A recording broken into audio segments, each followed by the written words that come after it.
Boys, good morning. I hope you're all having an absolutely beautiful day. I came home from Florida to literally be in Florida. Everything is terrible. It's hot. It's humid. The sun is beaming on me. The second I step outside, the sunshine followed me. And I had a lot of Mainers telling me to bring back some sunshine when I came back from Florida. I fear I have succeeded at that. I fear as though I may have brought back too much sunshine. I think I might be a large proponent in global warming at this point. Everything is on fire.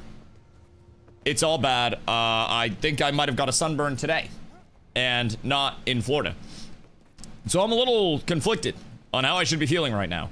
I want to be happy, but something tells me I should be very, very, very sad. But my boys, we're here once again. And let me tell you, it is a gorgeous day. If you know me, you know I love Ouster. And Ouster went above 50 once again today. I don't know what we're currently at, but let me tell you, it is a beautiful day for DustyWhy out here. It is a gorgeous, gorgeous, gorgeous day to be holding Ouster. I am exuberant on this fine day. Ouster as a whole, which is currently my largest singular position, is up 29% on the day. And the craziest thing about it is that the catalysts actually indicate that it should be at this price, and this is now meeting all projections that analysts had raised their targets to, and it's going to just continue blasting. They have the only LiDAR sensor in the world that natively sees and detects color, and they're using that for mining, they're using it for AI, they're using it for robotics, they're using it for defense, they're using it for everything. They're getting signed to it all. In August, they have earnings, and I think by that time, it will probably be looking at $100. Because earnings are set to be record earnings, and will probably explode the stock after that. So my boys, let me tell you what. It's a beautiful day to be DustyWhy. Beautiful day. There have been many bad days. Today's not one of them.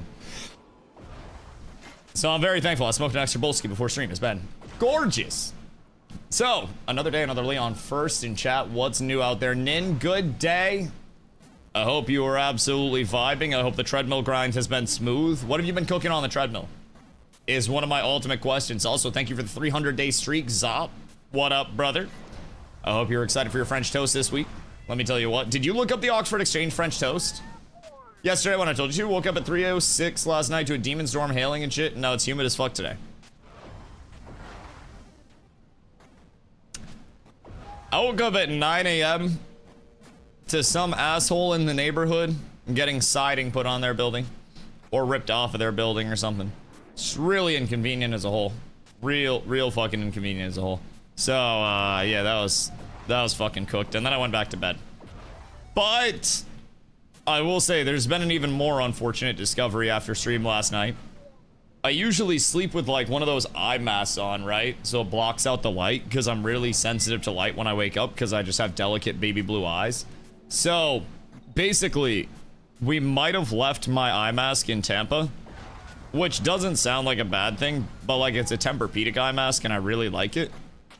And it was like 30 bucks. So we're messaging, we messaged the Airbnb people to see if they happen to find it. But we're not quite sure.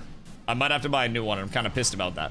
Hey Rod, what up, brother? I hope you're having an absolutely beautiful day. I'm celebrating the surge of stonks on this fine day. I am exuberant. I am over the moon. I am extremely happy at this point in time. Now I will say, as with stonk success, there's always the element of, man, what if I just put my entire net worth into this position instead, and then I'd be up that much. But like, I've officially crossed through the threshold once again of up 100% on a position that I've been in for years, that I researched myself, believed in myself, and did the due diligence to stay in and, you know, dollar cost average over the years. So I feel like an adult today, if I'm being honest. I feel like I and many other people are benefiting because I actually did research on something and it worked out, and many people are making money because of it. Dude, I'm having a good ass day so far. So on top of that, Carla and I went grocery shopping and we saved 6%, right around there, like 56% on our groceries. Saved over $100 because we got like a bunch of stuff that we don't normally get because it was over 50% off. So we got like some of those canned, like they're Colombi brands or some bullshit like that.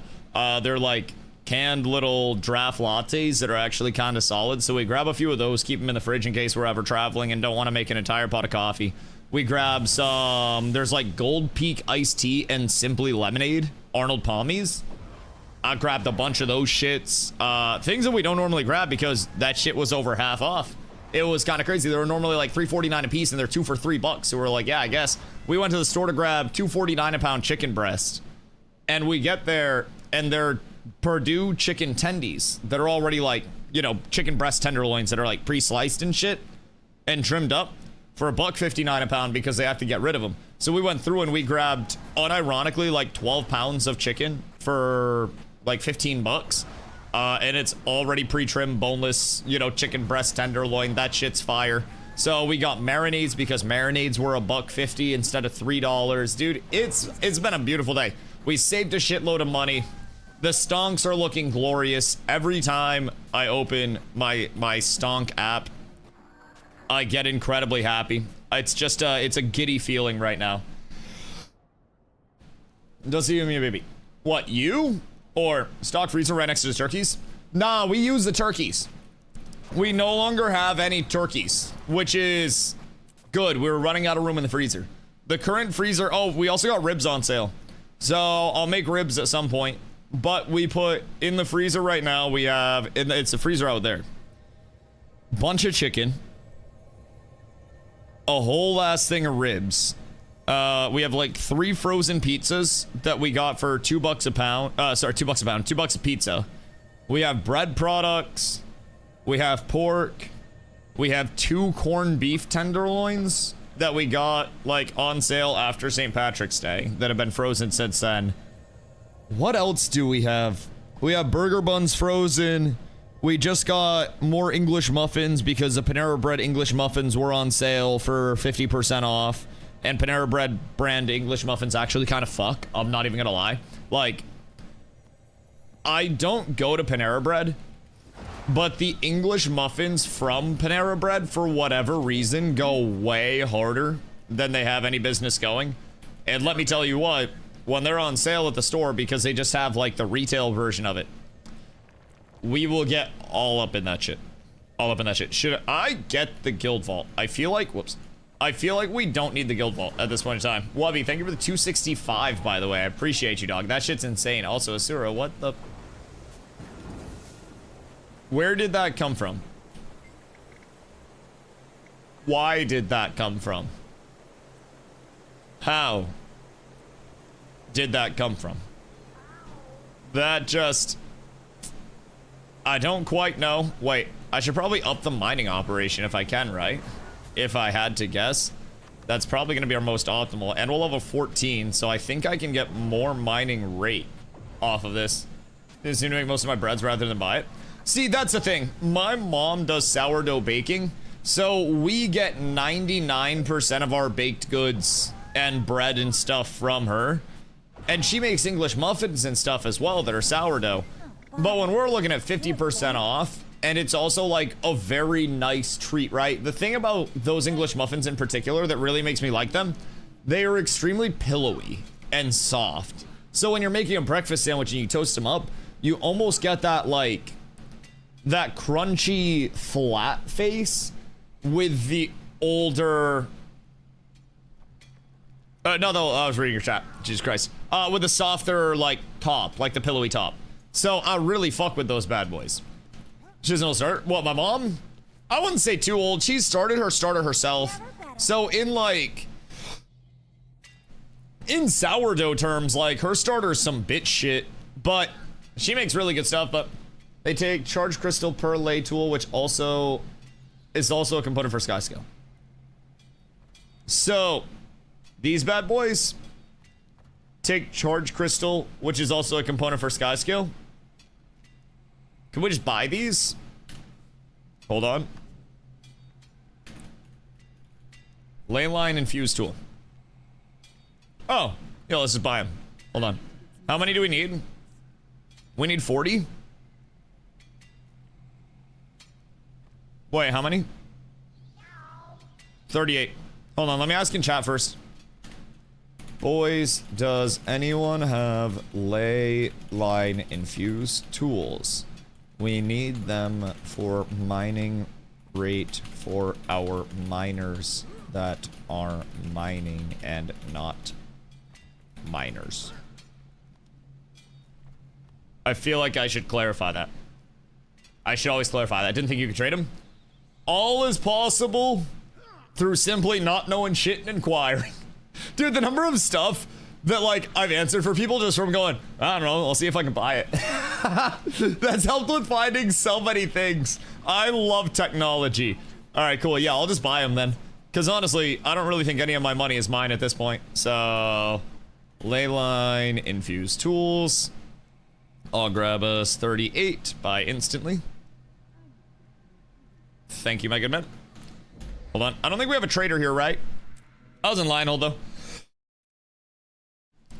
So that takes care of that. Is that the hardest thing that we had to worry about with those? Had my starter for about a year and then let it die. Didn't let time bake so often. Oh, dude. Hear me out. We go up and my mom practically begs us to take shit because not only does she have the sourdough stuff, right? But also my parents have chickens. Egg-laying hens. And they get a shitload of eggs to the point where she has a sign beside the road that's like eggs for sale. And she undercuts the local grocery stores. So we get eggs out the wazoo. Also, my parents have a giant garden. So we're getting into the point in time where we won't have to buy any produce. Like cucumbers were on sale at the store. So we grabbed a couple of cucumbers. But we were like, all right, well, this is probably the last time we'll have to buy cucumbers because my mom's garden just poof. Dude, the shit goes crazy. Absolutely crazy. So we'll get into the yield season relatively soon on that side of things. And then we don't have to buy produce because everything's just grown fresh, and it's crazy how long that shit lasts. So it's quite nice. You know, loves cucumbers. Most people, if I'm being honest, I don't really know many people that dislike cucumbers. I feel like cucumbers are just like your mom. Well, I don't blame her. Cucumbers are fucking phenomenal. Cucumbers just slap. Like, you can do cucumber salad. You can do like cucumber with like a chili oil and a little bit of sesame oil and a little soy sauce and get yourself a nice little drizzle over the cucumbers. You can do cucumber sandwiches. I was up. What? What don't you like about cucumbers? Is it like the fallitude of them? Like, is it the resemblance to Pinar? Because if that's the case, you could always get basically like one of those, I don't know, hex grid thingies, and then you just boop them down, and then they're a little like shredded. They just don't taste like anything to me. I'll taste them for days. Wait, hold on. What in the fucking wizardry voodoo is this shit? So Wubby's saying he doesn't like cucumbers because they taste too fragrant for him, and he'll taste them for days. Zob says they don't taste like anything. What the hell is this? You guys trying to fuck with me?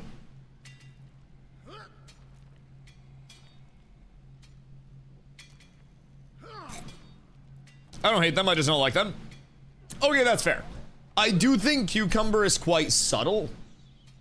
And I think cucumbers act as a vessel for other things to be conveyed while adding a healthy bit of crunch in different forms. So even if you do them super thin, you still get those nice little bits of crunch. One of my favorite forms of cucumber that I've ever had is Din Tai Fung cucumber salad. So basically, Din Tai Fung is a restaurant that we'll go to at TwitchCon, but they cut up cucumbers and then just do chili oil and shit like that. Brother, it is a magical experience because you get the subtlety of the cucumber through, and you get that nice, like, clean, fragrant crunch, and then the chili oil comes in and delivers, like, that on-your-tongue heat. It feels so nice to eat and consume. It's just, it's so good. It's so good. But I make cucumber salad a lot. Dude, cucumber salad goes so fucking hard. We literally picked up cucumbers today for cucumber salad. So, yeah, there's nothing bad about it. Let's see. So, collectible used in the crafting of ascended items can be purchased from master craftsmen. Hey, I think I found another mineral vein. Are these vendor acquirable? If that's purchased from master craftsmen, would that be the people that just like teach us? Like the trainers? Or what's the deal there? Because I think those were the trainers that were down in the main area, right? Yeah, the trainers. 52 gold. Excuse me, per? Or total?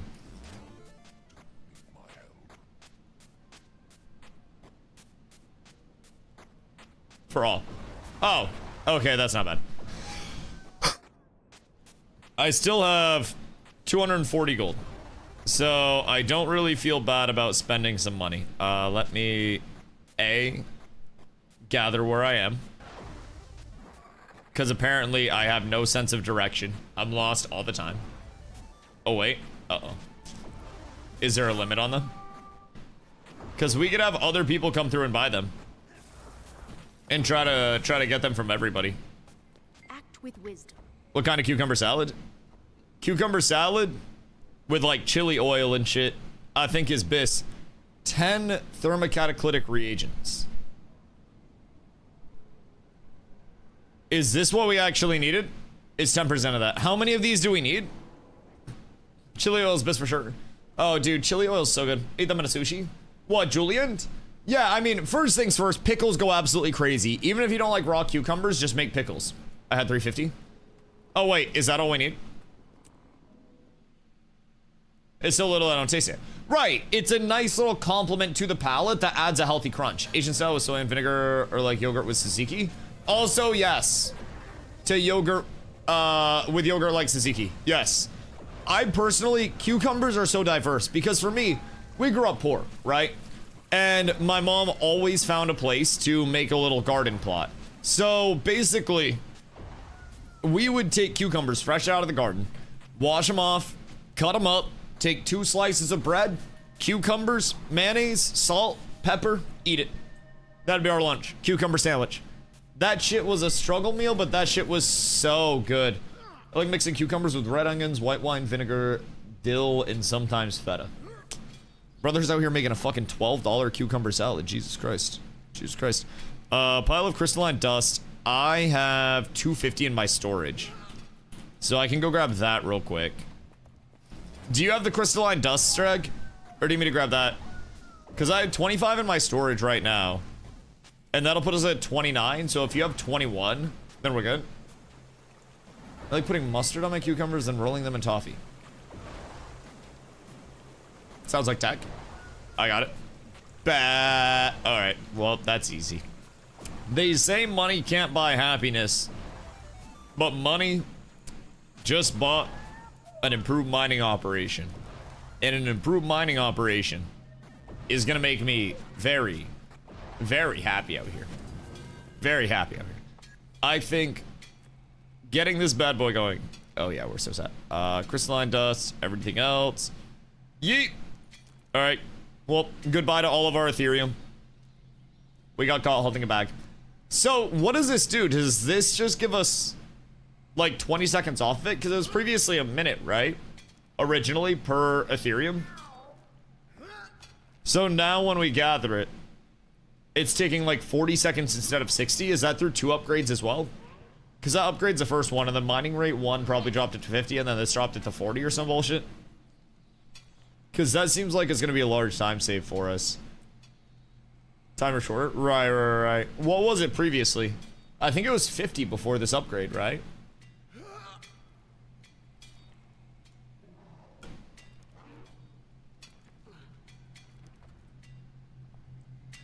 Mining 1 upgrade was 52. Oh yeah, now it's 40 flat. Yeah, that's sick. So that's another 12 seconds off per. So that'll help quite a bit. Where are we going next with it? Because we're not high enough level yet. Good day, Snow.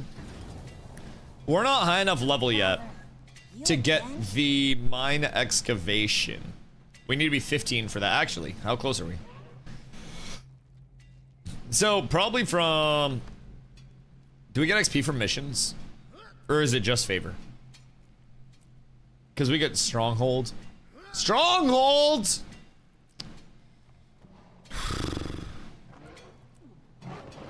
Well, at least we got one conquest. At least we can get one. Yo, Fel, what up, dog? Thank you for the raid. I appreciate you. Much love. I hope the stream was good. Raiders, if you guys haven't been here before, my name's Dusty. I stream every single day, starting around... Well, I say starting around 2 p.m. EST. I stream every single day, sometime in the afternoon. Usually around 8 hours a day.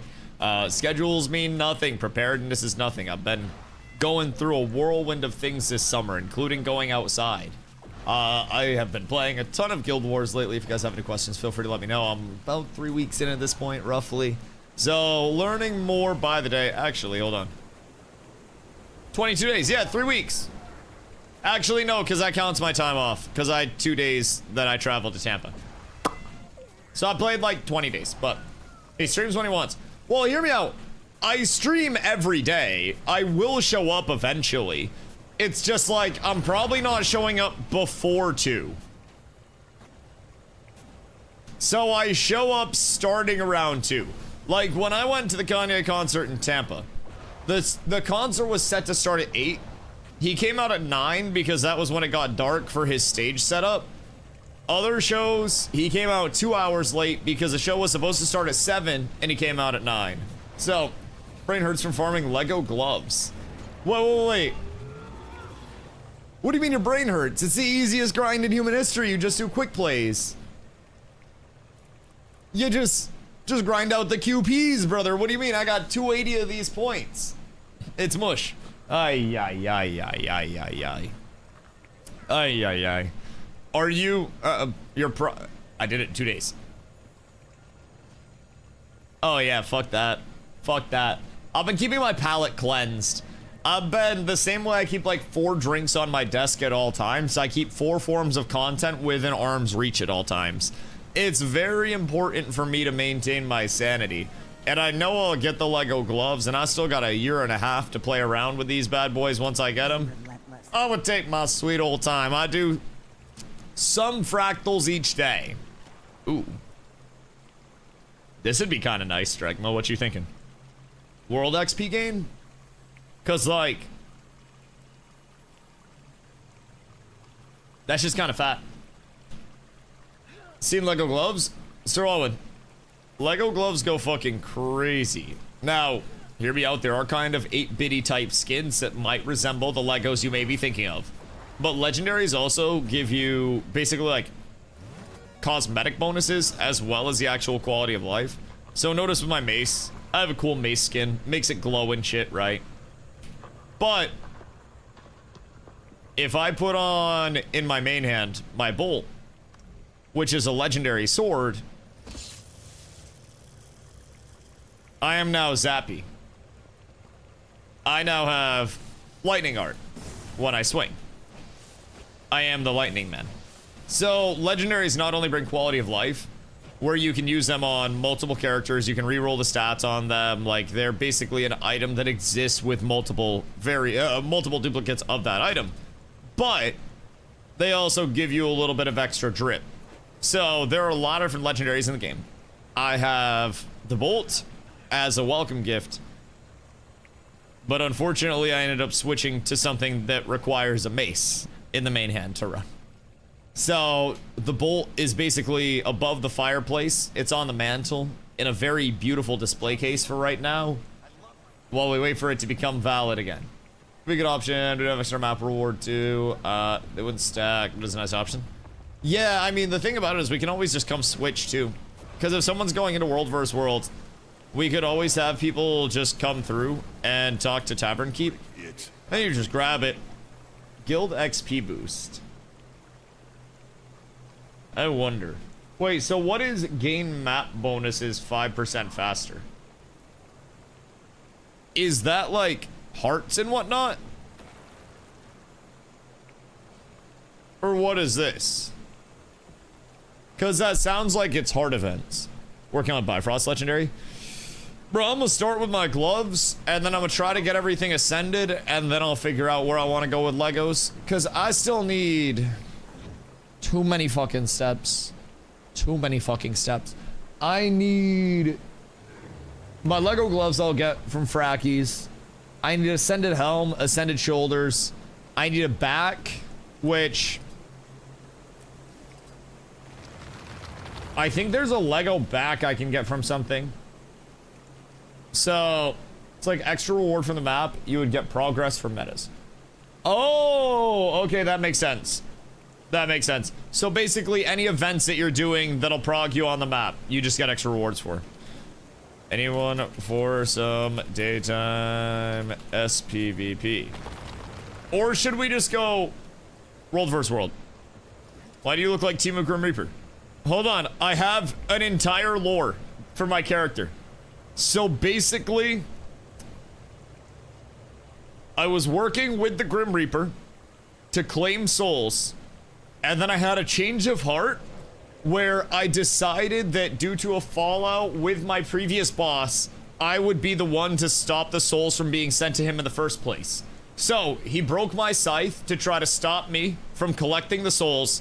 I used my healing energy to restore the scythe, and now I go around keeping people alive and ensuring that they don't get sent to the Grim Reaper, and we sacrifice other souls that he doesn't want to him instead. Dusty's an RPer now. Bankai! We have to have the lore. You have to have the character lore. So yes, I have an entire lore page, dog. This shit's D&D to me now. This shit's actual D&D. So now I keep the souls for myself, and I deny the souls from being sent to the actual Reaper. I've seen it all. Dusty healing. Less Dusty healing, more Dusty support. So like, you know how I always say I like to play initiate-y, facilitate-y type roles? So I do have heals, but something like a druid will out-heal the shit out of me just from raw healing numbers. I'm a buffer and a cleanser. So I have a lot of different situationals where one of the largest things that any of these supports can provide is going to be stability, especially in larger scale. Stability stops you from being knocked down, pushed back, pulled, launched, stunned, dazed, floated, sunk, feared, or taunted. So take pretty much all the CC in the game and just say no. Stand your ground. Stability. So off of that, a lot of the support types between Troubadour, which is like the Bardy type for this game, between the Luminary Guardian that I play, the Firebrand, which is more of a true stability bot, there are a lot of different forms of support that even, you know, go outside of that realm.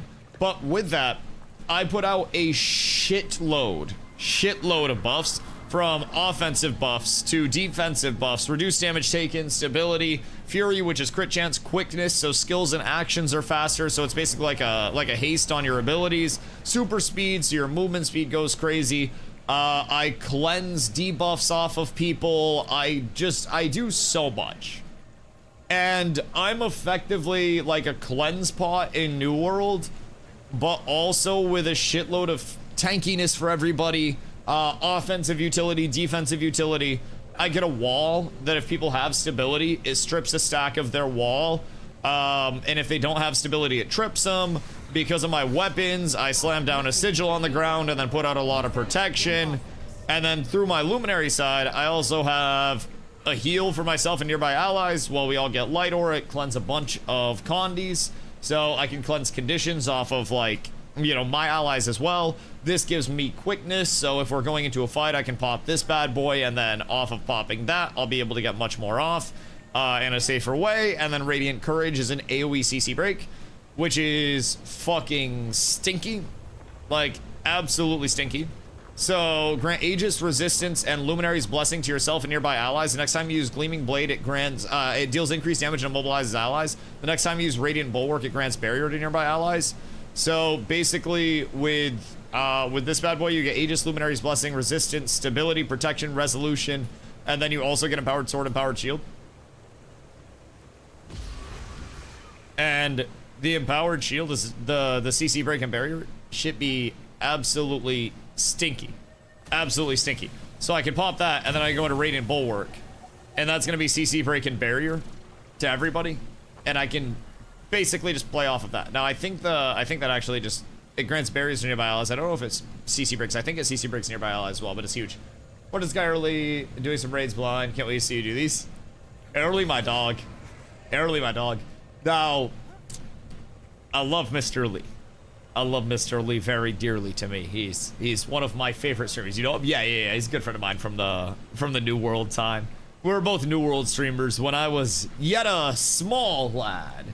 And, you know, basically had like 5-10 viewers. We ran into each other a few times, and it was always chill interaction. So we became pretty good friends over the years spent in New World, trauma bonded over it. So he's a very chill dude. He's one of the real ones as well. Playing Guild Wars 2 as well now. Yeah, I know he was doing like some BDO or like BBC stuff or whatever it was before. He's really into that shit. And I'm not entirely sure like how long he'll stick it out for Guild Wars 2, but I do think it's an incredibly guaranteed thing where Guild Wars 2 will continue to progress and grow as a game, as well as Guild Wars 3 coming in with a complete flush for people that do want something a little new. I'm just extremely shocked that more people haven't come over to play Guild Wars 2 at this point in time. Anyone else for SPVP, by the way?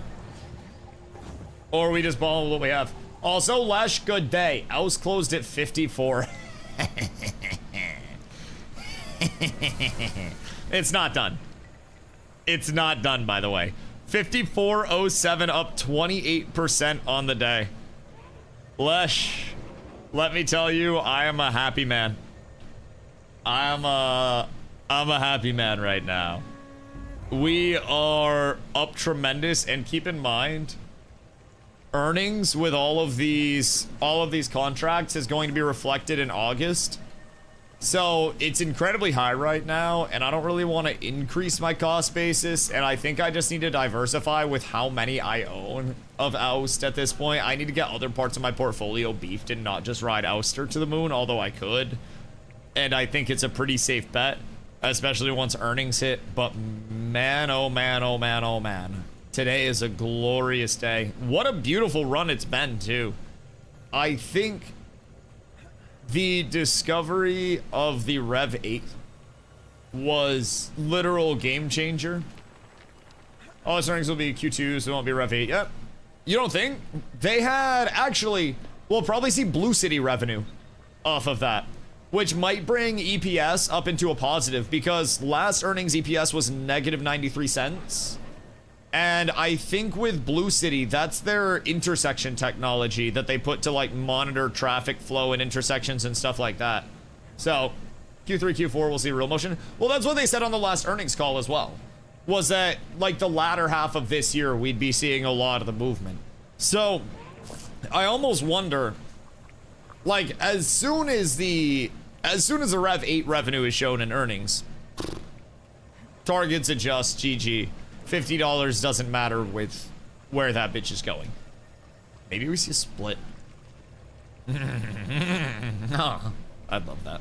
I'd love that shit. But yeah, we'll be up tremendous. Should I do back or chest today?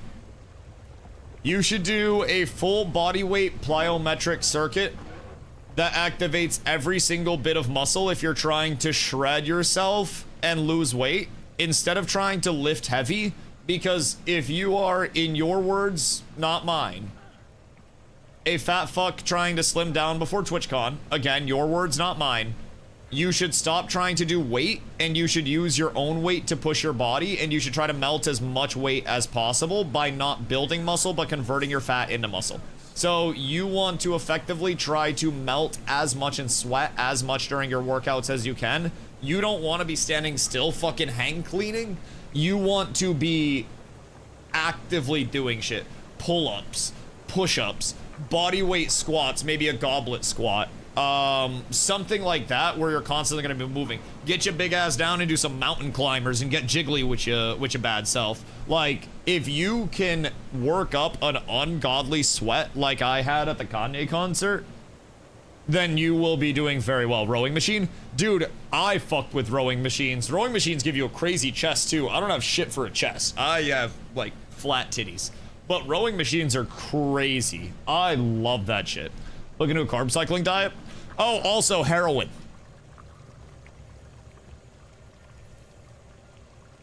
Works. Not the best, but like, if all else fails.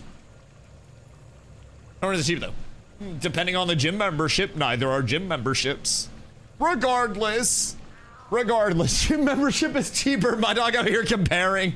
But no, I mean, I would personally, I love circuits because in basketball, it was like, yes, we lifted, but a lot of it wasn't like football lifting of let me explosive squat 750 pounds so I can put a man on his ass. It was a lot of like quick twitch fiber training where like you had to be strong, but it was also like agility and quick bursts and lateral movements and like quick jumps and sudden stops. So it was a little bit different of a training. And effectively what we did was leverage our own weight against us, our own movement against us a lot. And something like, you know, throwing on 2 hoodies and 2 sets of sweatpants and then get yourself a little plastic sweat bag to throw on after and then hit a little body weight complex. Oh, brother, you'll be feeling yourself to literally no end. Even if it's just something as simple as shit. Start with burpees. Do burpees until you physically can't do burpees anymore, and then lay on your stomach, flat out, Superman that hoe. Get your legs and your arms both off the ground and try to get just on like the core of your tummy. Hold it for a little bit until you can't do it anymore. Go up into a plank and hold it until you are literally shaking and collapse, and don't be a fucking pussy about it. Turn over, give yourself a minute, quick stretch, get your legs pulled up. Stretch outward as well, stretch your hips, and then immediately go into a crunch, back down, a full sit-up, back down, crunch, back down, full sit-up, back down. Repeat that like 5 times, and then come back. And I mean, do it until failure. And that's what we would do like twice a day, just as a throw-in. It was such a quick workout, and you just do reps to failure over and over and over again. And you will hate yourself, but you will feel so fucking flawless the next day. It is an unreal feeling. What do they have on their team? Yep, this is not gonna be fun. Wow.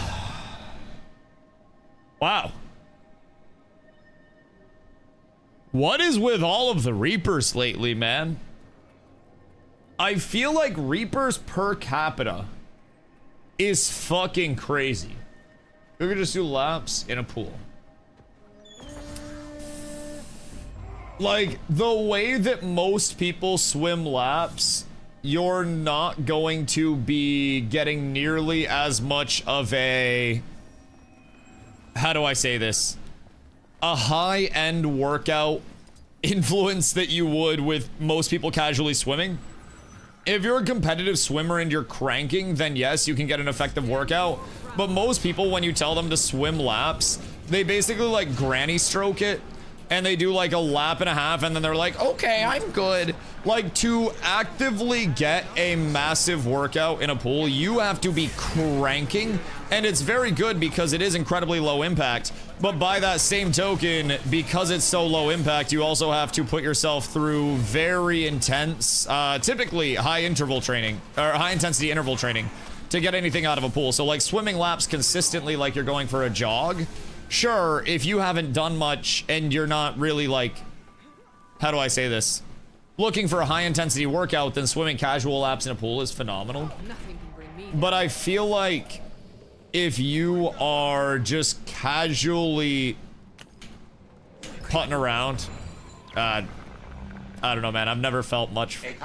I've never been overly impressed with pool workouts other than injury recovery. Been swimming since high school and I've stayed swimming since then. Well, right. You're a competitive swimmer. You know swimming and you know how to actually activate the muscles. That's like me saying, you know, I've, you know, ran since, I haven't, by the way, hypothetical. But like I've ran since childhood. I do marathons for fun, right? I'm gonna get a lot more out of running mechanically and as a workout than the average,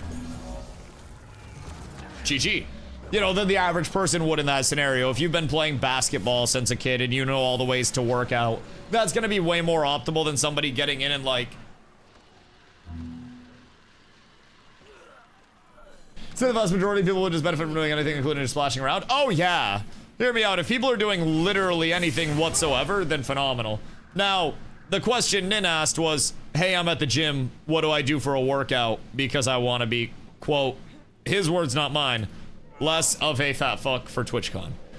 So, I was asked a very simple question. He's at the gym. I don't necessarily know that he has a pool. Now, I could also say sleep in a hyperbaric chamber, train with the finest trainers to ever exist in all the land, and then you'll also lose weight, but he doesn't have those resources. So, like, realistically, if he was like, hey man, like, what do? I just broke my fucking hip, and I can't move. Should I go squat, or should I go into a pool? I'd be like, go into a pool, but you have access to a pool.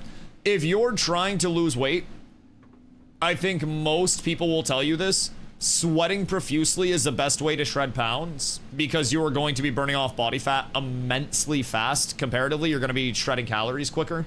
If you're trying to just lose weight, you should focus on making yourself sweat in as many layers of very thick clothing as you can. It's part of how fighters cut weight. Sweat.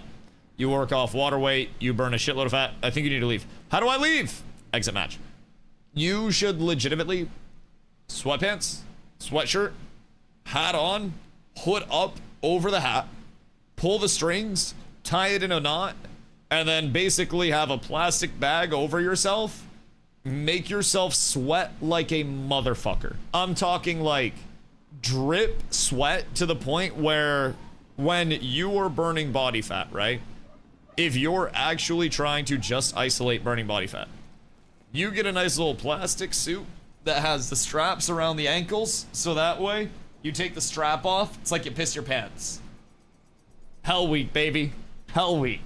You'd lose 10 pounds on that shit, like in a day, if you were coming in out of shape. You get a little hit all day, high intensity interval training. Fuck, man.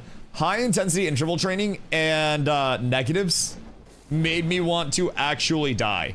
Negatives, as they were tried to, you know, be sold to me as, you put your max amount of weight on a bar or on basically a machine, right? Could be legs, could be anything. Typically something that provides some form of resistance. So we'll say like a preacher curled negative. So you'll take your bar and you'll come up to a near completed preacher curl rep, and then you'll basically be holding your maximum weight or near maximum weight for as long as you can in a stagnant area to activate every muscle group that would be activated during a rep. And you're literally just trying to hold it there and slowly and controllably let it drop and do the slowest negative rep that you can.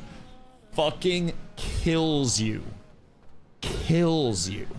I hate it. Part of the reason I'm built like a stick now is because all of the lifting I did for college basketball made me hate lifting. It's torturous. Lifting was not fun for me.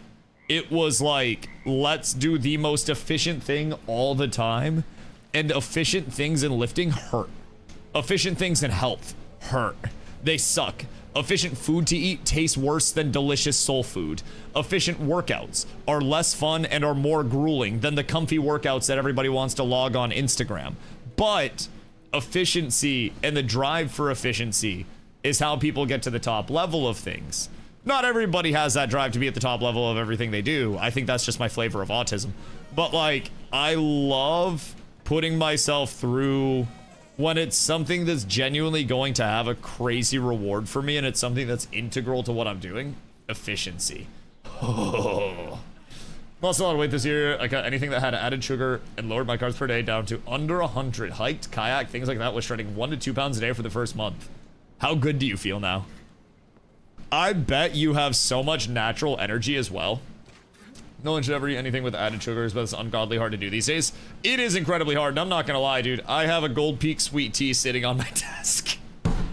Dead ass. I got a Gold Peak sweet tea sitting on my desk right now. So like, I applaud that shit. But goddamn, that's dude, that's a hard ass thing to pull off, genuinely. But that's great. That's great. Just make your own food. I mean, that is also very valid. But making your own food, making your own drinks. Goddamn, my mouse is tweaking. I slammed my. That's me, not you, by the way. There we go. It only happens with my super strike. I swear to God, it's the weirdest shit. Wait, what? Why can I not? What? If I plug it in, it works and it registers. And then if I unplug it, and then, all right, there we go. We're good. We're good. Everything's fine. Everything's fine. Freaking amazing. Yeah, I mean, I drink sugar in my coffee. I'm not gonna lie, but my daily routine is pretty solid health-wise. Like, we don't really eat out much or do anything like that. We very much cook for ourselves, especially during the summer when we're getting veggies and shit from my parents. It's phenomenal. So we do a lot of making our own food. Even with that, though, I do love some sugar in my coffee. Granted, I do get pure cane sugar because it's similar price and doesn't go through as much like bleaching and treatment and shit like that. Still sugar, but I will absolutely slam a little sugar in my coffee. I do love a sweet tea, but I also think there's a certain element where anything in moderation, right? If you're at a point where you can cut something out that's very not good, then by all means. But if you're also comfortable with the amount you're intaking, then that's great. I brush my teeth, I floss my teeth, I have a nice rinse that's hydrating for my gums, so I know I'm not losing teeth over it. I get steps and get outside every day, so need so much gold for what? Legos? Or what you trying to get? Metallica was our school gym music of choice. Yeah, my gym music is a little bit peculiar, I'm gonna be honest. But it will also make you want to move at 17 miles an hour. So like, if you do a 12-3-30 with my gym music, you'd probably end up like running before the end of the 12-3-30 and then tiring yourself out. But I listen to, when I'm at the gym or working out, relatively exclusively Memphis funk. And if you know, you know. And if you don't know, then I'm so sorry that you don't know. I'm so sorry that you don't know. Padinsky, what up, dog? Hope you're having a beautiful day. Hold on.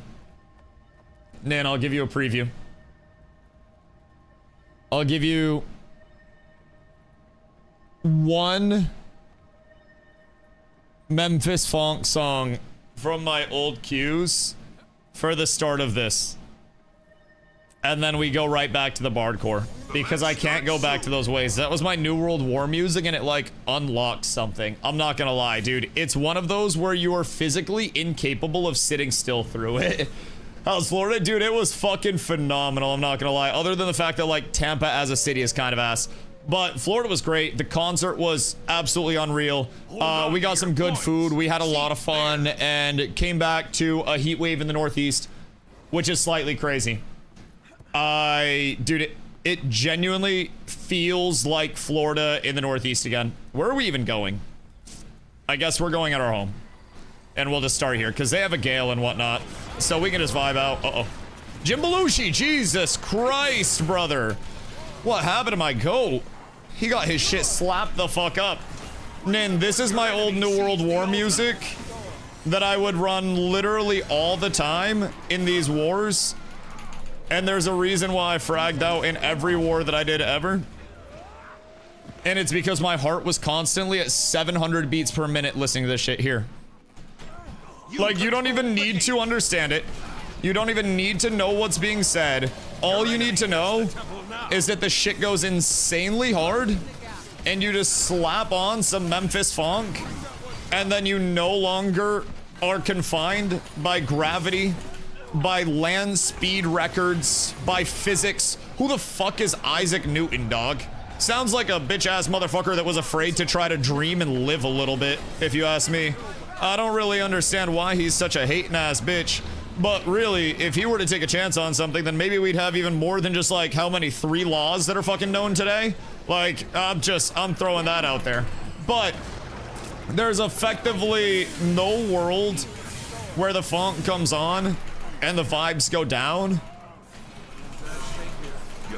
And whenever I'm at the gym, I put this on. I don't talk to anybody for the duration of my workout. And then I come out a stronger and sadder man as a result. I am always proud of myself, but golly, that shit hurts. That shit hurts. There is no stop with it. But yeah, Padinsky, I would happily go back to Florida again at some point in time. However, the odds of me wanting to go back in summer are probably lower than the odds of pretty much anything in the world happening. Like, I think we have a higher chance of harvesting a fucking asteroid this year than I do of going back to Florida in the summer. That shit. No, I wasn't paying attention. I was reading chat. Recommend during the winter? Oh yeah. Like, abso-fucking-lutely. I think going anytime during the winter is absolutely fucking ridiculous for me. Been there a couple times, both during the winter months. Winter's nice. Winter would be great to go down. That was my first time going. We'll be going down again this winter because my family wanted to take a trip to like Orlando this year or something for like a family get-together thing, I guess. So we're all gonna be going down to Orlando in like December or some shit. I don't even know when it is. They just tell me to show up and I try to show up. But yeah, so that'll probably be like a more true feel trip, but that's also about to be touristy as shit, I have a feeling. So we'll see how that bad boy ends up going. You fight this. We win this. Everybody wins this. Pew! Uh-oh. I don't think we win this. I think we may have made a slight mistake. Oh my god. What the fuck just happened to my ass? Jesus, man. I'm over here just chilling, minding my own beeswax, then oops, my ass. I just got fucking felt up. My goodness gracious me, oh my. Gotta get a little bit of a sniper perch up here. Can I get that? Peek? I might be able to. And if I can get in on Mose. Nar! Bruh, he's so weak. I can't throw my life away for it, though. Because if I throw my life away for it, then we just cook this entire fight. Ay, ay, ay. They have a lot of escape and a lot of movement, and we are not doing a good job of catching them at all right now. Which I think is our largest kind of like oopsie daisy. We're letting them get out a lot. But I think we're still cooking. I just gotta keep the lads alive, and then everything's... Oh, god fucking damn it. Why is this happening to me? I just wanna fucking vibe, and they don't wanna see me vibe. So wild to me that February is winter for you. Unless you didn't know. Yeah, no, February is still winter. There's still snow on the ground in February. I also didn't know that it was February. I thought it was like December or some bullshit. I'm not gonna lie, but... Well, then, a return flight got canceled due to the snowstorm in Minnesota. That was fun and expensive to deal with. Oh god, wait. When was that this year? Because we went to Phoenix to visit Carla's family, and our return flight got canceled due to snowpocalypse in the Northeast that just decided to come in and like fuck everything up for everybody. So we ended up staying in Phoenix for an extra like week because of that shit. It was absurd. Absurd. It was nice in Phoenix, I'm not gonna lie. Beautiful, beautiful time. But man, absolute fucking absurdity. The we might be cooked, boys. The fucking fear necro is so annoying. Dude, everywhere I go, it's just Reapers. I can't play a game without at least 2 Reapers. There's always one on each side. Usually 2 on each side. It's some of the craziest shit that I've ever seen. Winters in the Midwest, October to April these days. Oh yeah, I mean, we get snow in like fucking March sometimes, dog. Like, snow is not defined by months anymore. I'm pretty sure there was also just like a place in Canada that got slaughtered by sleet or hail or some shit. Like, they just got a lot of everything bad coming in their way. All right, we got to regroup, dog. We're split as shit, I think. which is less than ideal. I'm gonna maybe head back to spawn a little and see what we can do, because this guy's trying to be a little bit of a goob. So we'll get some general splash damage out, and we'll let him think that he's going to win this in any way, shape, or form. And then I just continue to walk at him, and I don't think he has the damage to just get through me, which is quite nice. And I think he gets turned on here. Yeah. You really hate to see that. Big dog is actually just going to get dogged down. Yup. We call this over pursuit. My good sir. My good man, please. We do not need more fears coming in. For the love of fucking God. For the love of all that is holy. Just let us vibe out. Just let me exist as a reasonable human being for once. I hate this shit. We get snow in April here sometimes. I don't even want to know when the latest we've got snow in Maine is since I've been alive. Probably far too late in the season. Alright, dude, it always fucking surprises you. I didn't finish those fractals. How many fractals you got left, Dr. Chefron? What you got going on there, my boy? Because yes, if you're not finished with your fractals, you may just be slightly down bad. You may feel bad, and honestly, you probably should feel bad. It's the easiest shit you've ever got. Do you need the Ascended Trinket or no? Or are you just trying to do them so you can say you did them type shit? Excuse you. I need to go help Solar. Solar, you're fine. Ow. Okay. That was extremely rude of him. I don't really know what that whole situation was. Brother just came in and tried to drop a fucking massive nuke on our heads. And I think he might have got Solar, but I don't need it. Oh, word. Yeah, I mean, I just have to work on my legendaries at this point in time. Well, my legendary gloves at this point in time. That's legitimately it. I already have my Fractal Rush done. Thankfully, I finished that shit yesterday. At this point, I'm like, I got World vs. World stuff. I gotta get my legendary gloves. I need 2 Ascended pieces, which I actually think I'm relatively close to being able to get those Ascended pieces for my armor. And then I need Ascended weapons, which I'm also trying to save up World vs. World shits for. Because that's a large constraint there. Already missed for my main builds. Yeah, because you played like 17 years ago. Motherfucker was playing like Guild Wars 0 out here. I'll be jealous as shit of all the returners. I have absolutely no drip now. I don't even have my pity legendary anymore, dude. I can't use jack shit. Wait. I'm too used to us being red. The new change of the week has cooked me a little bit. What's next, boy?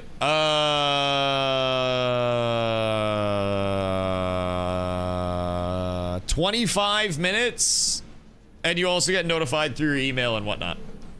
So you'll want to stay tuned on that. Oh, also, Padinsky, make sure you check your little Wii Hype thing. You won like every single one of my giveaways so far. I don't know if you've lost one, but you have like fucking $50 worth of shit that you won. I don't know if you've been checking or not, but it's kinda sick.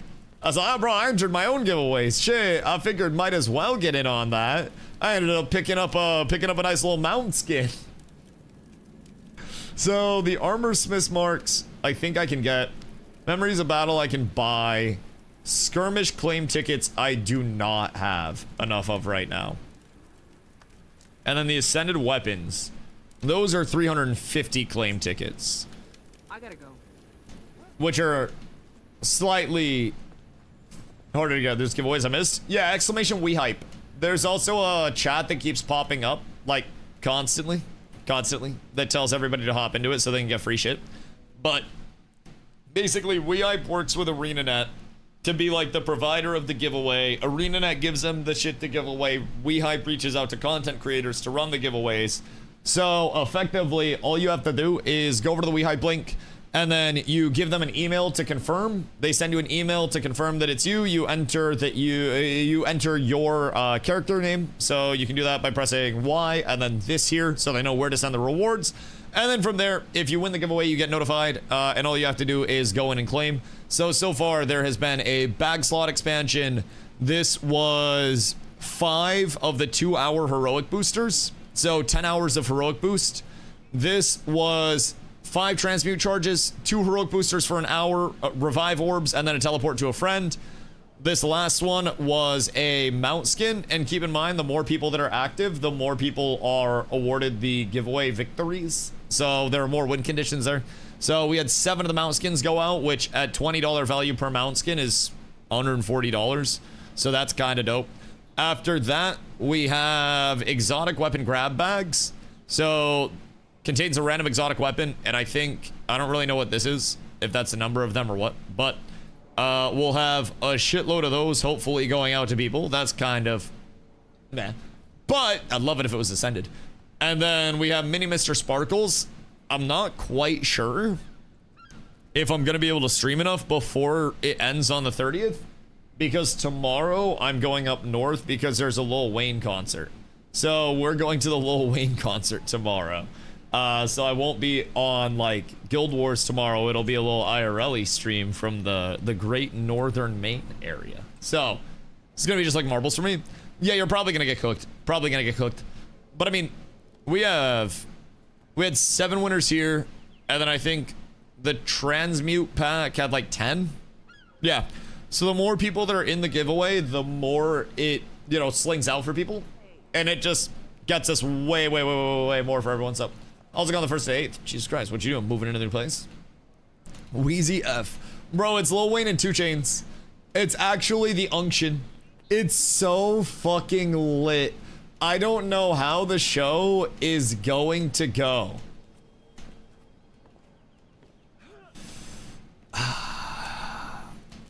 But I think it's gonna be fun.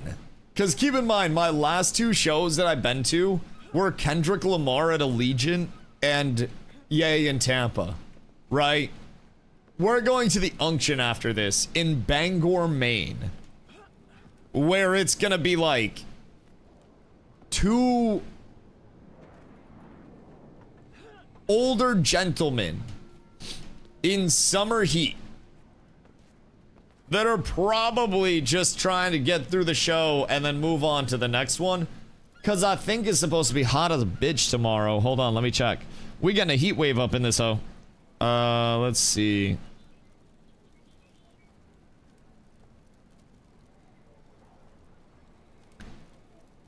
Bangor. It is supposed to be 88 degrees tomorrow. By Thursday, it hits 95 up in this shit. What the fuck? Why did I actually bring Florida back with me? Bro, this is ass. This is, like, actual butt cheeks. I hate every single part of this. Why is it going to be so hot? 84% humidity, by the way. Jesus Christ. Jesus Christ. So tomorrow is 88 with 84% humidity. After that, what's Thursday looking like? Oh, Thursday. Bruh. Okay, so Thursday night, Thursday day.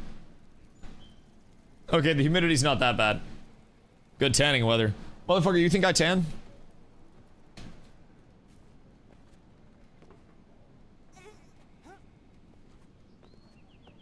Yes. I burn. Granted, I didn't burn in Florida. I stayed relatively not compromised in Florida, which was huge. Now, this heat wave might do me, and I'm a little scared on that side of things, but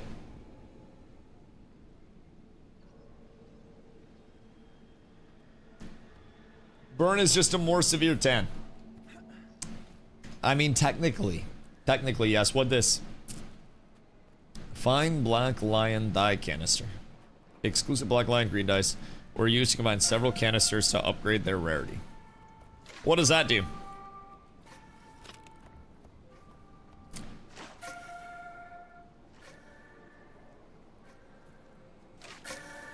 Interesting. Preview. Oh, that's like a green ass green. Holy shit. Oh, that's like... That's green. Are these different greens? No. Okay, so we have to hold all of these. Grinch, that shit's greener than Grinch, bro. That shit was like lime green, lime green. Look at the difference between rare and well done. Bro, I get beyond well done. I get like the steak that was left on the grill that everybody forgot about for 2 hours levels of done. It hurts. I don't like, maybe I can stress test a little bit, but hear me out. My very simple way to break it down for you is this.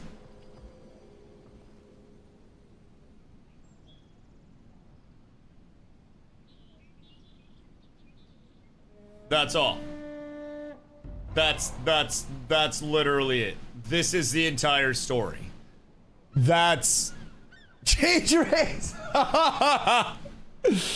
Like, I actually lose sun resistance as you go up my arm. Ready? Driving tan. No, it's not just driving tan. It's everywhere. It's on both sides. Like, this is the right side, and then we have the left side. It's just the result of being extremely pale. It's a little cooked. I missed you doing the raids. No, I have another raids. Yet. But we do have raid groups that are going in guild. I've just been doing so much other shit. If I'm being completely honest, there's always so much to do. And I haven't really felt the pressure to do any of the raids or anything because you can PvP and have fun without doing that, which is, again, a big thing, and you can still get rewards from it.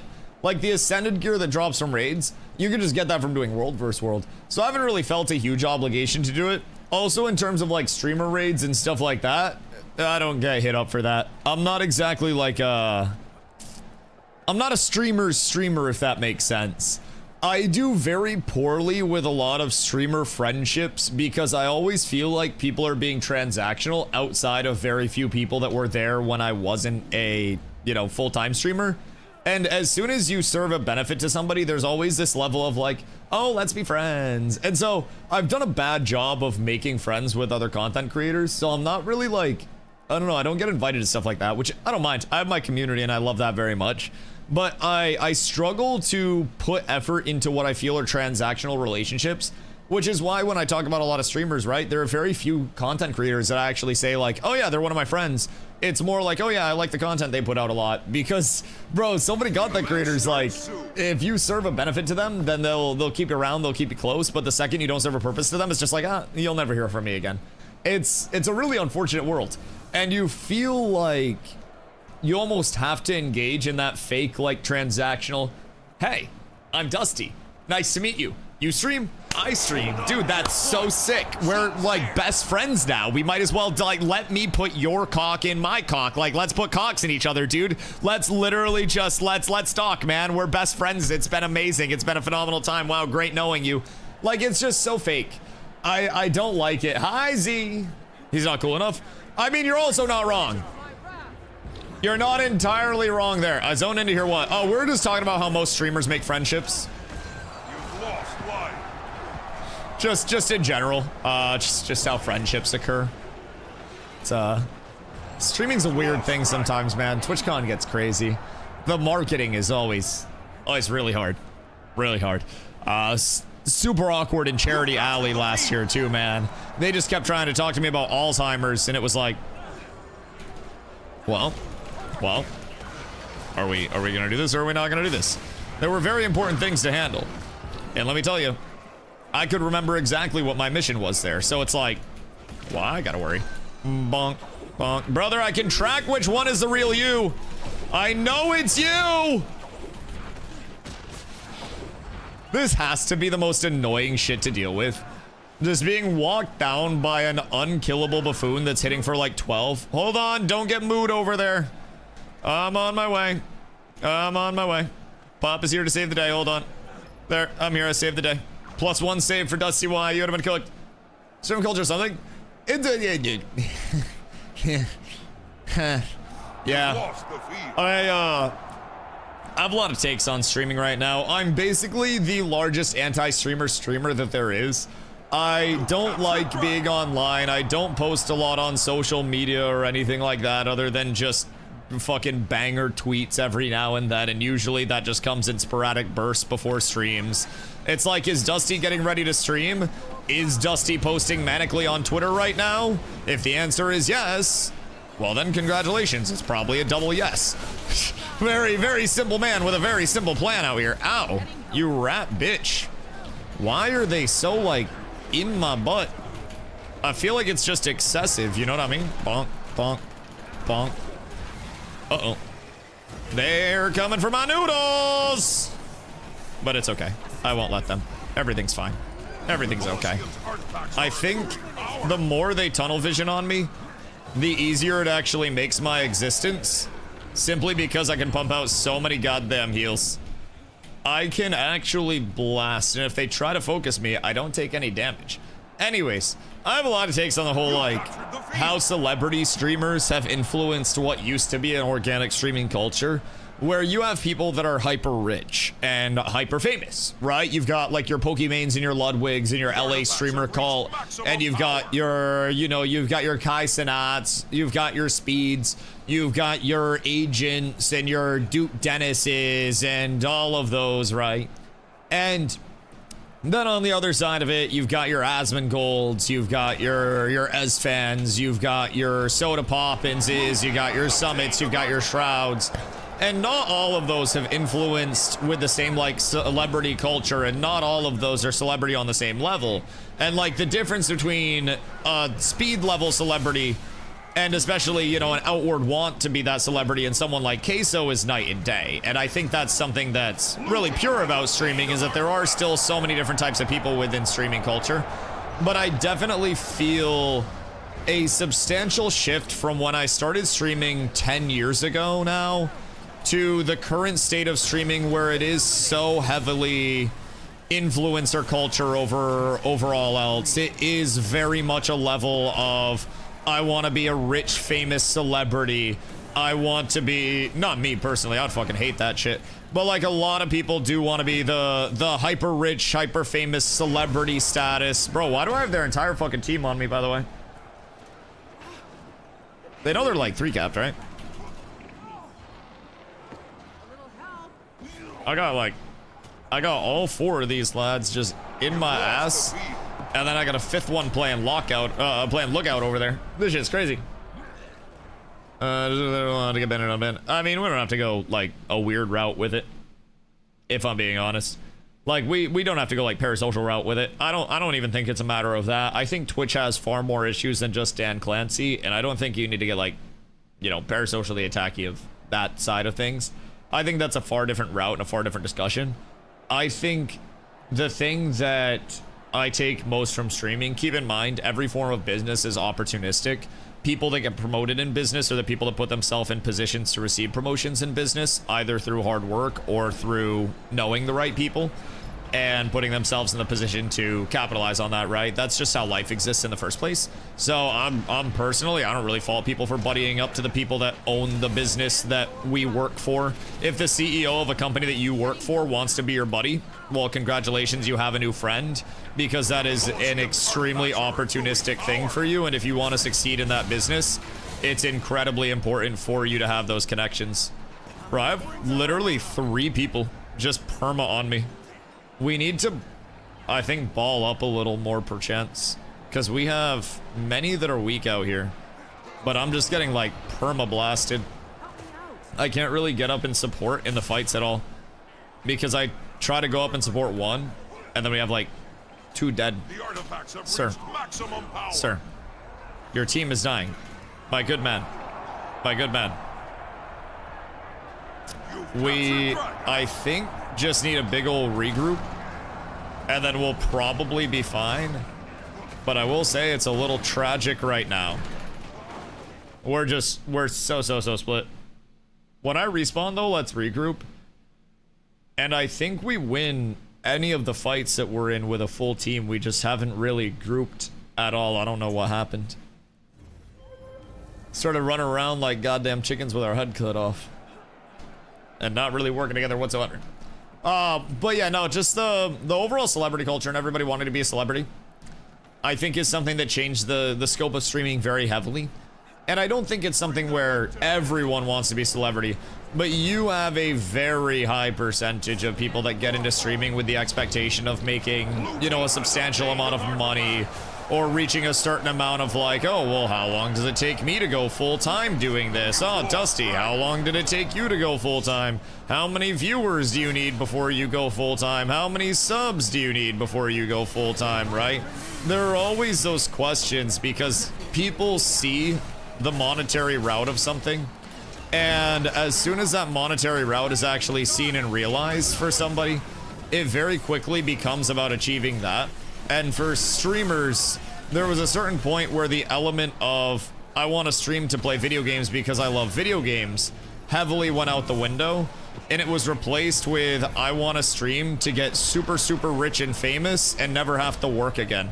Being a streamer was like a quote-unquote more accessible route of becoming a pro athlete, but people don't realize that the odds of becoming a full-time streamer are actually less than the odds of becoming a professional athlete. Because streaming has zero barrier of entry, you can be athletic, unathletic, you can stream IRL, you can stream video games, you can stream stocks, you can stream yourself chilling, just drinking and smoking if you want to. And a lot of people saw streaming as a way to have that, you know, that pro athlete, that I'm a singer, I'm a rock star, I'm a rapper, that celebrity status, and it's just, I think part of the reason a lot of people burn out on streaming before they even get to the point of being an affiliate is partly because everybody is sold that celebrity from the start. We ran off again. It's okay though. And I think that people almost lose a sense of, how do I say this? Like the organic nature of wanting to chase streaming to stream for fun. And they only see the end goal of, I want to get hyper rich, which is unfortunate. Very unfortunate. But that's an entirely different sub-tangent. I just think it's sad to see where a lot of streaming's gone. It feels like everybody's an Instagram model on Twitch now. Whereas at a certain point in time, we were all just a bunch of fucking nerds that nobody wanted to hang out with, that didn't have people to necessarily yap to all the time, didn't have a ton of friends, and all of us just started coming here and streaming to kind of like have that sense of community. And then at a certain point, it became like the cool thing to do out of nowhere. And it was a really weird feeling. Really weird feeling. And I don't know if I've liked that change in a lot of people's mentalities. I don't enjoy that whatsoever. I'm gonna smoke and bring out my coffee real quick because it's 5 and I cannot be having coffee late. I might do some frackies. Because frackies, we need to pick away at. And if we don't, we will be down bad. We'll be incredibly down bad. Yeah. I mean, hear me out. Hear me out. There are a lot of people that still stream because they love streaming.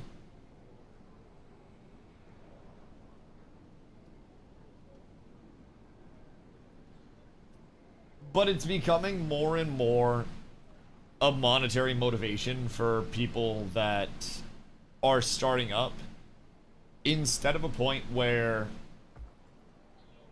with the streamers who truly made it off of, you know, nothing, right? They started very small, they grew to large status. Many of those set out with a passion and not a goal to just be a celebrity, nor were they a celebrity from the start. And sometimes that just happened, but it was the passion for a lot of those people that led to it happening in the first place. And I feel like so many people fall into the trap of, I want to be the biggest Call of Duty streamer, so I'm going to stream Call of Duty from day one. And I'm going to be a celebrity because I'm good at Call of Duty and people are going to know. And then they go in and they try to stream Call of Duty and nobody shows up for their first month of streaming. And they let that kill off their mental instead of realizing that you have to give people a reason to show up. The same way that a new restaurant would have to build a clientele before you're making money. You have to exist in a capacity where people walk by your storefront 16 times and then eventually say, hey, this guy's been here every single day. Maybe I pop in and see what he's all about, right? Maybe you're walking to work and you see that there's a new coffee shop on the way to work.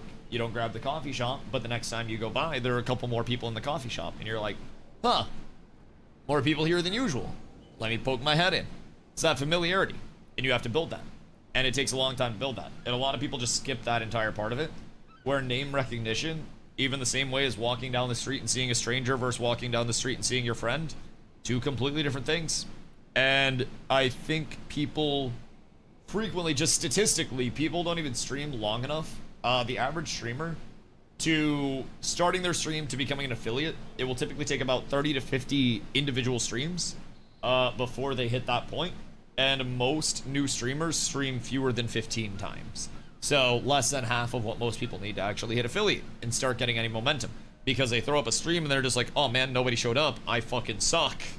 And they don't realize that even if you get one person to click on your stream as a small streamer that didn't click on it before, congratulations, you're absolutely blasting. You're up tremendous. But I'll be right back. Un momento. I'm gonna bring my coffee out, and then it's me and this Gold Peak sweet tea in a locked-in 1v1. I'll be right back.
Good day, sexies. Have they gone to one of the more challenging fractals yet? Can never remember if that's Tower Nightmares or the missed one. We haven't really done much on the... I wouldn't want to stand under yes? if an earthquake were to happen. On that note, Mysterious Sky Gunner? Who dat? Was that you? Was that you with the dragon? I saw you up there, Petunia. I think we've located the perp. Anyways, we haven't quite gone to like harder level frackies yet. I've been kind of trying to like slowly progress my way through the important stuff first and then get into the pushes, if that makes sense. So I try to get some world versus world in each day. I try to get some SPVP in each day. I've been a little bit lazy with my story lately. I've been trying to do frackies on a routine basis as well. I've kind of taken a side pushing up right now so I can try to get my gloves first, although I do have... Why is my agony resist not showing? Do I have to be like in the fraggy area for my...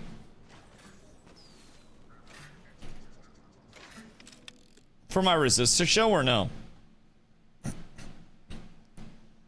Because I definitely have more than 0 resist. I don't want to like go out on a limb and assume, nor do I know math. If you're on mount, it doesn't show.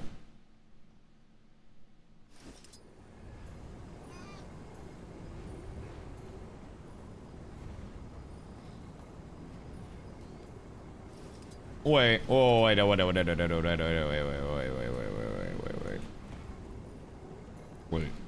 wait, wait, wait, wait, wait, wait, wait, wait. Hold the fuck up. Hold the fuck up.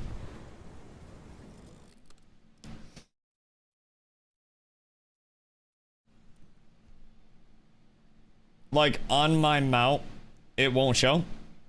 Doing the 2 daily convergence each day is pretty nice for open world Lego armor currency. Adds up pretty quick. You know what's crazy? I don't know what a convergence is. What?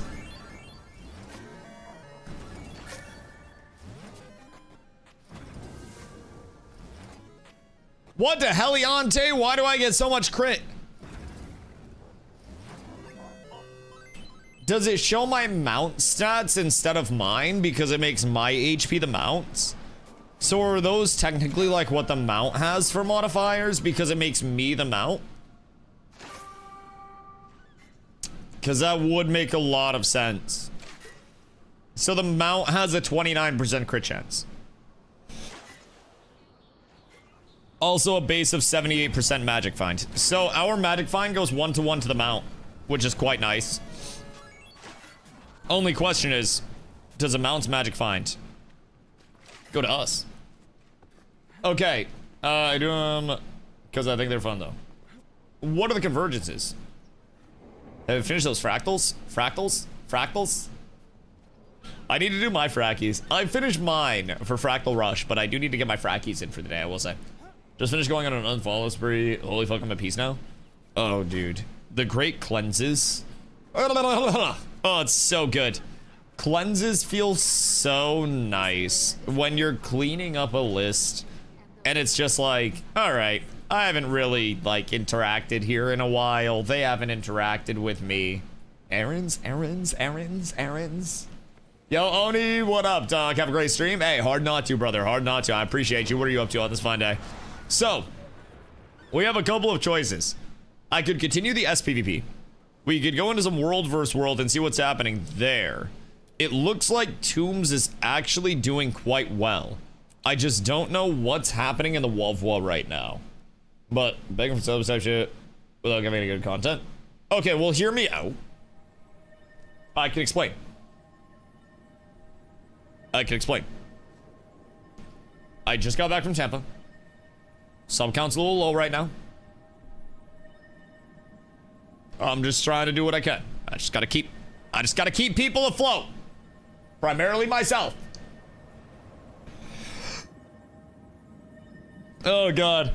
Oh my god, this entertainment. Dude, I love what I do, if I'm being honest. I don't really know, like... You said you're hitting our keep in EBG?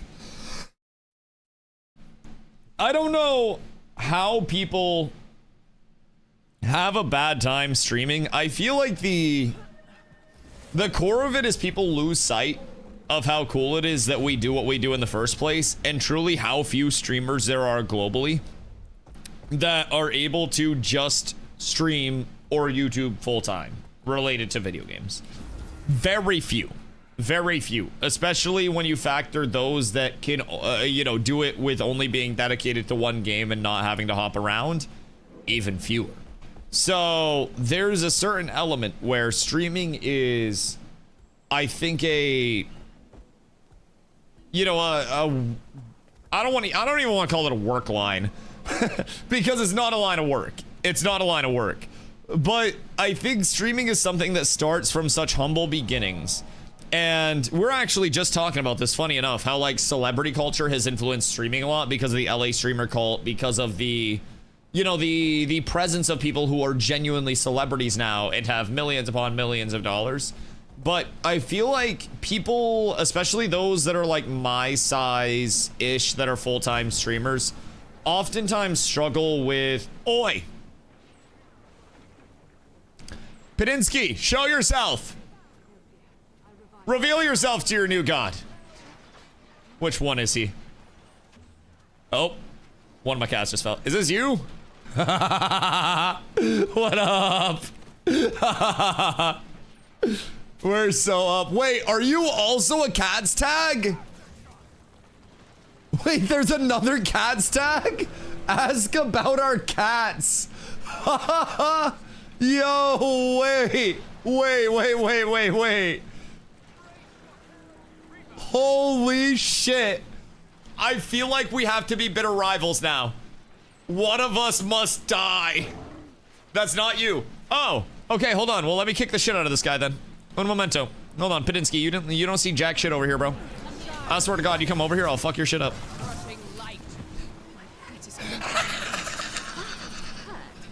Sorry.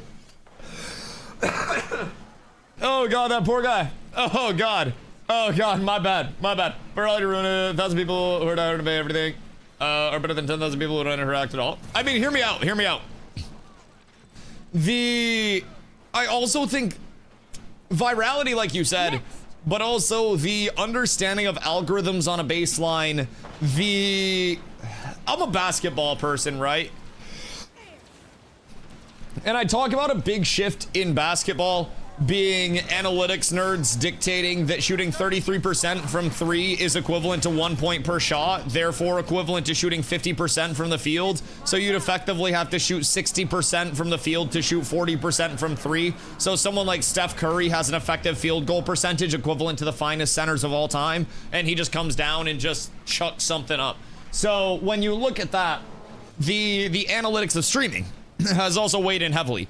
Conversion rates, impression rates through different platforms, paying to promote through boosting, paying clippers to clip your content and then post it on their platforms, and the fact that every platform is now monetized, so you effectively will have Twitter pages that have tens of thousands or hundreds of thousands of followers that get X amount of impressions that will tweet out people's clips on a paid partnership and try to get the, get the name out. I was actually talking earlier about how it's kind of similar to having a new coffee shop, right?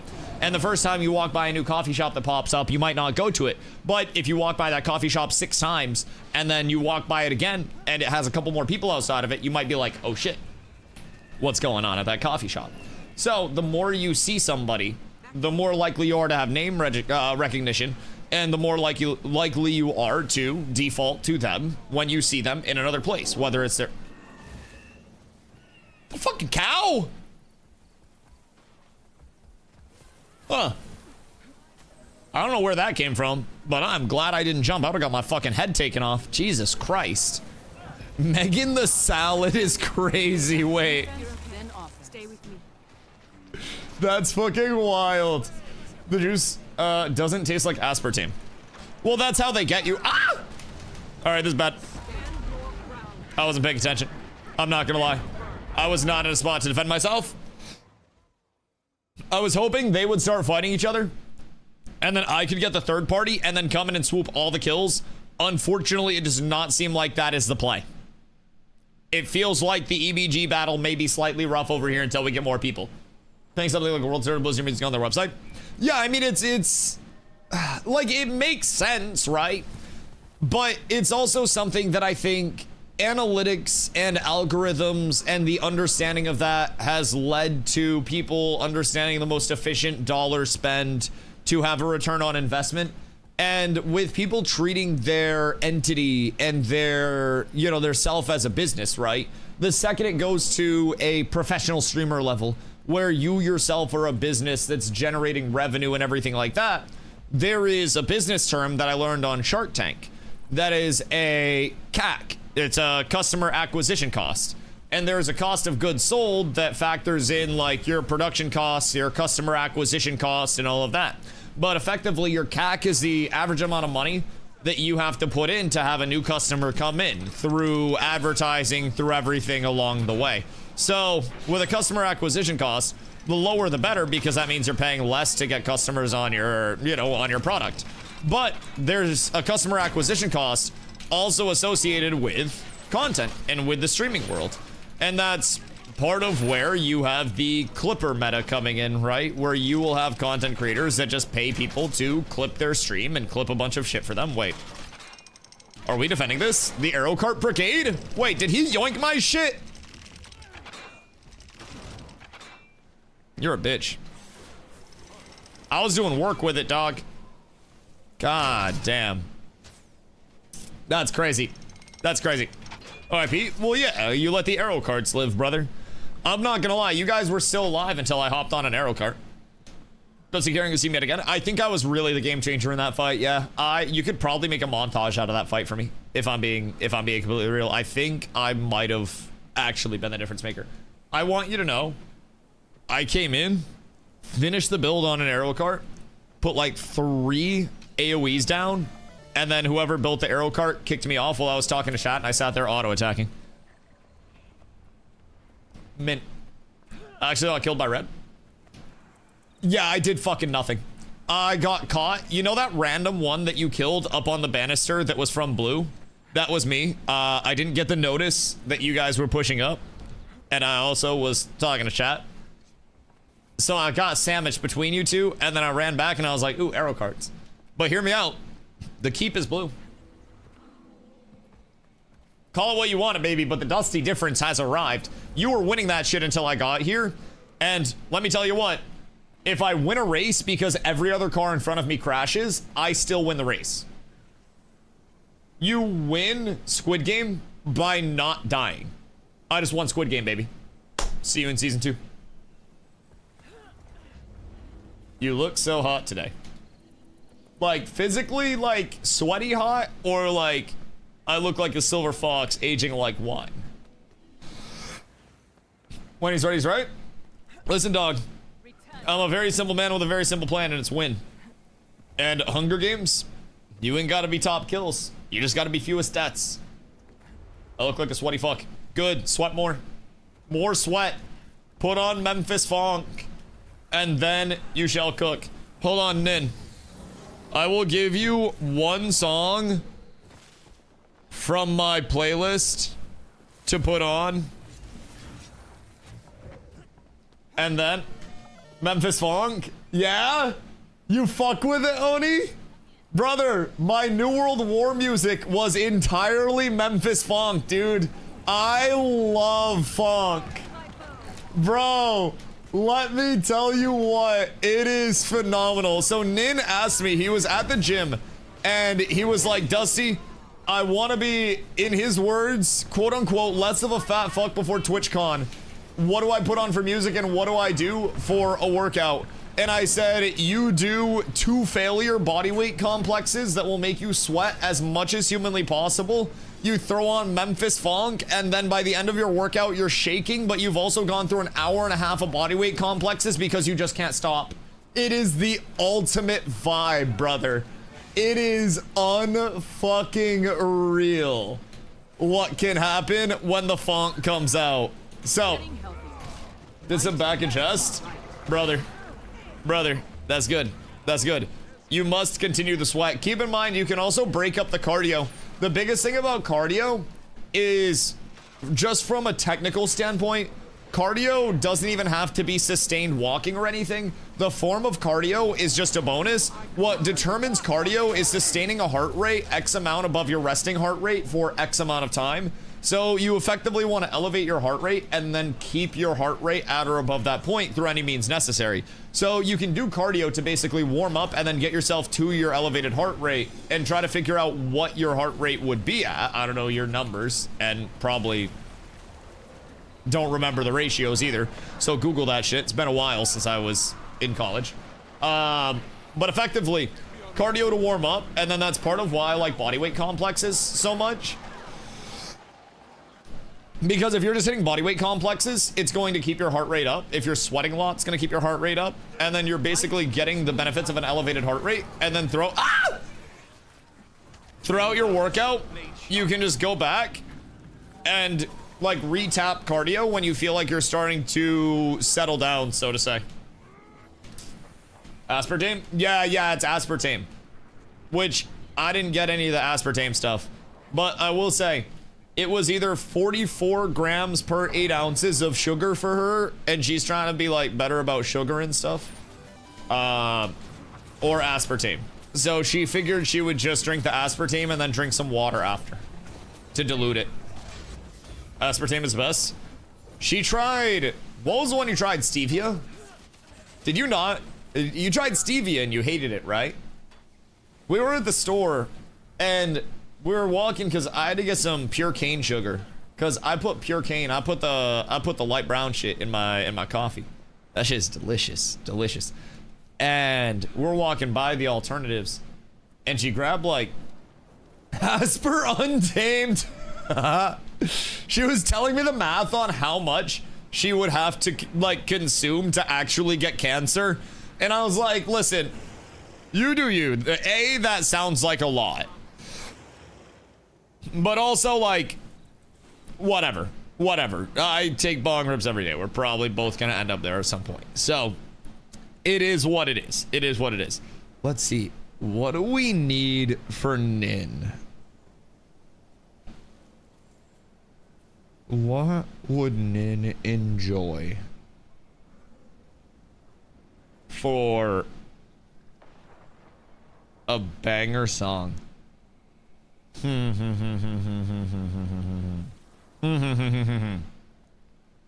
I must pick a good one for Nin and then get him into a good algorithm off of it. I have another 30 minutes on parking. All right, here. This is just to get you into the algorithm because I don't want to find more. This is like a 1 minute. I'm gonna send it to your Discord DMs. Share, copy link. And then Nin. Whoops. All right, literally minute long. Just put that on and then let the algorithm take you on a journey after that. It should get you into a relatively solid spot. And then your 20 minutes will probably go by faster than you expected. And they'll be like, all right, no, I understand this shit. I think you got on like some Metallica or some shit, which is cool if you're, I don't know, like the 65-year-old man that has the skinny tank top on while you're lifting. Like, I get it. I get it. But man, I need something that passively elevates my heart rate and makes me feel the same way that a stimulant does for my music. Oh, Derek, listen, I listen to everything. I respect the shit out of Metallica. It's just not my choice of workout music. But I also feel like Metallica for workout music is like football, hockey type, and I am more basketball-y type. So my choice of workout music is something that I can go onto a basketball court, pick up a basketball, slam it through a hoop, shoot some threes, sprint around for, you know, Pineapple. Wait, is this Padinsky? The soldier, my goat. Oh my God. The presidential escort got you. I think I'm playing impromptu commander. I don't really know what's going on. And this woman band is good workout music. Fubo, have you ever heard of Memphis Funk? Not a band, but more of a subgenre of funk, which is another subgenre of a subgenre of a subgenre. But let me tell you, it is the ultimate heart rate elevation, even against your will. It is. I showed it to my friend Skibby. Back at it. And he said something along the lines of, oh, this is like MDMA music. And I was like, yeah, without the MDMA. All right, the third party's coming in hot, boys. We're Budinsky, no.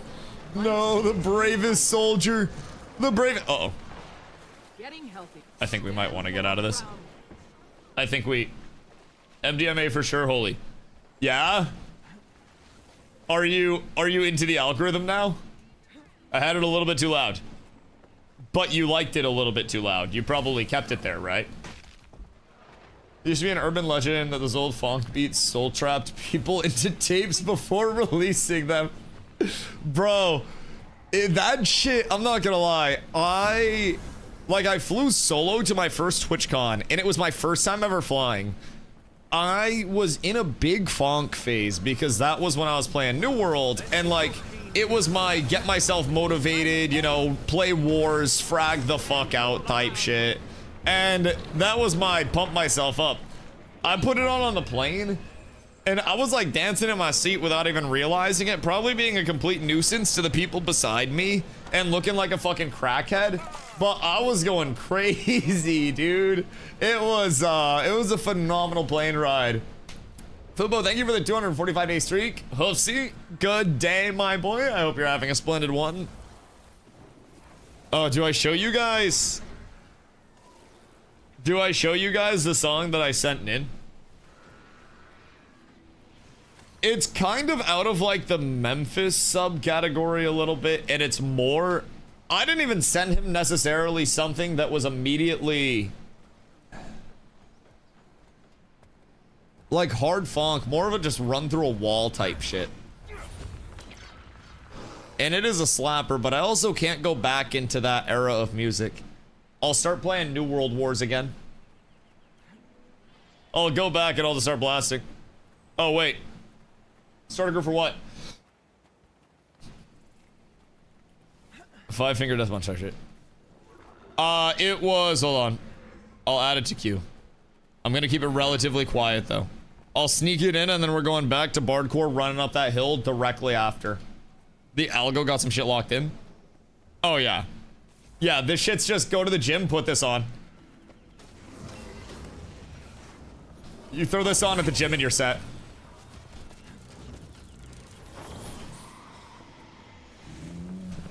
It's so good. Like, you just can't not go fucking crazy as soon as this hits. My heart rate just like elevated as soon as this hit. I felt it like start convulsing a little bit. This is literally what I would put on when I would go to the gym, when I'd be playing basketball, anything, dude. I played with hatred in my veins. This was what I had on for New World Wars. I would just lock in and destroy everything around me. It was a phenomenal vibe. You go into the algorithm off that and it's just, it's heart rate elevators. It's literally stimulant in music form and it's just fucking different. What is My Hero Academia? Hold on. I'll find one that... This was... Keep in mind, I've been out of it for a little while. This was another one that personally was always in the mix for me, which was a little bit less just all at once, but was also just like very much so still an incredibly heavy vibe. And I feel like there's a certain element of this again, like, even if you don't fuck with it on the highest level, it hits and you kind of like feel it in the legs a little bit. And you're just like, wait, what do we have here? What is going on with this? It's like...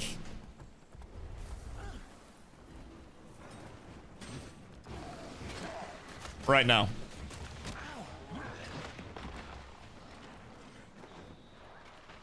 It's like, in the legs, they can't possibly be still during this.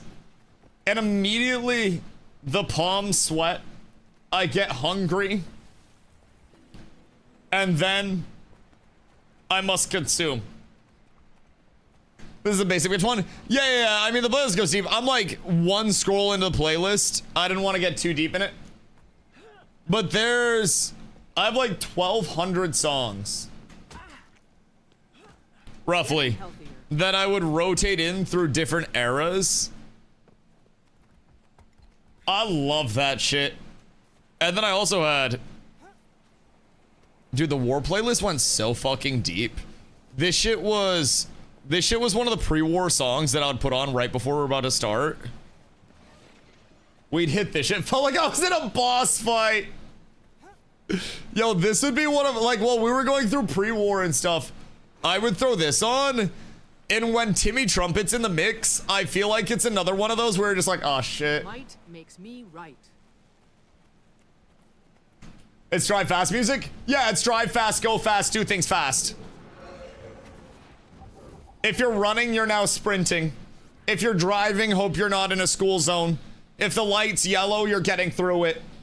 Yes, you're shaving time off the Google Maps with this music. You throw this shit on and you're immediately cutting through lanes, passing people that you didn't think you'd pass. You're hitting right turns with the sideways drifts that you didn't think you'd hit. Nothing can bring me down.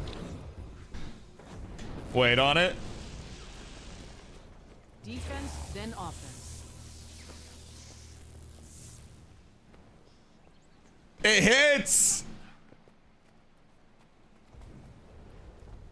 Like, this is the shit that I would have on for wars. This is more Psytrance. I know. This is just different eras of it. I was saying this was one of my pre-war songs that I would put on a lot because I started scrolling through an old playlist and I was like, oh, look what I found. I'm like deep into my old Spotify stuff now. This is all my old, like, if you went through all of my New World War VODs over the course of the 3 years, you would find so many different eras of, like, make heart go fast. And that is the one goal of it over anything else. Let's see. Hold on. And then I'll give you one more. I actually might have. The next one I think might be on my YouTube in one of my montages. I feel like I might have hit that in a montage at some point in time. Snow, do we fight this? Like, I'm gonna be real, I think we just win every single fight that we take right now, and we should probably just run into this red stack. I don't think there's really any way that we lose. Let's go hit this shit. I feel like we're ready. I wield Soldiers, prepare. It's fucking time. Oh wait, do we have a tag up, or should I tag? I don't want to tag up. I do not want to tag up. That shit would be absolutely awful. I should not be a tag at this point. But if someone else wants to tag, I'm so down to stick on tag. I will give you every bit of support that you could ever need. Everything you could ever need. I'm 99% sure this made it into a New World montage for me. Earth and stone conform to my I'm will. like 99% sure. I'm actually 100% sure. Can't do this all the time. Songs distract from the app. I know. That's why I like the Bardcore so much. There's just like, I yap too much to constantly have lyrical on. And that's my big thing. That's why I've curated such a different, like, musical assembly. And I always say that audio is like 50% or more of somebody's experience. I honestly consider audio to be about 75% of the overall experience, which is why I put so much value in like the EQ levels of everything, having a good mic, making sure the game's not overpoweringly loud or quiet so people can always hear things. Music that's complimentary for those that hate music. We have the YouTube side of things where you can just go and not have, not have any music whatsoever. It's catered to have people enjoy what they're hearing as much as what they're seeing. So I also try to bring in music that is very enjoyable. We're going Alpine. Oh, word. For people to have on the background of things. That's not overpowering. And there's some streamers that are less like interactive, so to say, on the talking end, that are more just like hang out and watch me play. And the hang out and watch me play aspect of things is phenomenal. But it's, you know, that gives a little more affordability to having very, how does this, like, distracting music? Hodge? Oh, okay, Hodge. I'm on my way. So that's part of why I have like the bardcore and the instrumentals. Oh, excuse me. Because I want you guys to be able to hear that shit. But it's something where over time, right? I've changed a lot of my streaming setup to kind of complement what I wanted to do with stream. And like Hoopsy said, the full music that's not just instrumental is like distracting from the apps. And that stuff was reserved specifically for like New World Wars. So the bardcore started in New World, and I would go from normal bardcore during the day to periodic 30-minute turn the fuck up sequences of music where everybody would get unreasonably lit for 30 minutes, and then we'd go back to bardcore in between wars. And then it would be, you know, back to the pump up music for wars. It was fucking hilarious. Like, actually hilarious, the contrast. So the reason why wars were a little more, you know, fun for that was A, it was a super upbeat thing, but also I'm interacting with my group and I'm hitting like massive comms, and I'm not even gonna lie, there were times where I was on point. Like in New World, you had two groups that were assigned to being in the middle of point that were like your point groups. And then around the point that you had to contest, there were also quadrant groups because you split it up into 4 quadrants. So with point group, you kind of roamed around and you were like the center of ball. I would sometimes coordinate collapses, like big army, just everybody dump abilities around the drop in my music because it was really fun and satisfying. And I would like hold off on collapses for a couple of seconds, and I would literally calm to my main caller that my music was about to drop, so I wanted to collapse in a couple seconds after. And my main callers would literally hold collapses for my music to drop. It was a phenomenal experience for me, and I loved it very much. That playlist's sacred to me. And it can only be brought out in very specific times, because that's a lock-in playlist, man. You know, like when Mike Tyson gets like the killer in his eyes? I get the killer back in my mouse. The arthritis slowly goes out of my wrists. I feel youthful again. I get full range of motion back. It's like the screws break away, like those We Cured Polio ads where people are like standing up out of the wheelchairs and shit and their shackles are breaking free and stuff.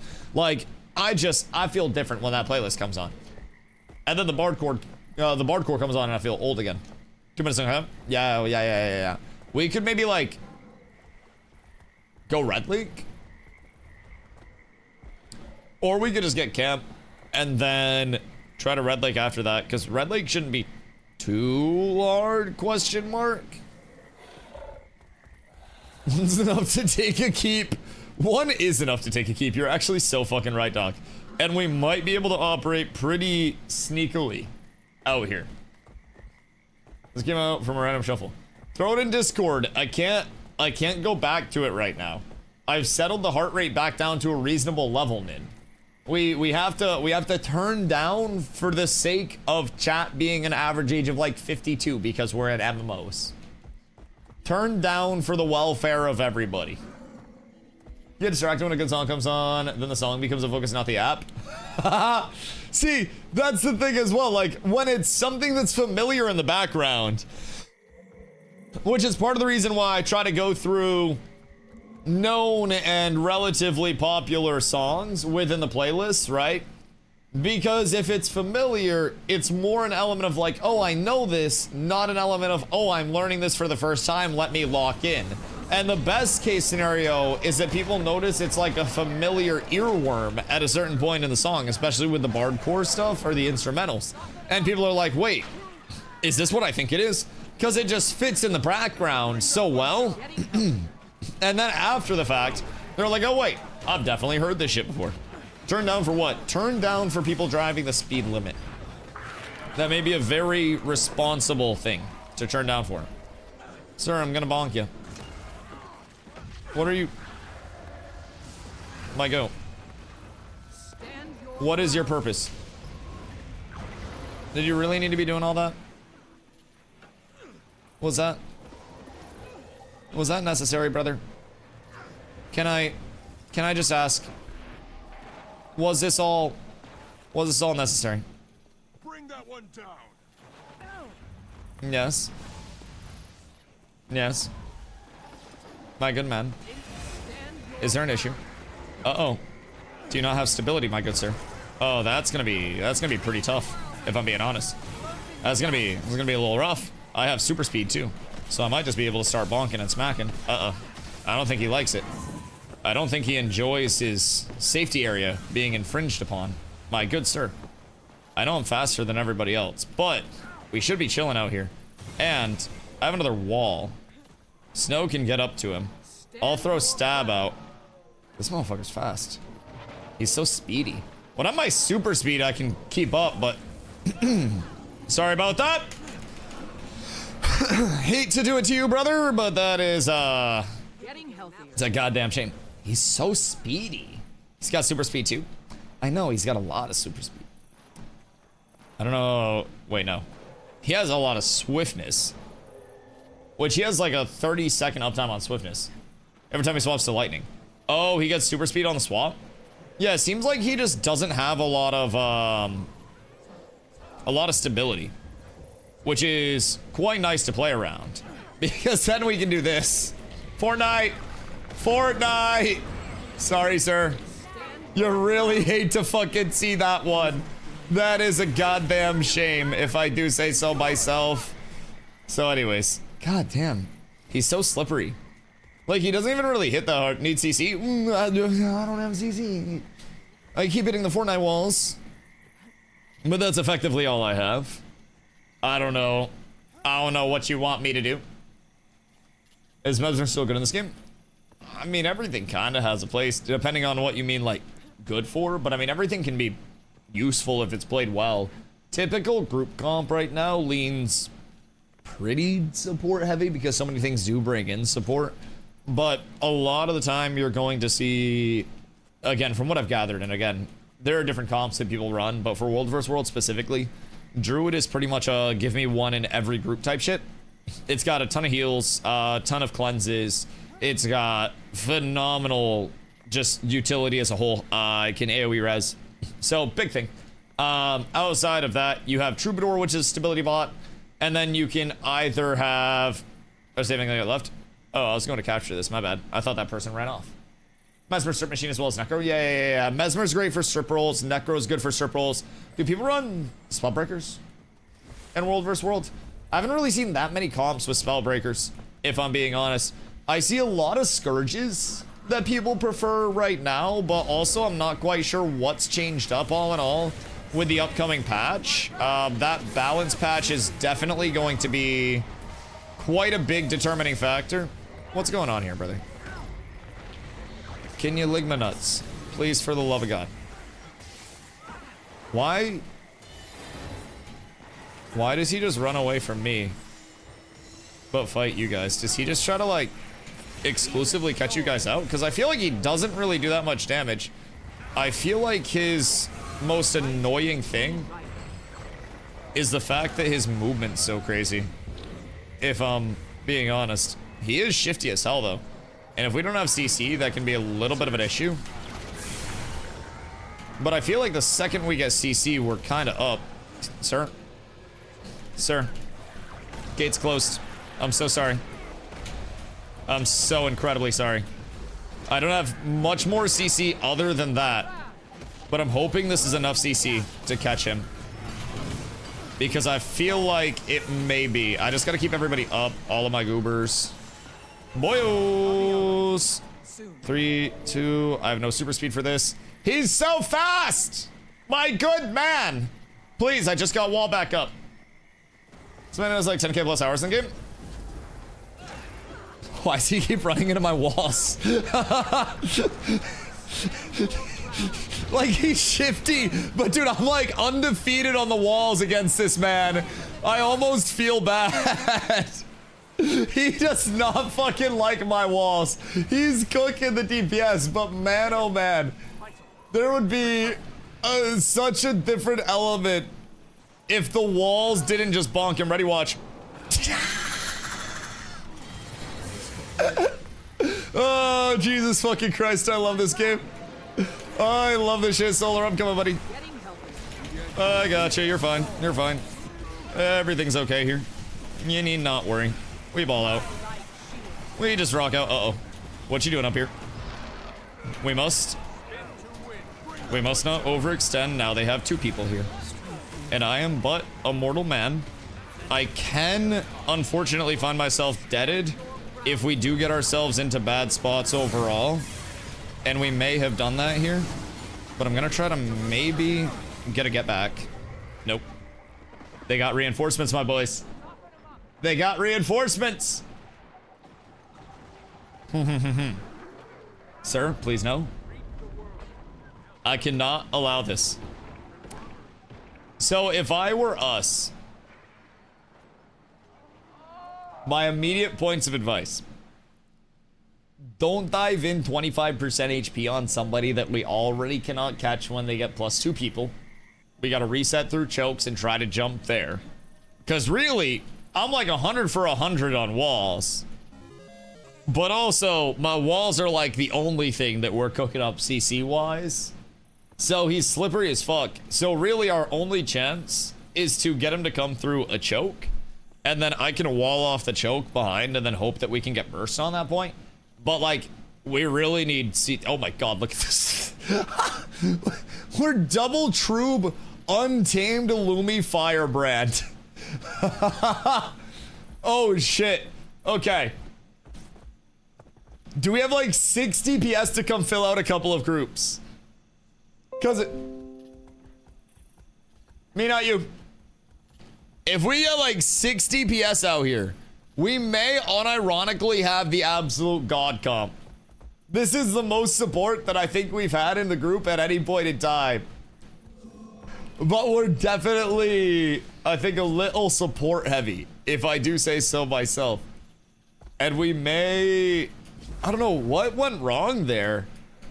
Because I feel like he wasn't doing that much damage. But then I look back, and anytime somebody tries to jump him, they get blasted. Is it something where... like, I'm just so dumb tanky? Defense, then offense.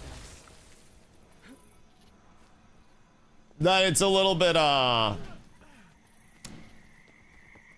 skewed, so to say. Bards can also shoot you, deal.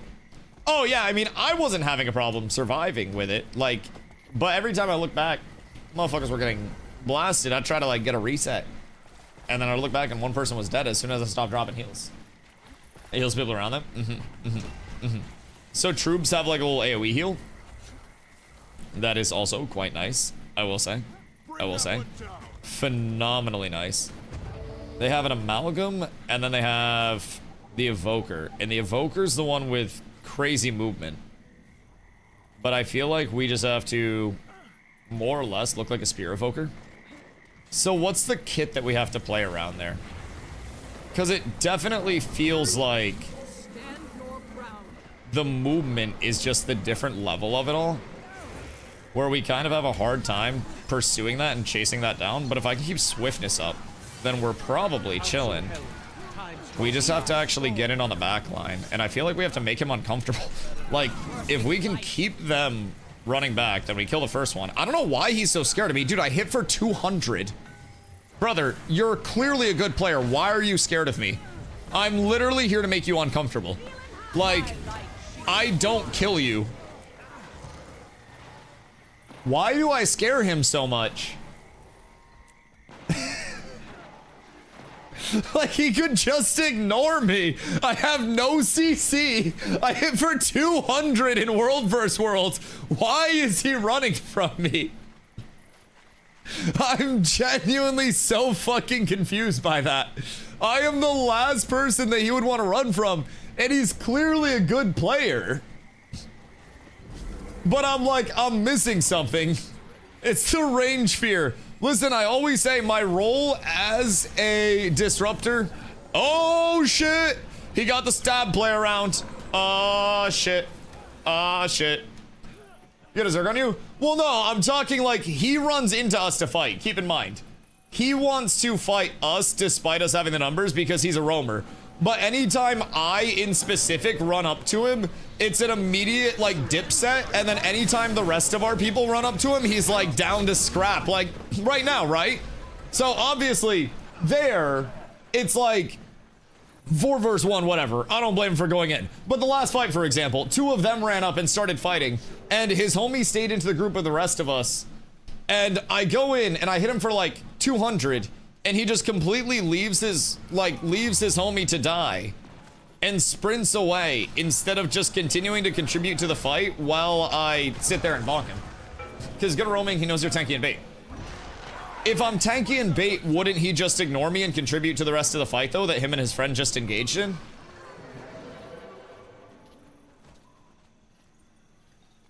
Health, vigor, recovery. Because, like, he wants to bait your Zerg.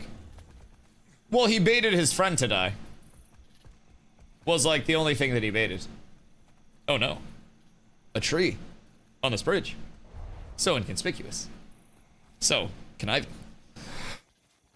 But yeah, I don't know. They came into like fight, and then he just left his Brody to die.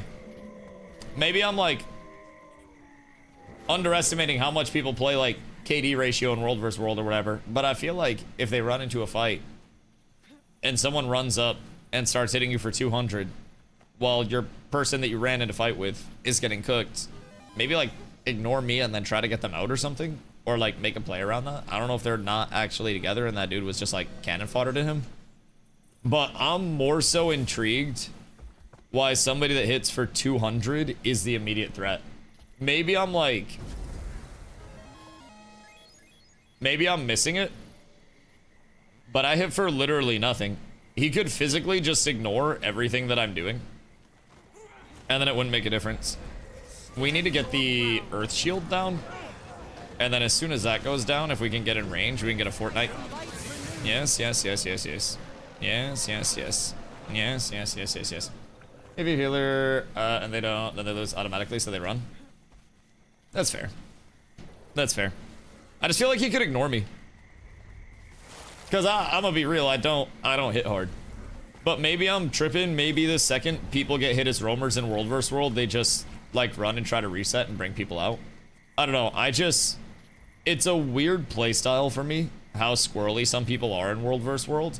And it's something that I still adjust to. Because like, in my mind, if I take fight and somebody comes up to me that's doing legitimately like 0 damage, Fortnite, and they're hitting me, then like, I'm gonna just let them continue to hit me while I go about my business, because it's not much of a concern, right? If they're doing absolute 0 damage. But if they are absolutely rocking my shit, then I'm gonna freak out and run a little bit, right? That's kind of like the new world in me, I guess, where we played our lives because it was a much slower TTK. And if I was running Glass Cannon Lumi, I guess I'd probably be very scary. But I'm like the opposite of that. I feel like when I go up and start hitting for 200, it's almost like you laugh at me and then just start casting in my face, and then I accept that you don't care about me, and then I just go back to healing and we stalemate the fight. But I don't know. I feel as though I approach a lot of fights differently than a lot of people that have been in Guild Wars for some time, because I'm so like blind to the tendencies, if that makes sense. I almost come in with this very different mentality compared to what a lot of people over here I think are used to. And I don't know if it's something that's refreshing for people to see, or if people are just like, your ignorance will be your downfall. But I will say, I do like coming in and hearing about like the takes, you know what I mean? No reason to risk giving you free points. Yeah, that's fair. That's fair. I just care more about getting good fights and being dick out and trying to 1v9 than having one death matter over the course of an entire week. I don't really think it would have that much impact. Like, how many points is it? Fucking cook. Ni hao, ni hao, ni hao, ni hao. That they would actually like miss out on. Food before or after shower? In the shower? What the fuck do you mean? Yogurt and fiber cereal? Well, just make that bitch into some oatmeal at that point. What the fuck you mean? I feel like you get some oatmeal and you're up tremendous. Be like Kramer in the shower. Yeah, I don't see much of an issue there. Also, Shrimpington, what up, brother? I appreciate you.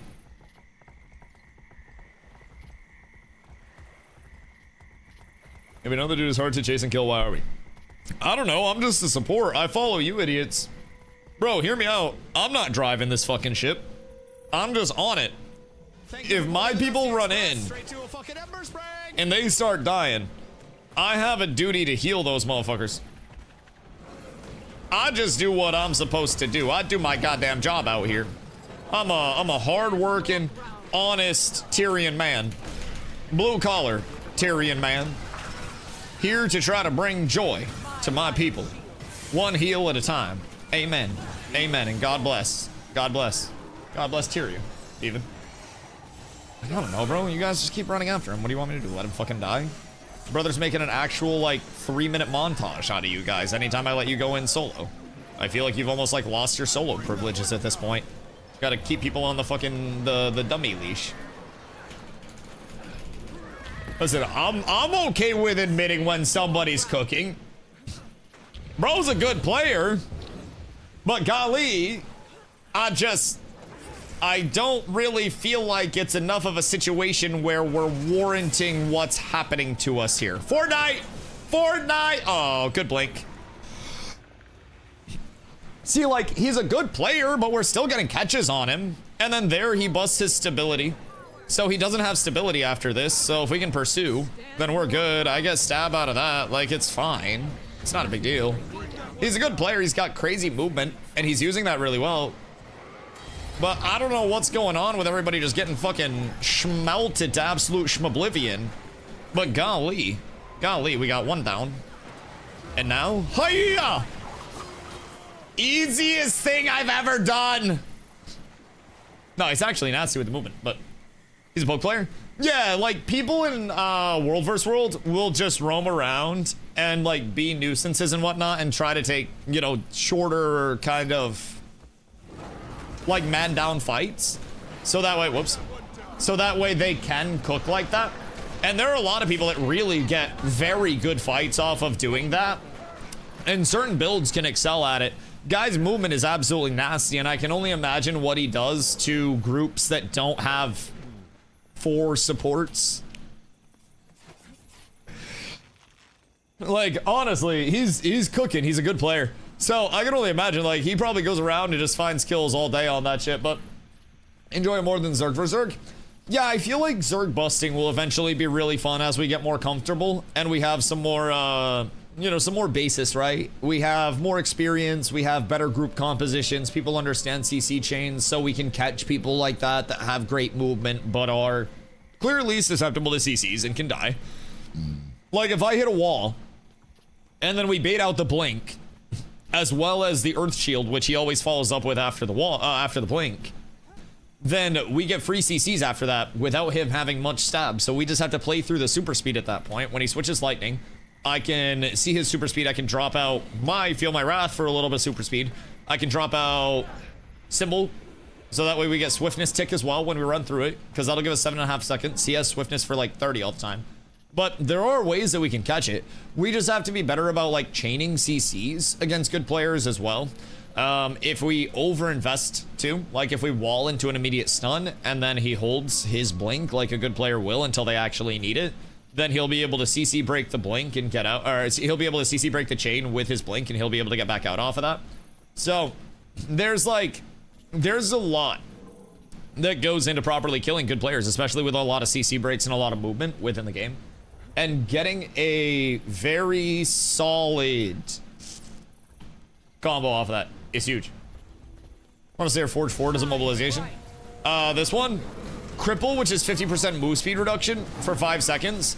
But I'm pretty, like, light with this build on it. My Willbender had fucking sick immobilization. But even then, that motherfucker zoomy. If you hit it twice, is it a mob on the second part? The flip skill. Hold on. We peep next Forge.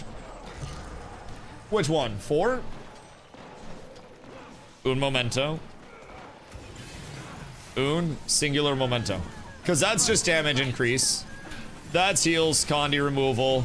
That's blindness on people. And then that is daze. So I could get a daze in. But yeah, blindness instead of the immob.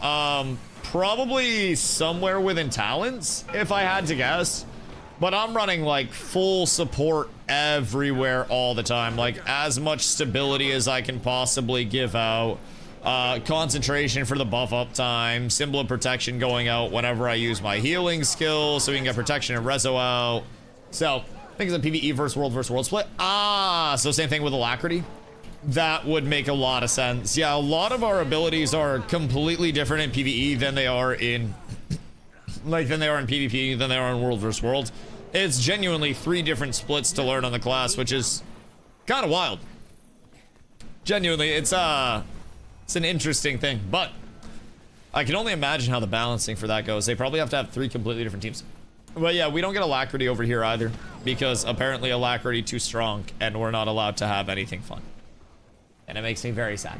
So, that's one thing. I'm very CC light, but I do have a whole lot of utility still, like, but I'm just like super buffer. They removed emote back in October. Ah, that's fucking tragic. So it used to have a mobilization in PvP as well up until then, and then they replaced it with the blinds.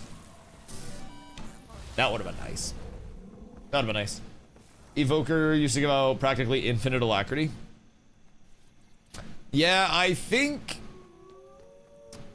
Lumi was also very high alacrity uptime, right? Because you could just go into your forge, and then anytime you equipped a radiant weapon, you would give alac uptime. And alac is 25% reduced cooldowns. So then you would just be able to stack up more alac once you had the alac up, and it was this like self-stacking cycle. It was actually kind of sick. We can kill over here. Alac Lumi's still good.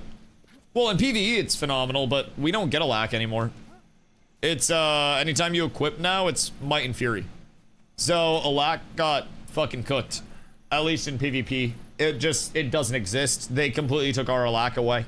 The only thing that we could maybe do is like empowered armaments, but we already give Might and Fury as a baseline, so I go remove conditions from nearby allies when you grant yourself Light Aura, and then gain Light Aura when you use a healing skill. So anytime Light Aura goes out, whether that's on my Radiant Resolve, whether that's on my heal, whatever I'm getting my Light Auras from, right? That's going to be massive. Massive, massive, massive. At least comparatively to, I think, Might and Swiftness, but... Or, sorry, Might and Fury. I keep Swiftness up on almost 100% uptime. Yeah, Swiftness is a pretty simple one to keep up, I will say. There are a lot of things that generate Swiftness, even from... Oh, shit. Even from a standpoint of, like, I have Symbol of Swiftness on my staff, so I can drop Symbol of Swiftness, and then that's going to give us, by the end of it, just in itself off its ticks. Oh wait, that's quickness. Almost a minute of swiftness there. So really, you can just stack up everything. Staff 3 is gonna give super speed. I know! We're gonna have super speed on Feel My Wrath, and we're gonna have super speed on the first tick of staff. But I have a question on this. And I'm not quite sure exactly what the answer is.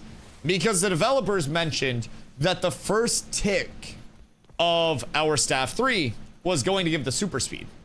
However, is that first tick bound to the spell itself, or is that first tick an individual player modifier? Where my first tick or your first tick, whenever those ticks occur, will give the super speed individually? That, my friend, is a question. Because if it's the former, and it's on initial use of the spell, then that means you have to have everybody in it immediately. Which I think is kind of a nerf a little bit. Because you can use it to precast for the super speed, which is great. But even then, a lot of the time, you're going to be dropping that out in front and precasting your heal into that for Condi Cleanse, where people are running and where the ball is running. So you're going to want to throw that where people are going, not where they are.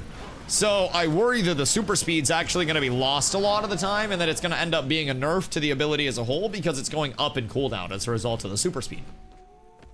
So I'm a little bit scared on that. Like, if we sit here and just go, everybody stock up, boom, great, first tick, then we're good.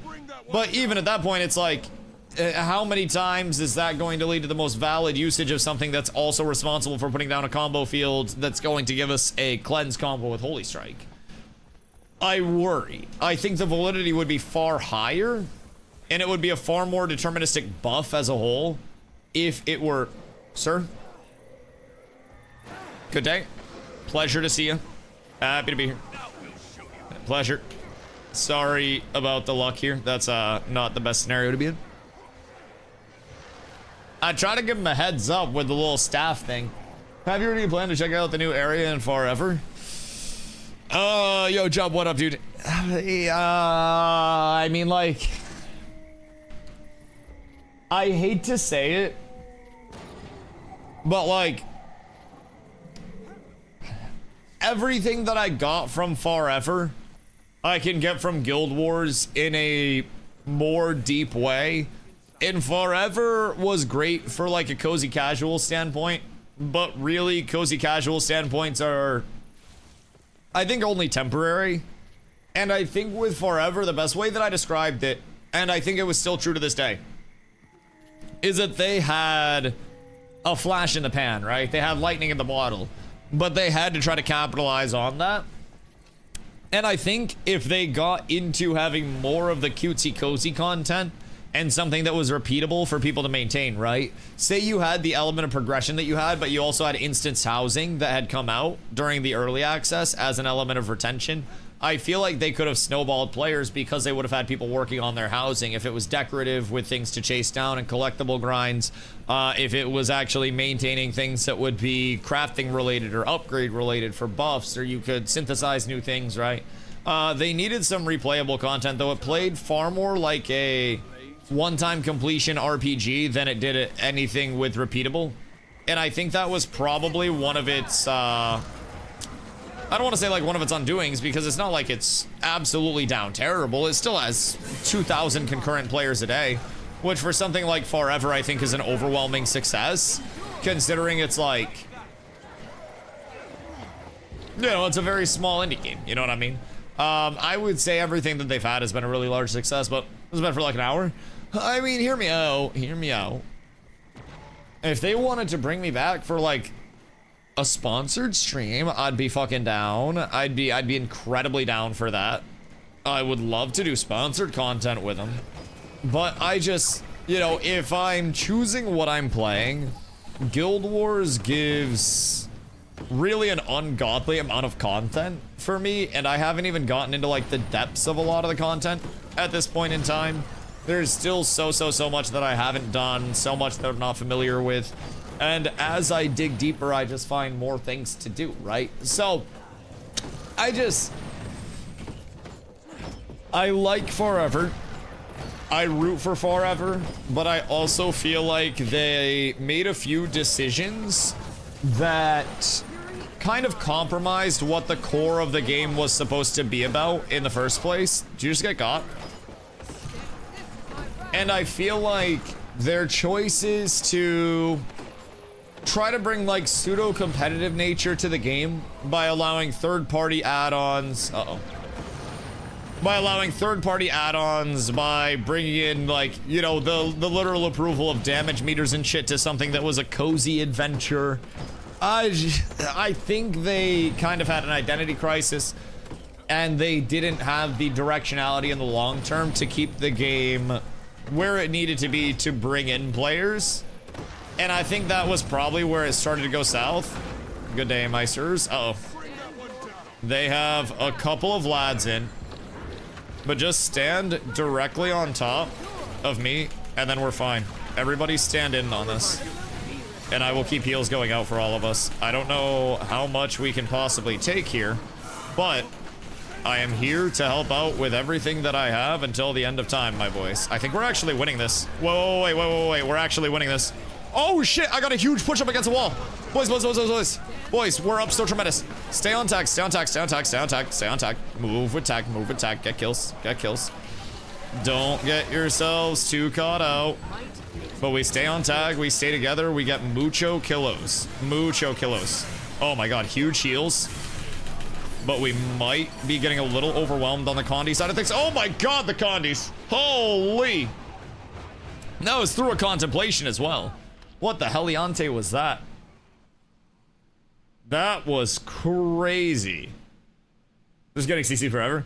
They have a lot of Condis, and they have a lot of create a giant blade to maim your enemy. This attack destroys the barrier of enemies hit. Oh, that's cool. So that can shred through barrier. And then that's bleed. Might grants increased power and condition damage. God damn, wait, what the fuck? This gives 300 power and 300 condition damage? Golly.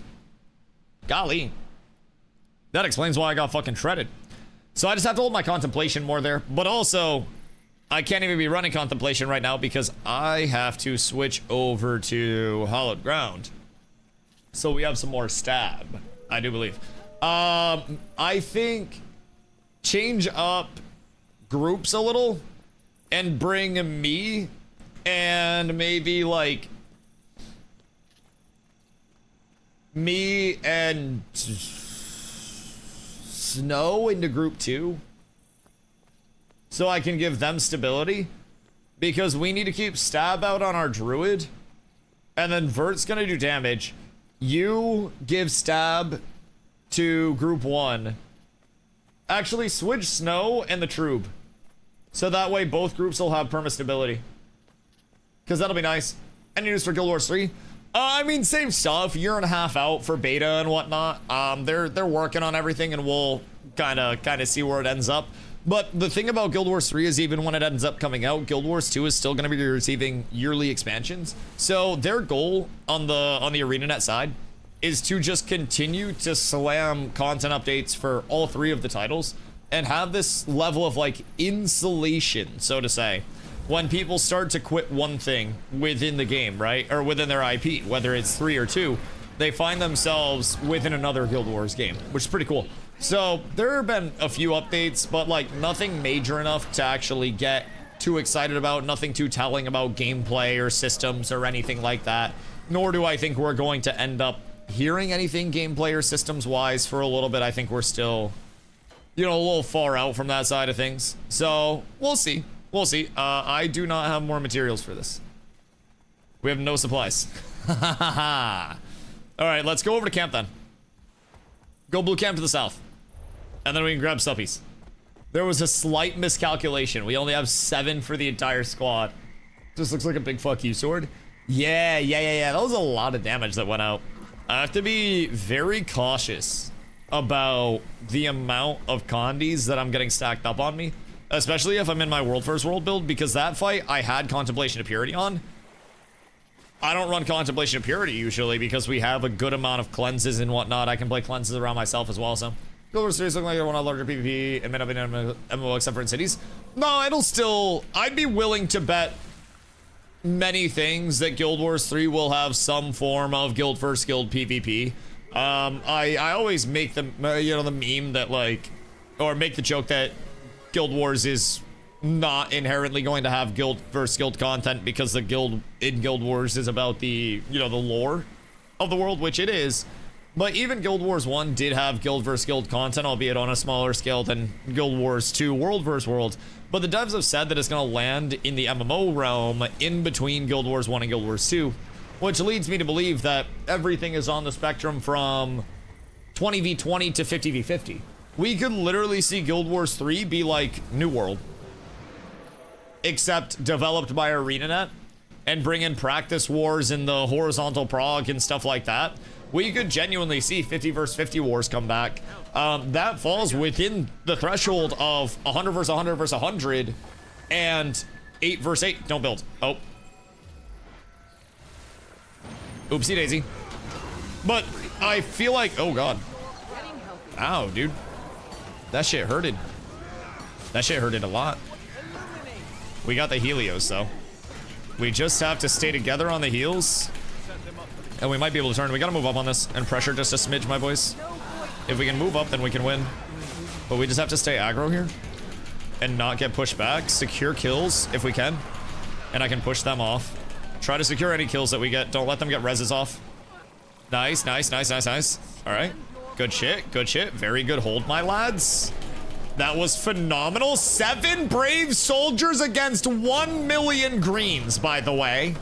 1 million greens. GVD was blasting. I hope they bring it back. Honestly, let us set up guild halls like a keep and siege other people's keeps and like have ours sieged for things, or just give us a dynamic world where towns can maybe be grown and upgraded by players, something with a little bit more of a player involved world building instead of the massive you explore this world, and kind of hybridize both of it, because it seems like they want to have, again, the massive exploration side, especially with the new movement system. But really, I did enjoy the aspect of what New World brought in with their wars, where there was something on the line with the actual implication on the world. That's kind of the type of instancing that I personally, like, greedily would like. But I also feel as though implications on the world and living dynamic worlds are typically unsuccessful for a lot of MMOs in terms of a longevity and sustain standpoint, because so many bad actors can come into play. And it's definitely not a guaranteed success formula or anything like that. So definitely not something that I think will come in. I think we're much more likely to see something along the line of, you know, instance keep content or something like that. But tag's leaving. But yeah, so basically, like, we don't quite know what's going to be coming in with it, but even in world, what's that? The bad actors coming into it? Or what do you mean? I think the largest problem with New World, oh, instance? Oh yeah, I mean, instance content's just, I'm gonna be real, a lot easier to develop for, and it's a lot more controllable. Because if you have something that's truly open world like Rust, you have a lot of people that out there, you know, not in a Rust sense, but in an MMO sense. If you make it truly open world, then you always are going to have people that are negatively impacted by the open world capacity of PvP and of friction coming in, and that's going to be bad for games. True open world PvP MMOs typically don't have much sustenance, and they typically do not exist for very long at all, with few very rare exceptions. And I like open world content, and I really want to root for that shit as well.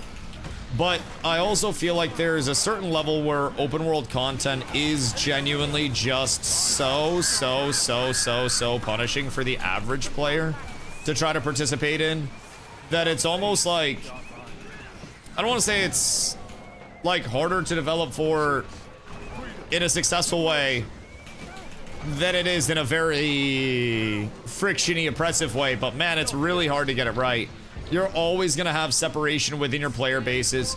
You're always going to have tier differences and skill differences and everything like that. It's always going to be susceptible to players in the open world feeling like they are being inconvenienced, and not everybody's going to want to fight that massive level of inconvenience. So, when you cater to the 1%, you lose the income of the 99%.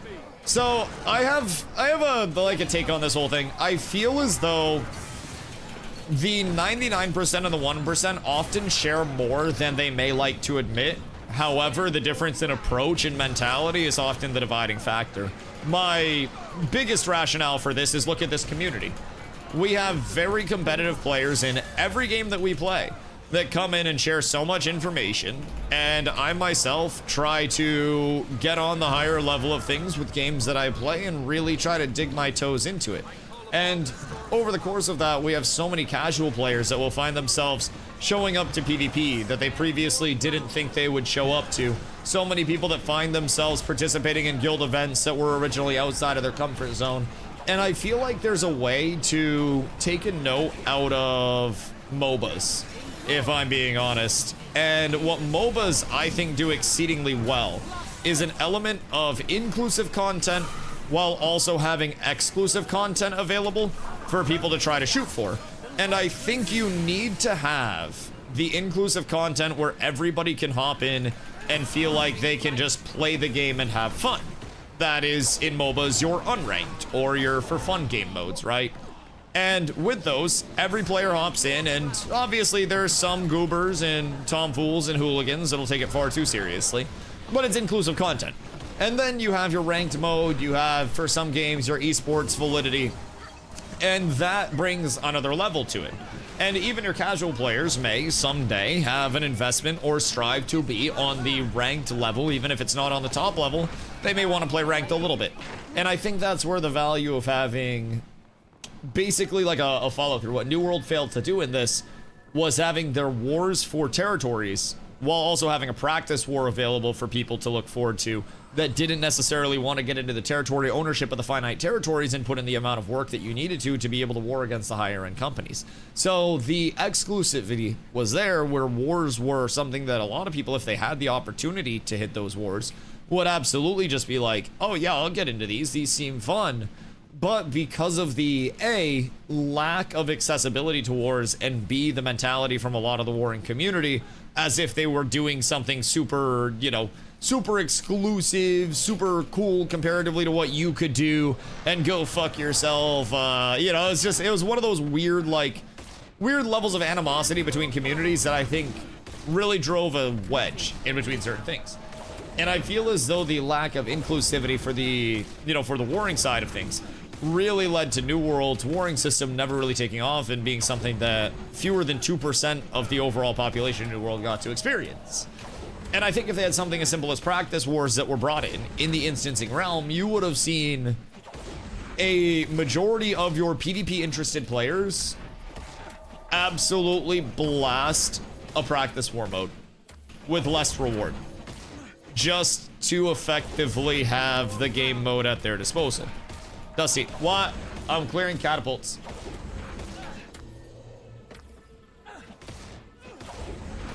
I'm putting in work, because otherwise they're just gonna get right back in our booty. We gotta kill the caddis. I want to connect to the world. What do you mean by that? I just like having to open menus and load into shit. Oh, I mean, that's always gonna happen. Like, you're never gonna have a full seamless world. Even Ashes of Creation was gonna have instance content and load screens into the instance content. Like, that's just, like, a seamless world in the open world, sure, but like Ashes, I mean, hear me out, that's what your entire, like, gameplay is once you get in, though. So, you just have a lot of forms of that. Like, with Ashes, you were still going into a load screen for sieges. Like, you were still being teleported into the area that was sequestered off that was pseudo instance for sieges already, and then they were gonna have hard instancing as well. With Guild Wars, when you're actually out in the world and not in, like, world versus world, you have the entire fucking world that you can just pop around to. Like, yeah, there are cutscenes and instances within the main story prog, but if you're exploring the open world, you're exploring the open world. You're not going through, like, you don't have to teleport around, you don't have to do anything like that. You can literally just fly around, run around seamlessly with the world. It's quite smooth. You can adventure massively. And then if you're a world versus world player, like, yeah, you might have to blip back and forth between the 4 maps. But once you're in a map, if you find content for the day, then you don't have to hit another load screen once again, unless you want to teleport.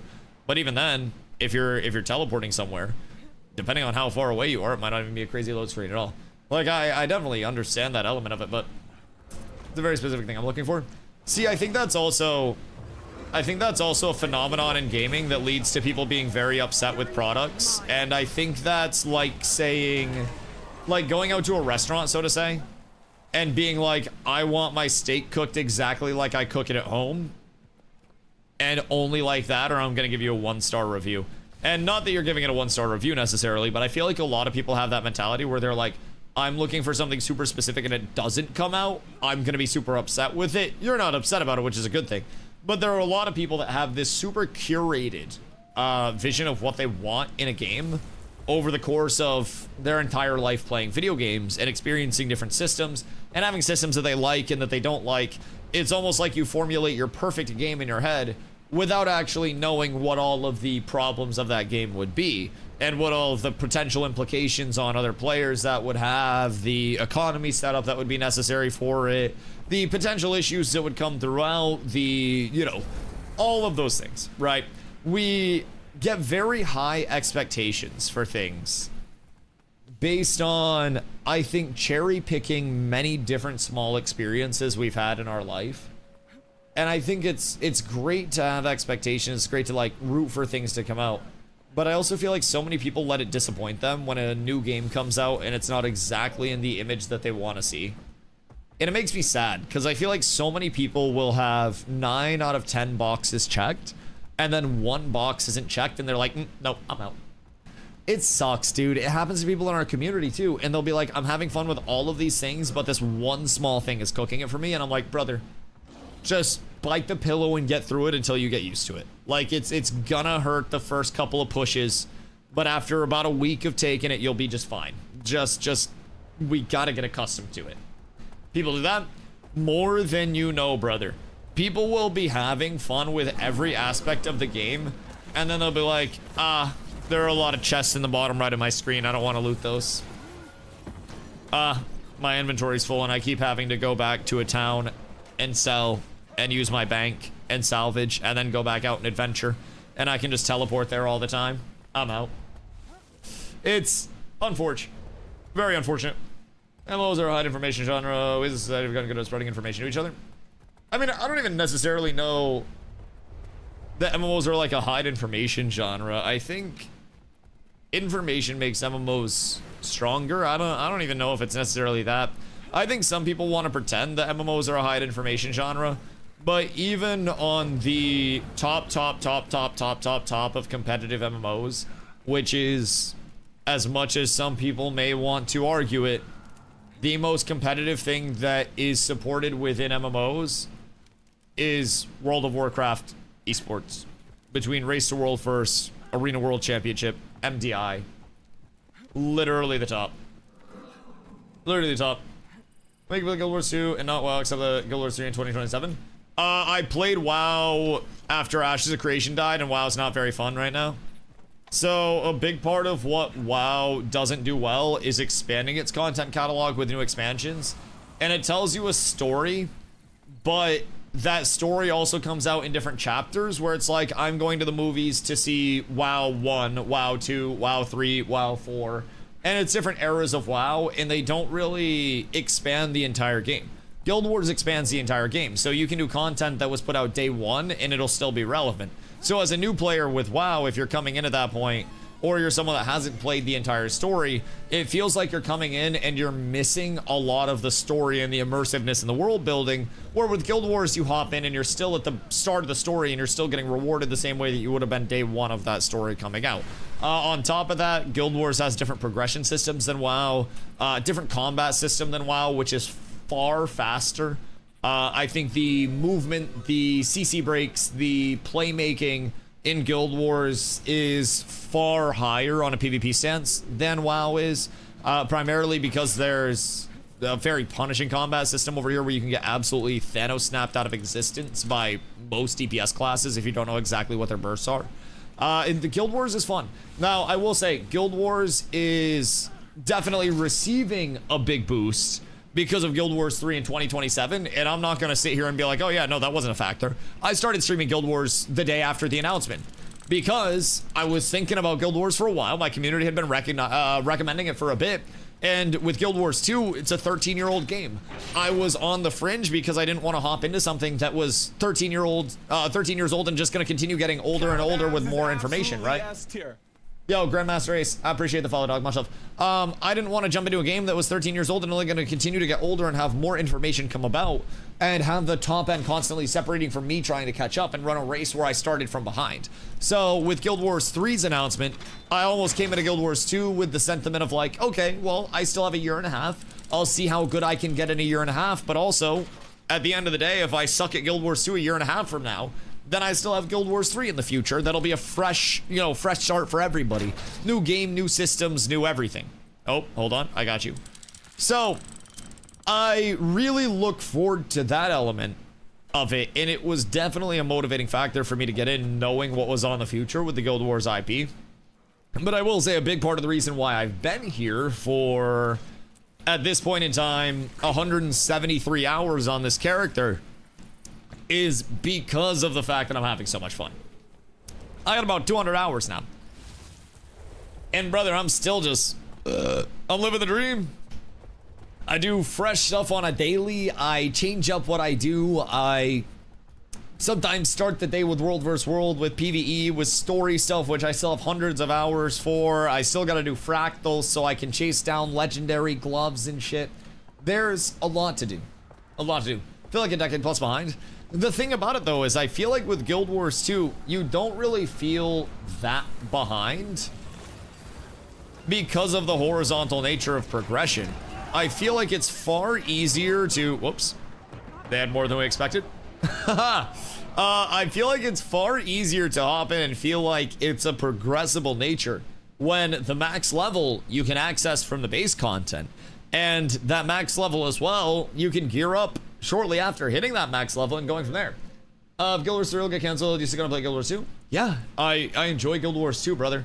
Keep in mind, if you think I'm only here because of Guild Wars hype, it's a year and a half until Guild Wars 3 hype, which means that it's gonna be probably a year and 4 months until the Guild Wars 2 community sees sustained hype. Just for example, I have been lurking a lot in Teapot and Muckluck's streams just to like learn from them. And there were points directly after the announcement where they had upwards of 10,000 viewers, and now their viewership has settled right back down to roughly where it was before with a nice sustained gain. And they'll absolutely get another buff to their viewership like crazy, but that's going to be prior to the Guild Wars 3 launch, another year plus down the road. So for me, like, I wouldn't have stayed in Guild Wars 2 in the meantime if I didn't enjoy Guild Wars 2. This was kind of the push to give Guild Wars 2 a chance, and if I didn't like it, I would have just gone and played something else. Like, I genuinely have any bit of that. But as Fupo said, there is likely more of a chance the Riot MMO never comes out than Guild Wars 3. Guild Wars 3 is insanely secure. ArenaNet is a developer that has been financially green and making money on their titles for quite some time now, and they are incredibly secure in that realm. So there's a very low chance out of like the major three that Guild Wars 3 would be the one to get cooked. I do feel as though it's the future of their entire IP, and they've already been working on it for multiple years. So like that's already had the allocated teams, and they make more than enough money on their current existing titles to be able to sustain the development through Guild Wars 3. So just gathering information if I start playing Guild Wars 2 because now everyone's playing it because of the hype of Guild Wars 3. Oh no, I'm gonna be real. The hype has worn off, brother. Like, you're now 3 weeks-ish past the announcement. The hype of the announcement wore off like a week after the announcement because it's a year and a half out. The people that are playing Guild Wars right now may have been intrigued by the announcement, but that's like saying, you know, something goes 50% off, people are only playing it because of the sale. It might have been a catalyst in getting them in, but if those people weren't interested in the first place, they wouldn't be playing it. Guild Wars 2 is a completely different game than 3, and it will also be like very low carryover, if that makes sense. So Guild Wars 2 is made in a, you know, an engine that ArenaNet basically has in-house. It's a 20-ish year old engine that's heavily modified and updated and modernized, but they've hit the point where it's no longer economically viable for them to continue to modernize it. So Guild Wars 3 is going to come out in Unreal Engine 5. Unreal Engine 5 is going to give a completely different game feel, graphic aesthetic, combat feel, movement system, and who knows how much more, simply because of that change in engine that they're running on, right? So there are... Wait. Can I join tag? Do I have to like ask for an invite? Or what's the dealio there? Are they priv taggy? Because we can just run around and support. I don't mind. All of my buffs will overflow. Just ask to join. Oh, word. Ask for invite. Oh, and I got food. I'll send a heart too so they know I'm serious. So that way. Yeah, the heart works. The heart works. We're so up. Everybody knows. Everybody knows. We're in the game because Riot knows how to make their games work. I mean, hear me out. Riot has also had projects that have been canceled, unsuccessful. The fact that they have successful titles, yes, is a great testament, and their monetization is very friendly, but Riot can fuck things up, and not everything Riot touches is immediately a success. And again, Riot has canceled many projects. Riot is still funded by Tencent, and Tencent absolutely has fucked up many things in the past. Keep in mind, it's not just Riot. So when you're looking at, you know, credibilities of developers, genuinely, ArenaNet has been in MMOs for 20 years at this point. Like right around 20. And with that, they have gone from something that wasn't even supposed to be an MMO in their mind with Guild Wars 1, which was like a co-op RPG, and they wanted to ship it as a CORPG as the genre, right? But the community told them, you have an MMO, this is an MMO. So they ended up just accepting that it was going to be an MMO. But that was very small scale and instanced outside of towns, which were player hubs. And then with Guild Wars 2, they went the complete opposite with a massive open world structure with the world versus world versus world that brought in a ton of players together for PvP with this very large living feel. And one thing about ArenaNet that I think makes it very, again, nothing set in stone, but very encouraging with their games is when you start to listen to the philosophy of ArenaNet developers, it makes sense. Their development is based around one very simple thing, and it's solving pain points for players.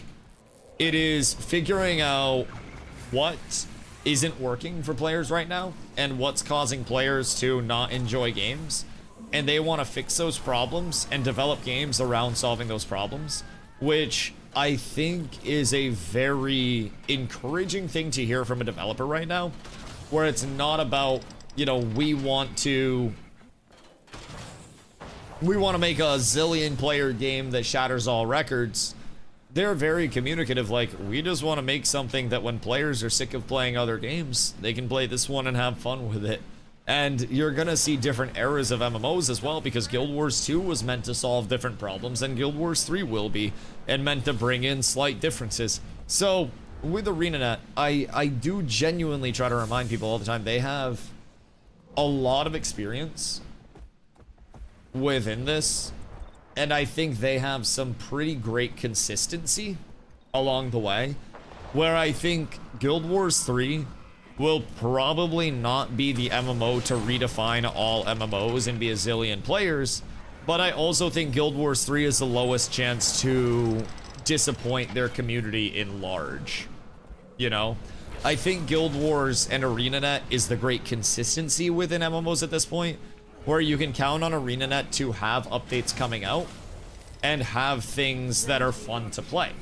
And I feel as though that's okay to have. I feel like you don't need to be chasing a zeitgeist all the time.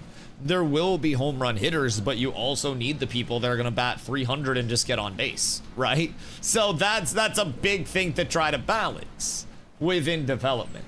And with ArenaNet, out of the big three, right, I think Blizzard, if they try to innovate too much with WoW Classic Plus or WoW 2.0, whichever they end up going with, whatever this Camelot code name is, I think WoW has a very large potential to upset their no changes crowd, which is an unfortunately very large part of their overall community with the Classic IP. A lot of people want Classic protected as Classic. It's sacred to them. It's holy ground.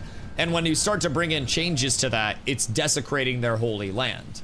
And I feel as though the WoW community might not be the most receptive to substantial changes, like some other ones would. Now, Guild Wars, they're used to each of their titles being completely different from 1 to 2 and 2 to 3. They've been prepped for that. So that's where I lean into Guild Wars having a large chance of consistent success.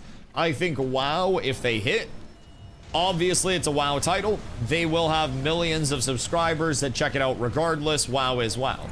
But I think Classic Plus may end up being not the most successful version of WoW ever, and people may just end up going back to retail or Classic or Era or whatever they were playing before. It all just depends on the actual execution of it, and I think they're walking a very fine line. Riot is, in my opinion, the wild card. We don't know Riot's development theory with the MMO. We don't know what type of MMO they're bringing in. We don't know if it's tab target or action combat or turn-based or a card collector where you're going through the world and you're building a deck and you get into an auto battler and you gotta deploy cards. We don't know. And I think that's an important thing to keep in mind with the Riot MMO. There is no verification anywhere of what the Riot MMO is actually supposed to be at this point. So Riot MMO is likely the one, in my opinion, that has the potential to the most out of any MMO in development put a new IP on the map in a long-term form and get, this is the important part, the highest exposure to a younger generation of players. I think no other MMO in development does that as well as Riot does. And I think with Riot, you already have a following that really likes PvP-based games. So you can bring in instance PvP for the instant grat. Maybe they even decide to do a gear match, almost like an SPVP in Guild Wars, where there's still build variants. However, you could have gear match go in so people have their MOBA feel or their Valo feel within the grind of the game. But they could still have so many different living world functions within factions and within changes. We just have no idea what's going to happen with it. So, just let them cook. Maybe they'll save the genre, who knows? Honestly, that's the biggest thing. With Riot, it's like, maybe they'll save the genre, maybe the MMO drops and it's completely disconnected from what people are looking for. We actually have no idea. Riot is genuinely a who knows. And I think that's exciting. I think it's the Charlie Kelly of MMOs. It's the fucking wild card. You never know if he's gonna cut the brakes or if he's gonna actually do something phenomenally smart. And at a certain point in time, we'll see. And I think there's a better chance of Riot succeeding than failing. And I think their monetization is also a very heavy thing. Riot can afford to lose some money on one project while they wait for it to come afloat. But I still don't think Riot is completely foolproof. I think there is absolutely a chance that Guild Wars 3 could be bad and not hit and be received by audiences as much as Guild Wars 2. I think there's a chance that the Riot MMO could be bad. I think that there's a chance that pretty much everything that is developed could be quite bad. There are some details about it. Bring me down. Some, but like, not all. Not all. They succeeded in their first FPS game. Right, using very well-established formulas at the time, kind of innovating on those. But keep in mind, out of their list of games, right? We'll bring that up real quick, and we'll find a full list. Games. So, and keep in mind, this is literally just Riot's catalog, right? Just directly Riot itself. This isn't even other like Tencent funded adjacent things that are kind of Riot proof. League, obviously huge. Teamfight Tactics, wildly successful, stolen from Dota, right? But then, out of these, there are absolutely games here that did not hit Zeitgeist. Now, again, even their bad games, like Legends of Runeterra, still had presence. And even 2XKO is still going to have presence within the fighting scene, simply because Riot can shove a game in your face so much because they have so much money that they get away with just anything that they want. You know, they can actually just cook that shit up. But even then, they have a slew of other titles as well that are on other platforms. Granted, not all of these are meant to be genuinely like massive titles or standalones or anything like that, right? But when we look at all of their projects, there are absolutely things that Riot has been involved in some way, shape, form, or capacity that aren't exactly Zeitgeist level games. And again, Riot, I think, does have a very good chance of succeeding, but it's a large open world MMO in a persistent world and has action combat, heavily leaning into procedural activities, immersive storytelling, very deep lore and backstory, evolving events and things. It's not leaning into top targeting. Oh, yeah. I mean, I think most people knew at this point that it'd be like an open world, but I don't know, where was it said that it was going to be a large persistent world? Because I haven't heard anything about like persistent or dynamic. I've heard action combat like a lot, but it is there a source?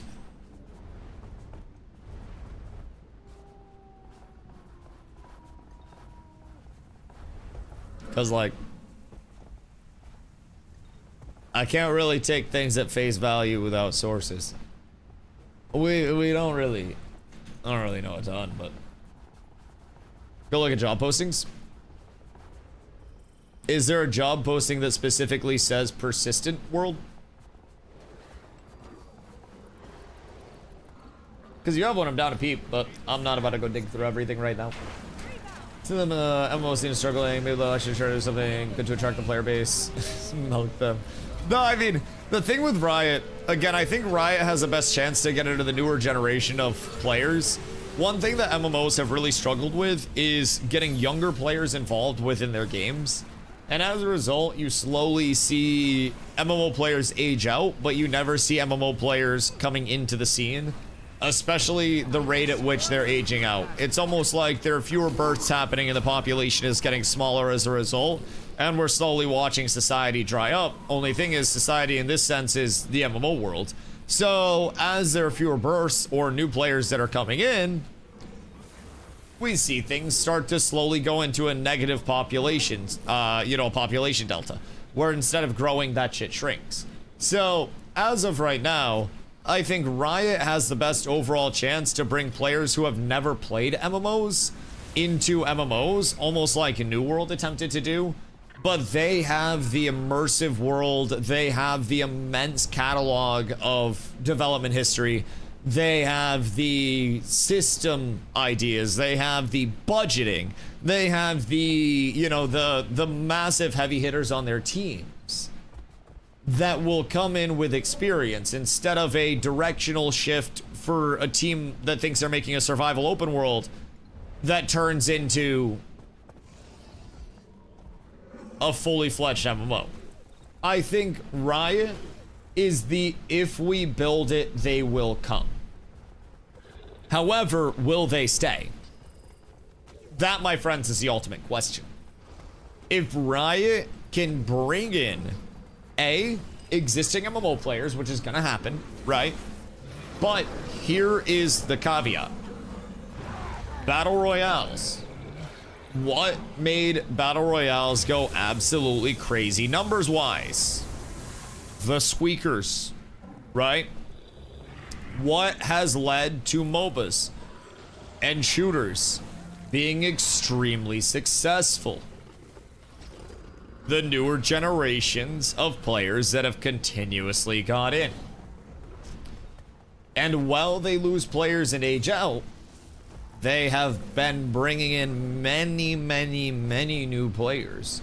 A lot of the games that people are seeing that bring massive population growths, those games are carrying over to a younger generation of players as well. And if you can sustain that, then people want to shit on Roblox for targeting the younger generation of players. But Roblox has a higher peak concurrency user count, like peak concurrent user count, the total number of users all at one time, than Steam. Not like a game on Steam. Steam. Roblox is larger than Steam.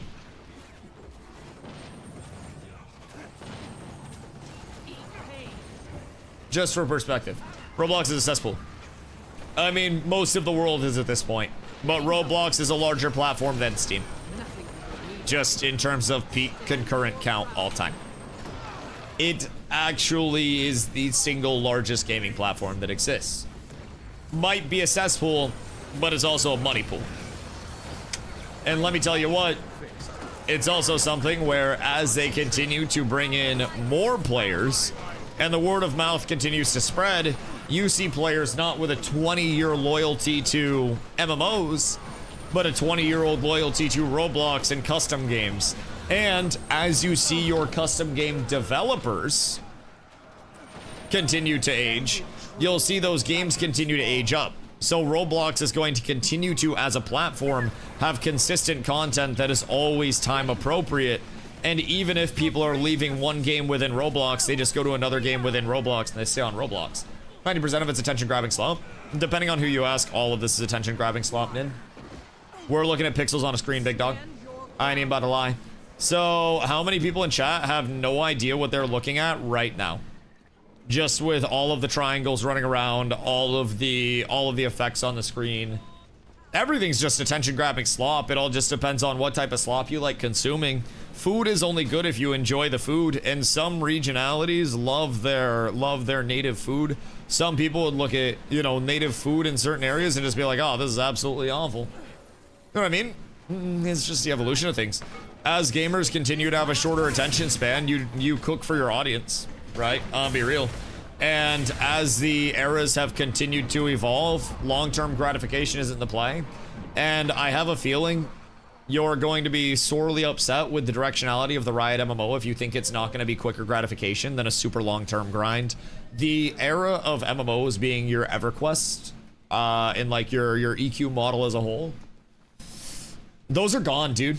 People don't have the time, people don't have the attention span, people don't have the commitment, because if you're waiting a minute and a half for combat to end, people will just be on their phone scrolling TikToks. They'll go into combat, and if it's tab target, they'll just scroll TikToks, and then they'll end combat, and then they'll go into combat again, and they'll scroll TikToks, and they'll get bored, and they won't play anymore. It's going to be stimulus. It's going to be dopamine. It's going to be flashing lights, and it's going to be constant things to do, and it's going to be snappy movement, and it's going to be responsive, and it's going to be bright, and it's going to be engaging. It's just games nowadays.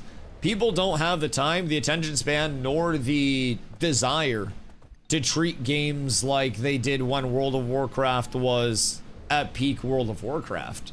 It's just a different era, man. Like 4-hour raid nights are gone. And keep in mind, people used to do like 3-4+ hour raid nights a week for Prague.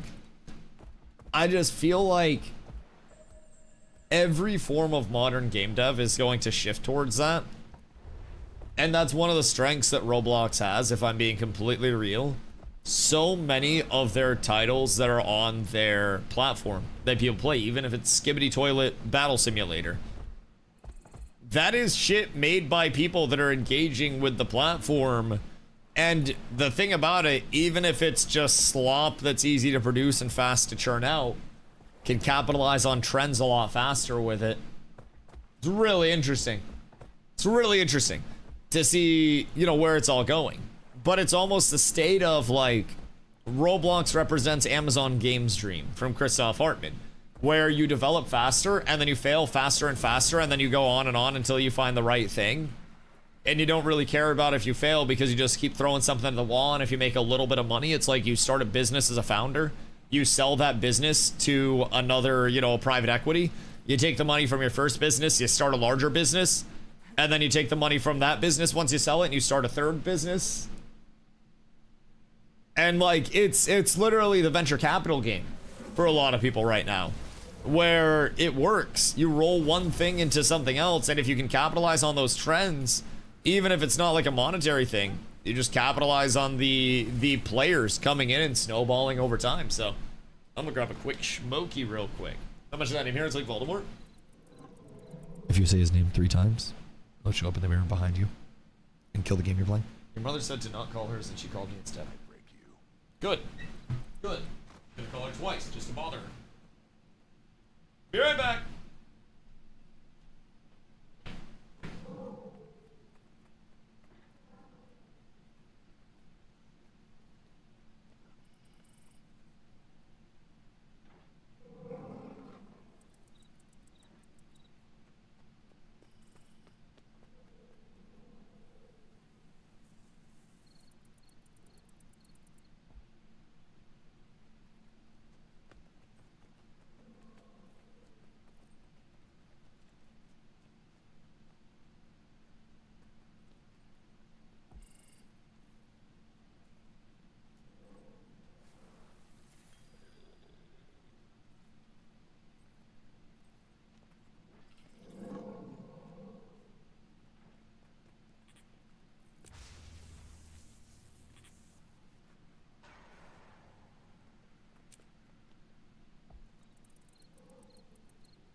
Good day, bitchachos. Gonna go shower and think about life? You're gonna think about me in the shower, don't lie. I know what you're gonna do, Nin. I know exactly what you're gonna do. You know, skin thing. Like Hillside, then get them with addicting MMO loops. The thing about it is I don't think MMO loops are addicting for people nowadays, if I'm being honest. So think about what sells to a lot of Riot's player base. Starting the loop with nothing and having a short yet varied experience to the top of your power curve with impact from other players every single time. There's not a lot of playing for keeps, so to say, within Riot's current gameplay loops. And I expect within a lot of their PvP that they feature, because they will feature PvP. I'd be willing to bet both of my testicles on that. I'd be almost willing to bet that there is absolutely going to be a form of gear equalized ranked PvP that comes in with the Riot MMO, specifically built to target those players that are League or Valorant enjoyers, that do want the element of I start the match, I get my gear, I grow, or I start the match on an equal playing field with other people without having to gear. Something similar to the structure of SPVP in Guild Wars 2, where you still have build choices and variables that you can bring in, and there are still differences between how you run and how I'd run, but there is somewhat of a, you know, an accessibility to that, where even if you're not putting in a million hours on the vertical grind, you and that other person that is putting in a million hours on the vertical grind can both have an equal chance to win that fight, and you feel like you're winning the fights because of skill on your end and not because you simply just played more. A lot of the current Riot player base, through many of their games, I feel like really is focused on that loop. And I feel like MMO loops are almost contradictory to it because it's a snowball type progression, but it's over a long drawn out period. And in games where, take Guild Wars 2 for example, horizontal progression is at the forefront of things more than vertical progression, people will immediately come in and be like, oh, I feel like there's not going to be enough to do in this MMO, I'm going to run out of content. Not realizing that horizontal progression still means there's a ton that you can do. It just implies that you can get rewards for whatever you're doing along the way. So there's still a ton to do, but even the word horizontal progression over here with Guild Wars sends so many people down a loop of, what the fuck am I going to do? I'm going to run out of content 50 hours in, and then I'm going to be so down bad, so bored, so horrendously sad all the time, woe is me. And then they come in and they play a bunch of hours and they're like, oh, I don't even have Ascended gear yet. Cool. I still have more vertical to chase. I don't have the agony resistance to run tier 4 fractals. So I need to get better gear. I need to get the Ascended gear. I need to get better agony resist for that gear. Oh, well, now I don't have the agony res. Do I farm up money? Do I farm up fractals to get the agony res in the first place and then socket it? There are just a bunch of things that you can still do to chase verticality. But I think when I look at the Riot side of things, their largest market share would come from their accessibility to younger players. They can bring in the people who might not have the full-time jobs and the mortgages and the lawn to mow and the wife to worry about and the kids running around. Actually, these days, babies having babies. But they wouldn't have as many responsibilities as your 9-to-5 dads. So, here's a link to a job listing about the sandbox persistent open world thing. Thank you, Fubo, I love you. You know me, I just need my sources. Hold on. Come work with us. I will, Kyle. This role is about solving unsolved problems. This sounds like mining Bitcoin. And building foundational systems that will let thousands of players interact seamlessly in a persistent sandbox world. You're a fucking legend. Bingo, bango, bongo, Fupo. This is why I can always count on you. Thank you. Oh, this is from Orlando too. Sick, I follow Orlando on Twitter. Yeah, I follow like all of Orlando's movements over there. I love Orlando, he's dope as fuck. Excited to share that we're looking for a staff software engineer, core tech, to join us in Los Angeles working on the League MMO. If you have 6+ years of game engineering experience, including a ship title, are fluent in C/C++ with strong debugging, networking, and server architecture skills. Wait, so hear me out. If somebody just applied to that and it was like, what are your debugging skills? And they were like, I worked on Ashes of Creation. Would that be a positive or a negative? Because they had a lot of things to debug, but also how to find something that's not an NDA. They've tightened up the language recently. Ah, that makes sense. That makes sense, yeah. I would assume, especially with Swolinka coming in and being like, hey man, I saw a fucking playtest today. I would assume they were like, all right, hold on. Let's fucking chill. They're tests you take after applying. So they basically set up like a track for you to debug shit on. They give a glimpse of your ability. Do they have you work on the actual game? Or just like they set up bugs that they want you to solve? Because hear me out. If I were doing job interviews, I would bring in devs and I would be like, all right, you have 1 minute to solve as many problems as you can in our game, go. And then if they solve something, I'd give them an hour. And then if they solve something else, I'd give them 6. And out of nowhere, you got a 7-hour workday out of somebody. And then you call them back if they did a good job and you don't have to go back and fix it. Fupo, I'm optimizing game development here. Imagine Western dev without having to pay for labor. Donate food. I think I'm good for right now. But what do we want tonight is the question. Cause like, are we doing more pasta tonight? Are you gonna cook that up? Because we do have 2 things of chicken tendies that I left out that I want to get in marinade. So if we're waiting on that, then I'm gonna put them in marinade tomorrow and let them marinate over the day tomorrow, and then I'll cook them up the day after. Or I can put them, or like you could put them in marinade, they could marinate for a few hours, and then we could cook them up after stream tonight. But that also might lead to us being up a little late. It just depends on what we want to do. Because tomorrow, I'm assuming we'll go out for food somewhere along the way, or we could just pack stuff. I think we'll probably like pack a breakfast, and then I would assume go out for food somewhere along the way. Explore, do yada yada, and then concert, and then drive back? Question mark. What time's the actual concert at? Does Wheezy F baby? I want to get lunch in Baja. Oh no. Oh god, wait, why? Oh, we're gonna spend so much fucking money.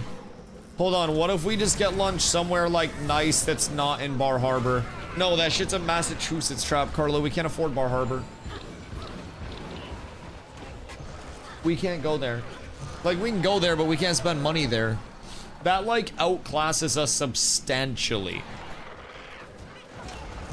Like, I don't, oh, yeah. Oh, Bar Harbor's pricey.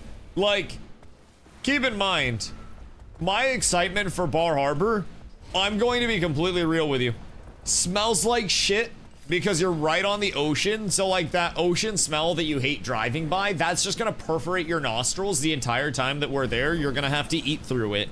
They're going to charge you $27,000 a pound for seafood that's prepared for you there. And you could literally just get it, like, Bangor adjacent in one of the smaller towns at a place that's well reviewed there, that's a little hole in the wall, for probably like $8 a plate. I swear to God. If you want to look though, you could try to find this super adjacent place that maybe has good prices, and you can work your voodoo wizardry. And if you find something in Bar Harbor, then great. But man, Bar Harbor, holy shit. It's like the New York City of Maine, I swear to God. If we thought the old port was expensive, golly, we're not ready for that whatsoever. We'd have to do a fucking dono goal for that. Need to hire and give them book size NDA before you give real data. Yeah, that's fair. Is $20 for burgers too much?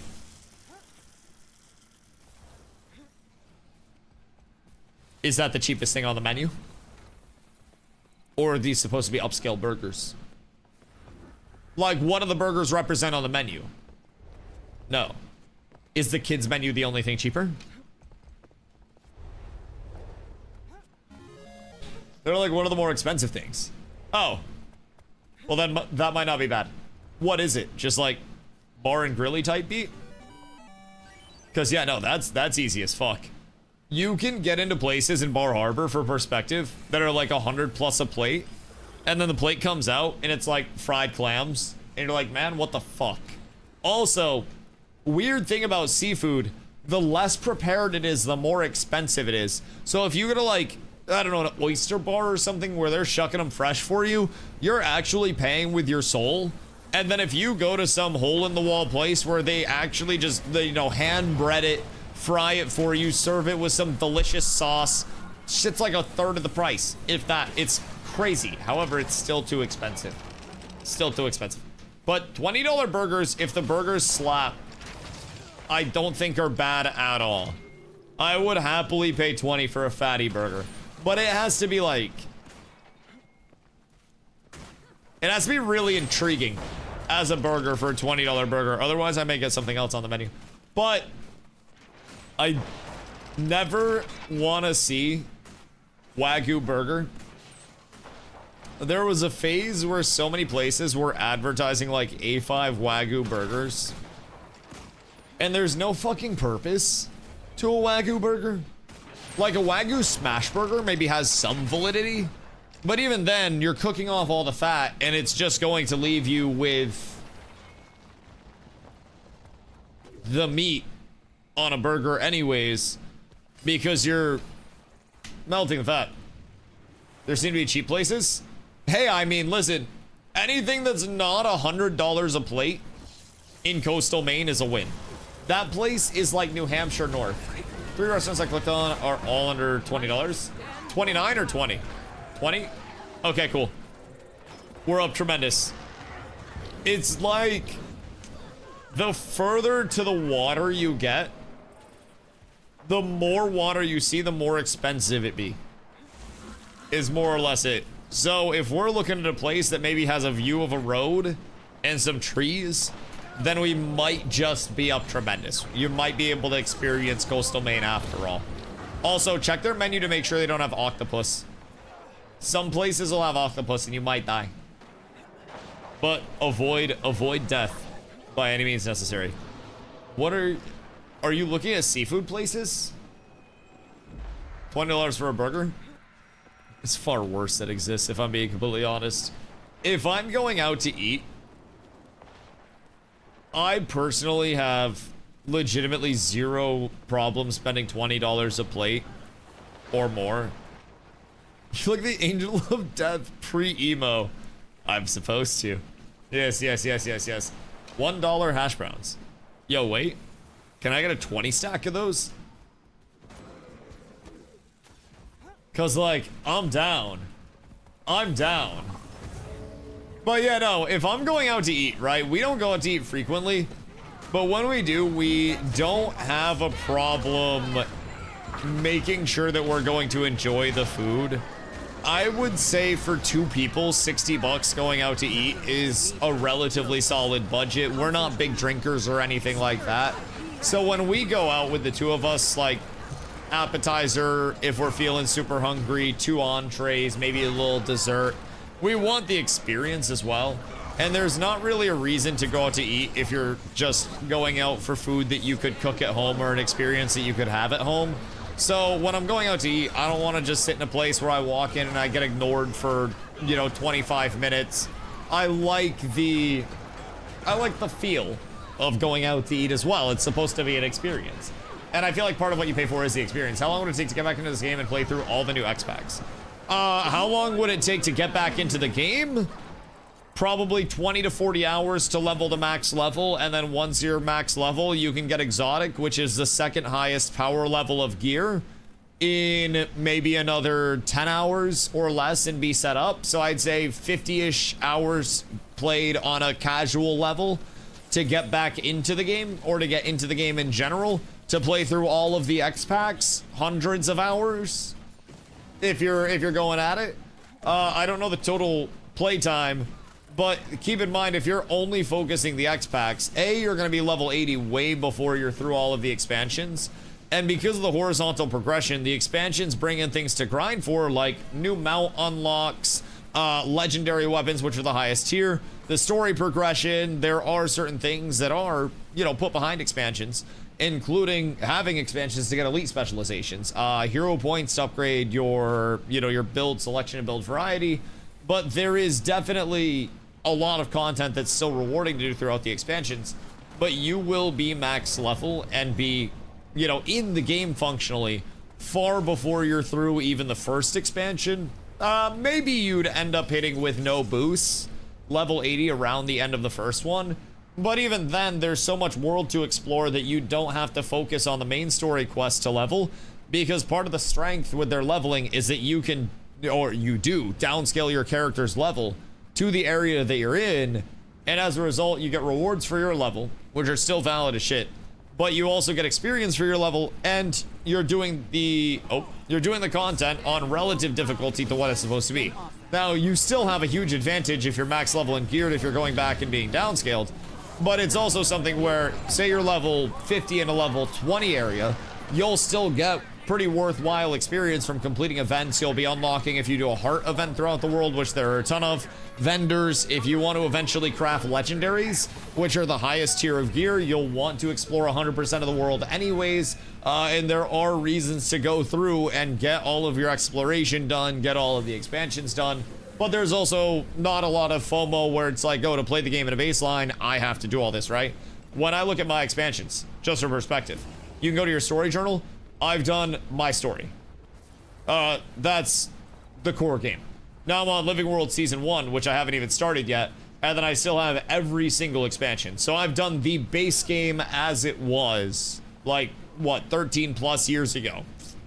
And now I have Living Worlds and other expansions to actually find myself getting into at this point in time, which is, again, another hundreds of hours of content, if not more. So, Brunette's line is people have jobs while trying not to stifle skill expression. Yeah, it's weird how they work around people who have jobs, but also provide accessibility to people who don't. Pretty solid. What game mode are you playing, / what gameplay loop are you interacting with right now? So I am in World vs. World vs. World.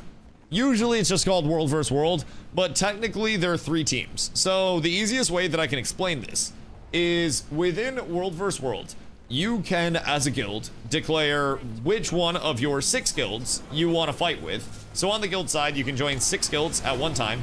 You declare one of those guilds under your World vs. World tab as your battle guild. So our guild as a whole, as a battle guild, will be assigned to one of these teams.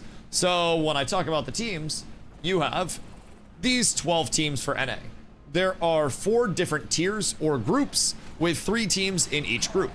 Every Friday, the team in each group with the most points moves up a tier, and then the team with the least points moves down a tier. So relegation happens, kind of like, I think like football does that. So within the teams or the groups, you always have movement there each week.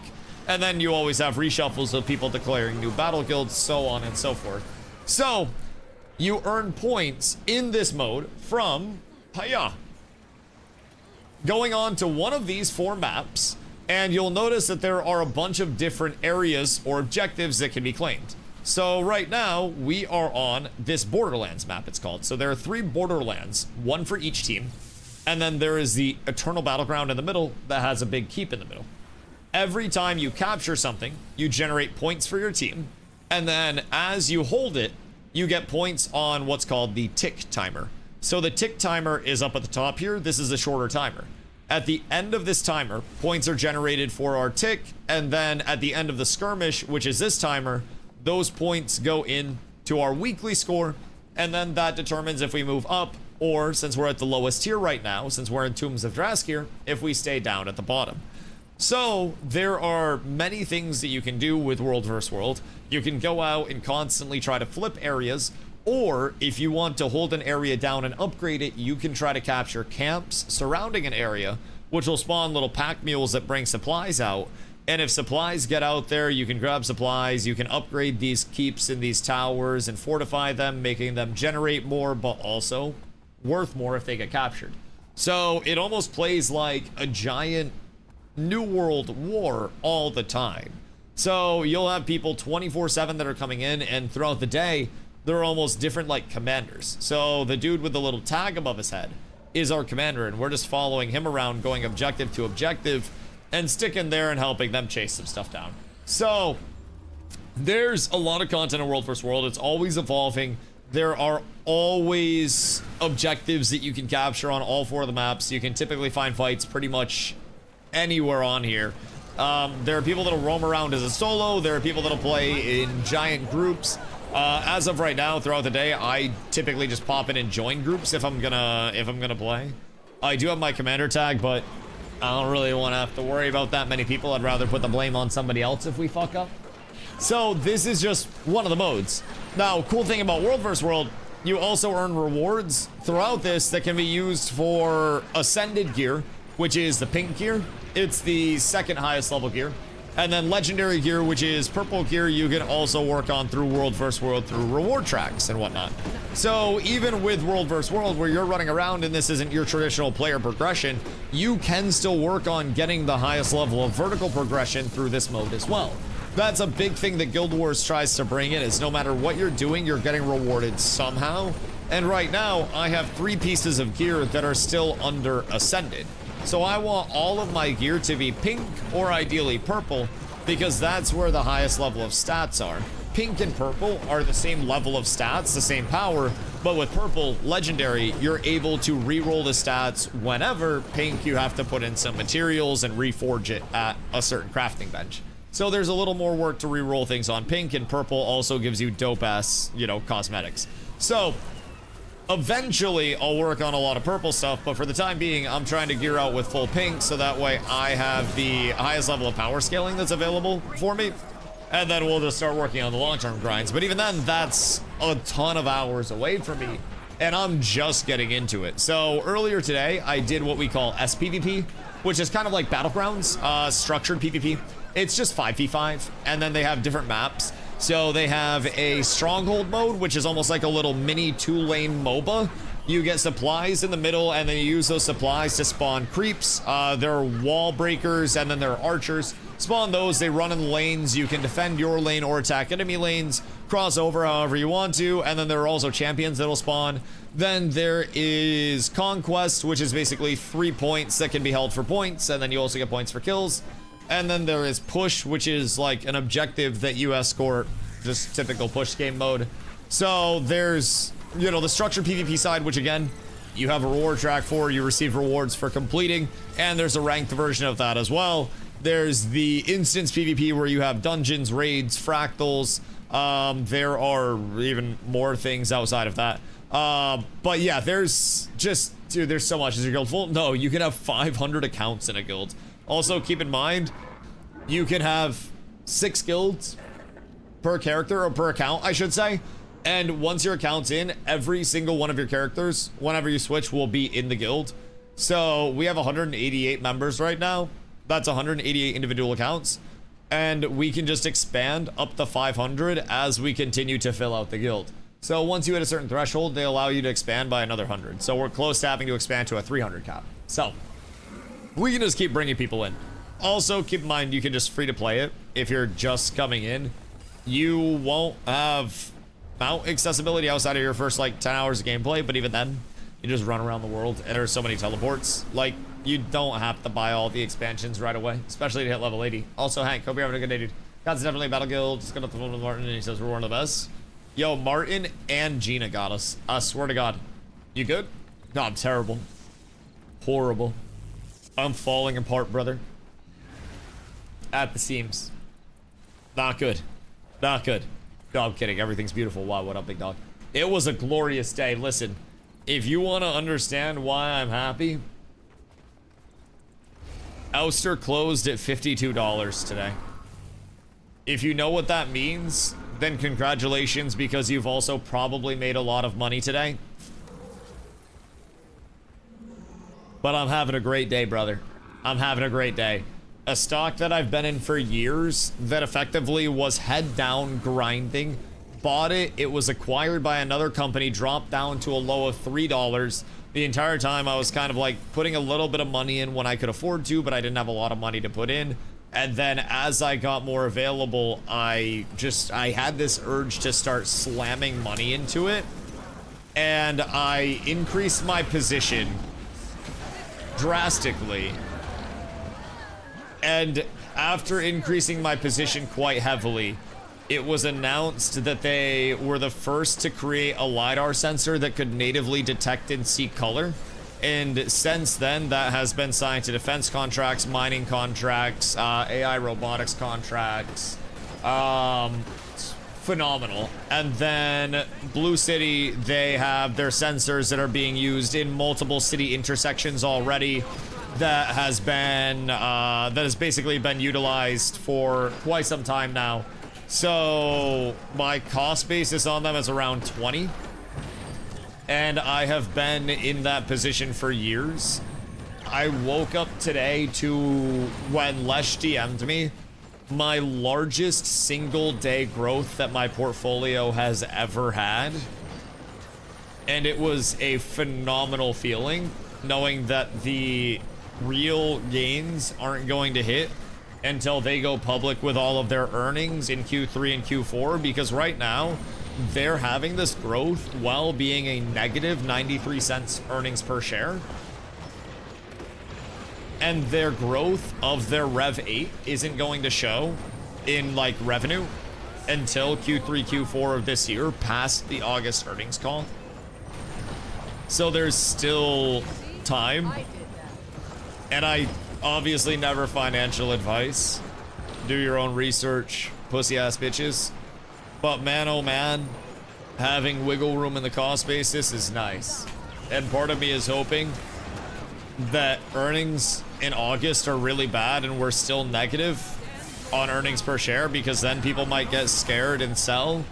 And then and then I eat. And we all eat. Huge read. Thank you, Emu. Thank you. Dude, I've been in since they were Veladine LiDAR. And it was, funny enough, it was during that whole like Reddit stock craze, the whole meme stock short squeeze. And I was just getting into investing around that time, and I did not buy GME, just for perspective. I laughed at GME and made fun of my friends who bought GME and got caught holding a bag. But it was in the whole era of like, do your own research, blah, blah, blah, blah, blah. People post their due diligence, and I'd be like, what the fuck is this? So I started to look into researching like what companies were working on a little bit more. And I really liked what LiDAR was providing and what the future of LiDAR was looking like. And I researched the company. I was like, wait, hold on. They're actually kind of cooking up some big shit on the back end. Now, if they never hit, then they never hit. But like, whatever, right? I don't invest money that I'm afraid to lose. So I basically started to slowly acquire a position over time. And they were very volatile for a while. Very volatile. Big risk, big reward. The only worry now, Lesh, is that somebody one-ups Rev 8. But there's no competitor that's even close to Rev 8. The concept of Rev 8 is so groundbreaking in LiDAR. It's fucking crazy. They're gonna be volatile anyways. Yep. And I think the insulator from volatility is that they have a monopoly on LiDAR sensors until somebody matches Rev 8's tech, which eventually somebody will. But the ability to natively detect color with a sensor is groundbreaking for various reasons, and that's not even the only feature of Rev 8 that people are going crazy over. It's a complete game changer for LiDAR everywhere. So I've been just excited following what they've been working on. I actually saw a license plate recently. I can't remember where it was, but I like double taked at a license plate, and Carla asked me what the fuck I was doing because the license plate said Rev 8, and I was like, I wonder if this is an ouster person. But it was also on a Corvette, so maybe it was like a V8 or something. I don't really know what's going on in a Corvette. I'm not a car guy, but I am an ouster guy. Time to make a LiDAR company. You gotta be really good at like lasers and shit. But listen, man, investing can be fun. Robots, lasers, weed.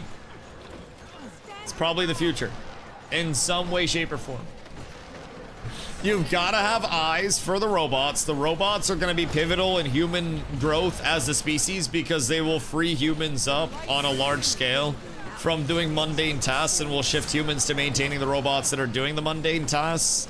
And robots will eventually be groundbreaking for, you know, effectively like autonomy being established. However, you'll still need people to maintain that. But guess what those robots need? Eyes.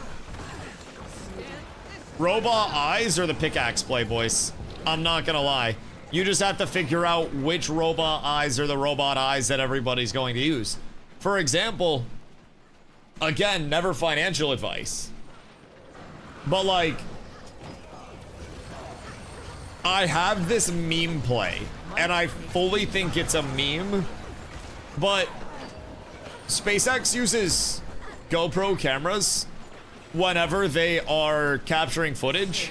And it's very clear that they're going to have internal footage of everything anyways, meaning that there's always going to be a demand for GoPro cameras. However, GoPro as a, you know, to consumer business is pretty much dead. GoPro products don't really exist anymore outside of very specialized circumstances. It's a business-to-business product at this point in time. However, when a business-to-business product is doing business with SpaceX, they typically get acquired by Big Daddy Elon. So what happens if GoPro where'd GoPro close today? Probably under $1 still. I haven't checked GoPro in like a week because I haven't bought it because I'm waiting for it to crater more. But I feel like there's this like slim chance that GoPro is just, you know, pivotal enough in them documenting every one of these ongoing launches. And the heavily modified GoPros become a production line that they want to control vertically and capitalize on for themselves, because as space travel becomes more relevant, they'll need more of the cameras for more launches to outfit more vessels, and you'll have more data being sent back than ever, and also robot eyes.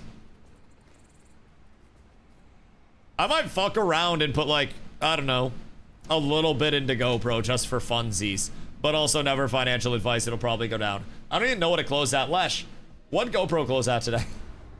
Also, the partnership that will increase their productivity to meet demand. So there's no chance of supply shortage, or like, not supply shortage, but like them not being able to fulfill the demand. They don't have any constraints or anything around their productivity. It's a game changer. I mean, obviously they have constraints around it, but far fewer constraints than many companies that just hit a world-changing tech. 76 cents. I think if it hits 60, I might snag some for a fuck around.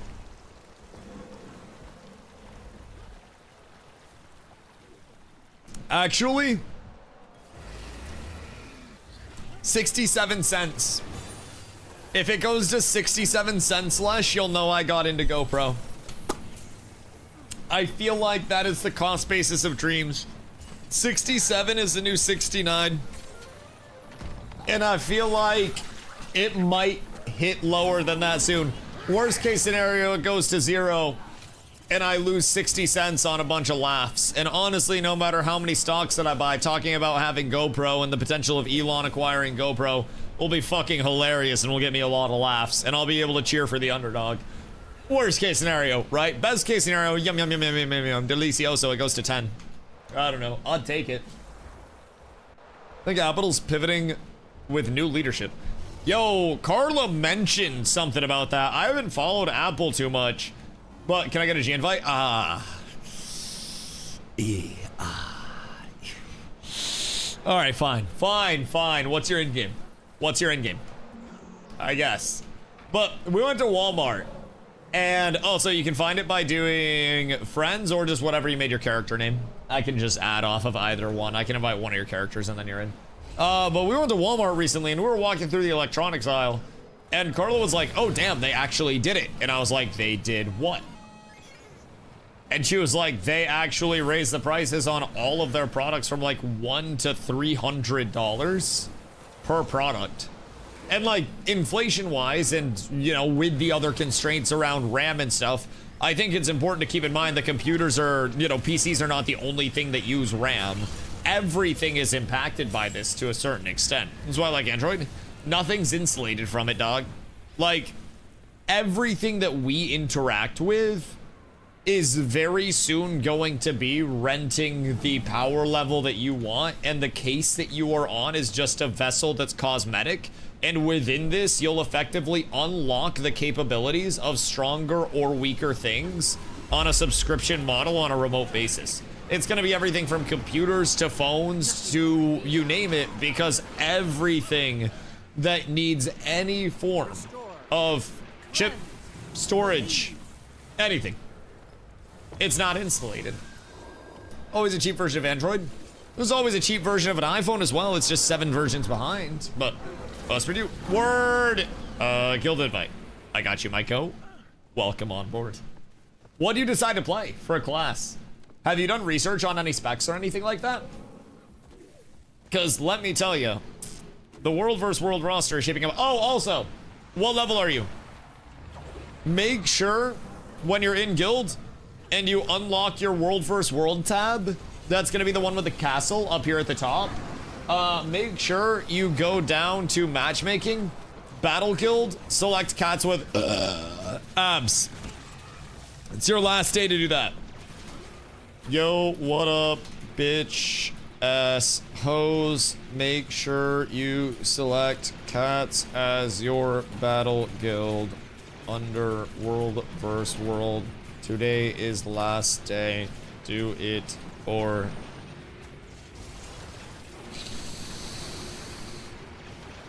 I'll just say do it or else. I'll be nice. I'll be nice. Everything's okay. Everything's fine. We're just gonna give people some slight encouragement. And one final reminder that they will absolutely get their shit cooked, and they will be very, very, very sad if they don't follow through. Do you see the guy they hired to the gameplay combat for them, ArenaNet? Oh, for Guild Wars 3? Yeah. He had a pretty interesting catalog, but I also think it's important to keep in mind, like, catalog isn't necessarily indicative, you know, past catalog of the direction that they're going to go. For example, Coney 2012 had a lot of movement to stop child soldiers from being used in Africa. And then, you know, despite prior catalog, the Coney 2012 guy ran through the street with his cock out. And out of nowhere, Coney 2012 no longer had a lot of movement. There could always be a 2012 Coney movement in any developer's catalog as well. And there is always the oversight of like, hey, you fit into this role, but we'd also love to see you do this a little bit, right? And there's always a little bit of guidance there within that. Kristen, thank you for the 14 months. Goodness gracious me, oh my. It feels like your 1 year was like 2 days ago. God damn, I appreciate you. I appreciate you. Thank you. But one thing I always say is like, if I ask everybody in chat to draw a smiley face and record how they draw the smiley face and then send me the smiley face, there will be many variations of how the smiley face looks, and there will be many different processes to draw each eye, the nose, the mouth. Does it have a head surrounding it? Does that head have hair? Is the head defined with a chin? Is the nose a dot? Is the nose like a little squiggle? What does the hair look like? What shape is the head? How large is the head? Do you start left eye, right eye, counterclockwise circle, clockwise circle? Where are you starting your circle, from the top, the bottom, the side? All of those are small variances just in drawing a smiley face. Now we talk about coming in with the oversight of, we want you to do this with our combat system, sir. And then you have so many different directions that could go. Even smiley face to smiley face, you may subconsciously start things in a slightly different area on a different smiley face because you've learned something is more efficient over time. There's really no set indicator of how we'll ever see a smiley face drawn. However, we may be able to see some form of consistency throughout it. It's never a guarantee, and I worry. Nokia's struggling? Good, I hope they keep struggling so I can buy more. And then they win the 6G race, and then they get acquired by Elon. Hear me out. What if what the fuck is the Star phone called? Because SpaceX is trying to get their own, like, mobile service direct to consumer. Starlink? No. SpaceX is trying to go into a fucking, like, cell phone provider state with their satellite coverage as well and just have it vertically integrated. So there have been talks about them acquiring T-Mobile, I want to say it is. But what if, instead of T-Mobile,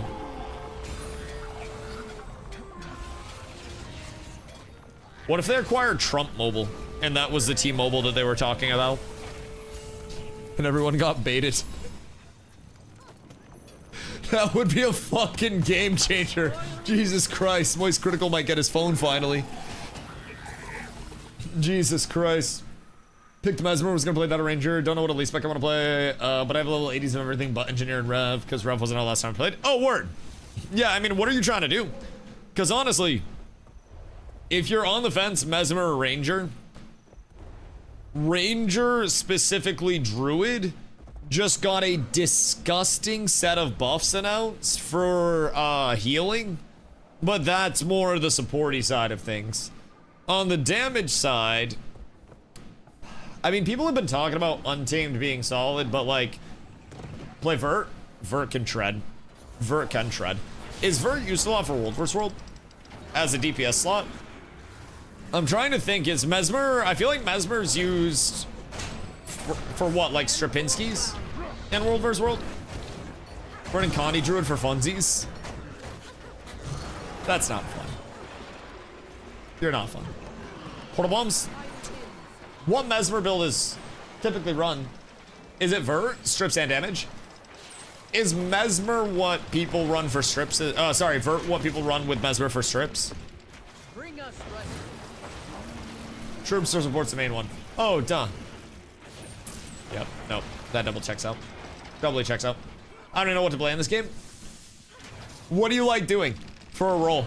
Do you like doing damage? Do you like healing? Do you like supporting groups? What's your vibe? I think important note is that you can really shape builds however you want them to be. You can respec whatever.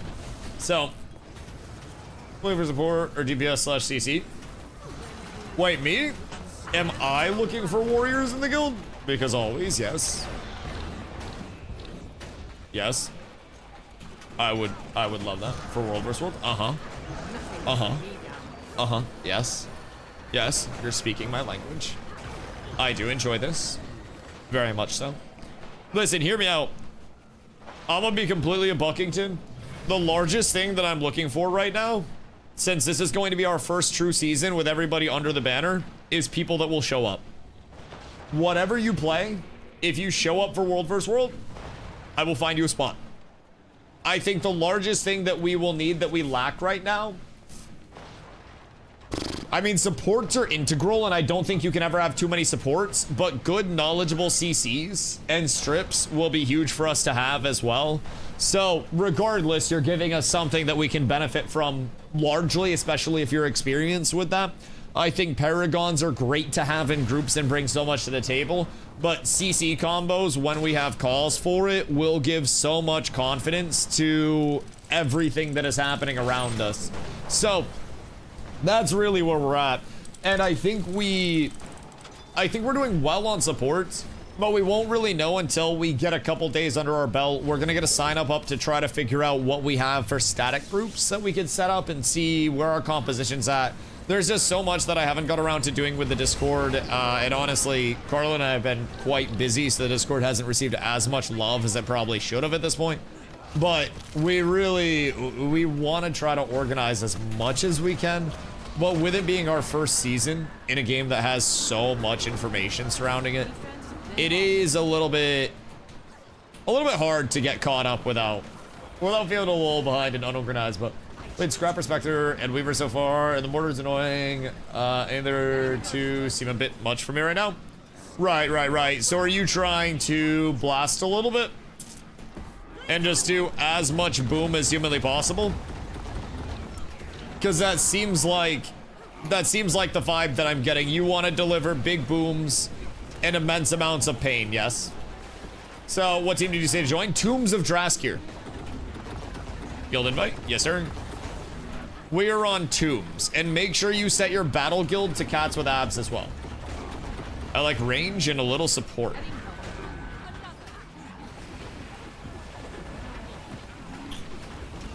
Range and a little bit of potential to play support.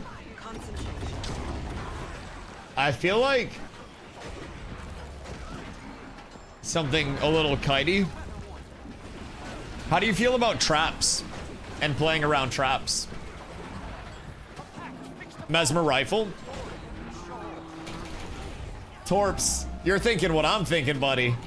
I like you. Welcome in, dude. Welcome in. That's immediately kind of what I thought of. Something that's built around positioning properly. It has the potential to play quick, but a lot of the time you're gonna play methodically. And you're gonna play positionally and get people engaged on you and make them play on your terms.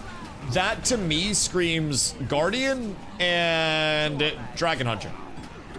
You can also make a Dragon Hunter in like 17 different ways. So there is like a block DH if you want to go more of a supporty type build. There is the full damage Dragon Hunter, which is very valid in especially world versus world where numbers are so large and fights are so positional. On the clumps, good Dragon Hunters can just do a disgusting amount of damage. They bring a lot of support. I would definitely say from my personal experience with Guardian, that to me seems very Dragon Hunter-y, but again, even with that, there's more than just Dragon Hunter that would represent something with range and some support. But something that's gonna play slower than like Weaver, right? Definitely is gonna play slower than Weaver. Gonna be a bit more simplistic than a Spectre, I think. And you'll be able to kind of play your own game a little bit more, while also in World vs. World having a huge impact, staying with the clump. Wait, noob. 80 for the first time. Grats, noob.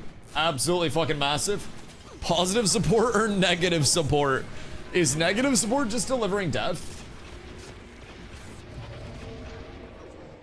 What do you mean by negative support? Jesus Christ. Was a Druid and Shadow Priest in a while, that's why I tried Spectre. So do you want something that's like true castery vibe that kites things out a little bit?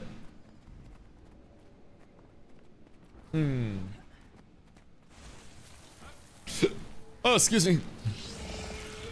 Could maybe like Vert. Like, Vert can be pretty solid and annoying to play against. And can bring a lot of utility as well, Virtuoso. I know a lot of people really enjoy being annoying as shit on a Vert. If you want something that's less castery, you could always entertain something like... shit, maybe a Gale Shot if you want to go the way of the bow. And you want to be Aeroly Impersonator. Heavy. So, I mean, you could always go with a Gale Shot if you wanted to hit that. Gale Shot's going to typically play pretty glass cannon-y. Not much support side of things, but you'll be able to impact fights in a few different ways, which will be good. But overall, Gale Shot's going to play very squirrely and kitey. But not if a Guardian. Oh no, that's okay. Not everybody is. That's the cool thing about Guild Wars. There are so many ways to build every individual class. That every base class, right? I'm a Guardian player, so most of my knowledge lies there. But every base class can really be built in a myriad of ways, right? So I'm playing a Luminary right now. And with that, I have a mace and a shield on, and then I have a staff. And that just allows me to be full support. I don't do a ton of damage at all unless I'm actually in my forge on a defense mode. But for me, I really enjoyed the, support aspect of it. Outside of that, I played a Willbender, which was like kind of melee assassin. I could play a DPS Lumi, a hybridized Lumi. I could do so many. Did our commander just get got? NG was gone like the rifle. Just sucked on the NG. Didn't like the travel time of mortar. Okay, that's fair. That's fair. But I will say, it's okay to suck from time to time on things. It is okay. Sometimes not being the greatest. Glow? What? Ain't no way. Ain't no fucking way. Is Gale Shot good? For SPVB? Yes. It can be. I think in World vs. World it has a little bit more limited usage, but even then, with DPS, the largest thing is stay alive.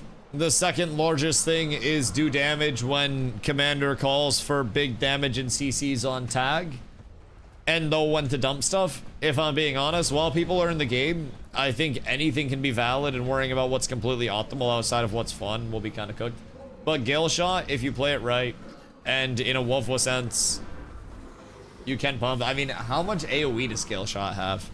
That'd be the big weakness in WoW that I could see, is like, I feel like I usually get single target obliterated by Gale Shot most of the time.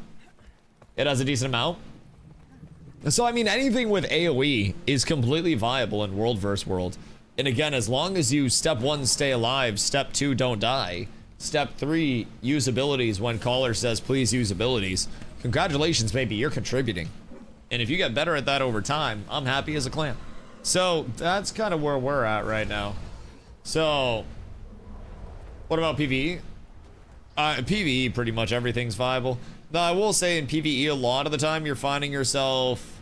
I think melee's a little bit favored because you play very close and stacked up, so you get a lot of boon share going out and kind of try to move around just to avoid mechanics when you have to, and then get back up into the boon share. The big thing about Guild Wars 2 is, I will say, it is overwhelmingly the most buff and debuff oriented gameplay that I have ever experienced. It is incredibly dependent on having buffs up on your entire group all the time. There's also a little bit of a spillover system where your prioritization, you'll notice we have subgroup 1 and subgroup 2.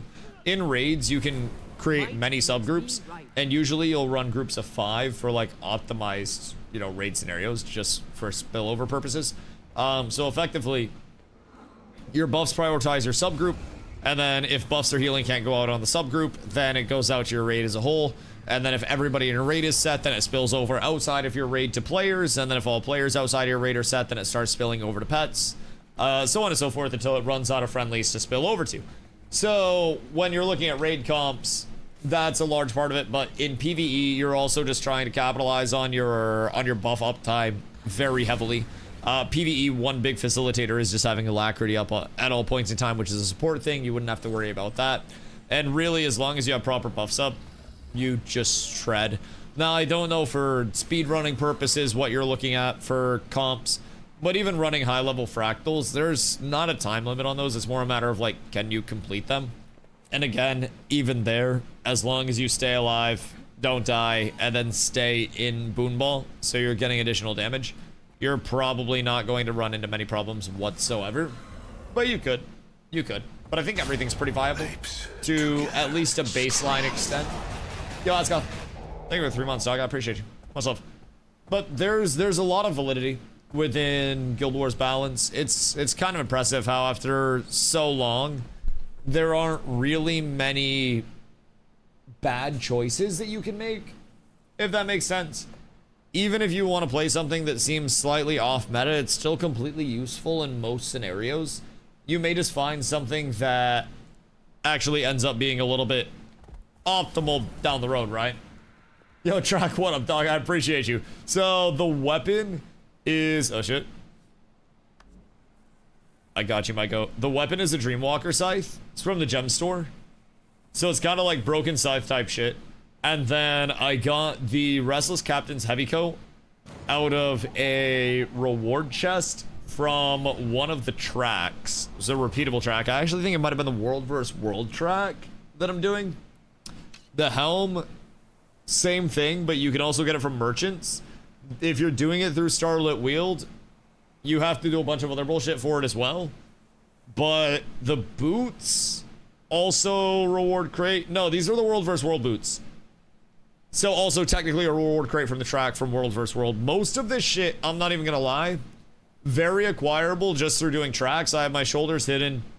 It's not too crazy to get, I'm not gonna lie. Most people could get this pretty easily just through completing a couple World vs. World tracks and also the gem store. And then on the Mace and Shield side, I have Chaos Mace and then Void Corrupted Shield.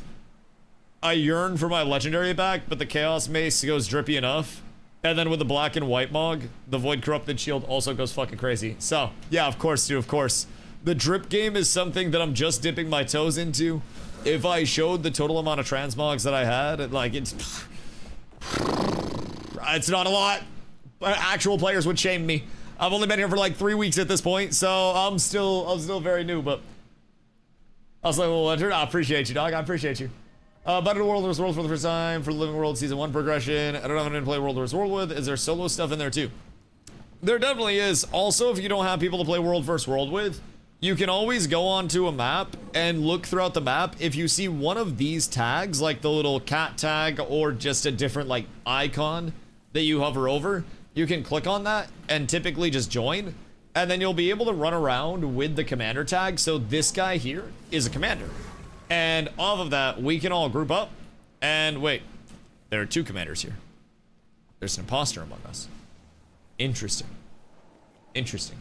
So you can find someone that's running a tag, or you could run around completely solo. Only thing is, if you're coming in for the first time and you're running around solo, there is a relatively good chance that you run into some baddies at some point and have to fight. So just kind of be aware of that side of things. I would definitely recommend trying to find a group to run around with, trying to find a commander tag and just sticking on them as much as humanly possible. It will make your life far, far, far, far, far, far, far easier. But also not the end of the world if you just want to run around solo. Outgoing healing, concentration, and power. That is... What was that one? Because that one kind of slapped. Beef Carpaccio. Okay. I like the concentration. Yep, I think that might be the one. Beef Carpaccio it is. So we got outgoing healing, concentration. Concentration gives buff uptime. And having buff uptime is huge. Oh, wait. This is even better. Oh, fuck. Wait, what was this? Oh, my lord. Oh, my lord. So people basically make these consumables. Fruit salad with mint garnish. Chat, write that down. Fruit salad with mint garnish is insanity. What the hell? Outgoing healing 10%, 100 healing power, and 70 concentration, so all of my buffs are up for a longer period of time. That's actually nutso. I'm giving like an 11-second quickness off of this. Okay, anyways. I think it wants me to pick a side right now before I enter for the first time.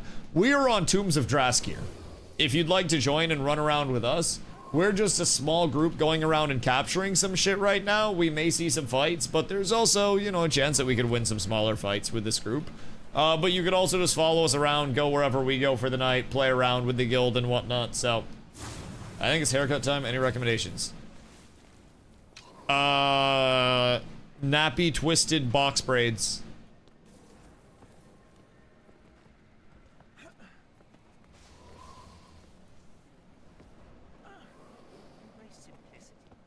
I feel like you gotta texture the shit out of that. I feel like you gotta hit that very hard. Nin, I have no idea what you even look like. I'm white. Okay, yeah, box braids. You asked for my opinion? I'm giving you my opinion. Box braids. I don't know, make a decision for yourself. You want me to work out for you? You want me to cut your hair for you? You want me to suck your dick for you too? Or are you gonna do it yourself, you fucking pussy? Jesus Christ. Like, bring it over here, I guess. But Jesus, man. Sometimes you just gotta bend over and suck your own dick from time to time. One on the side and the back. Trim the top, beard down to a 2, and clean up the neck every time. So you just have, like, generic buzz cut? Do you even have them faded in, or is it just like a static one?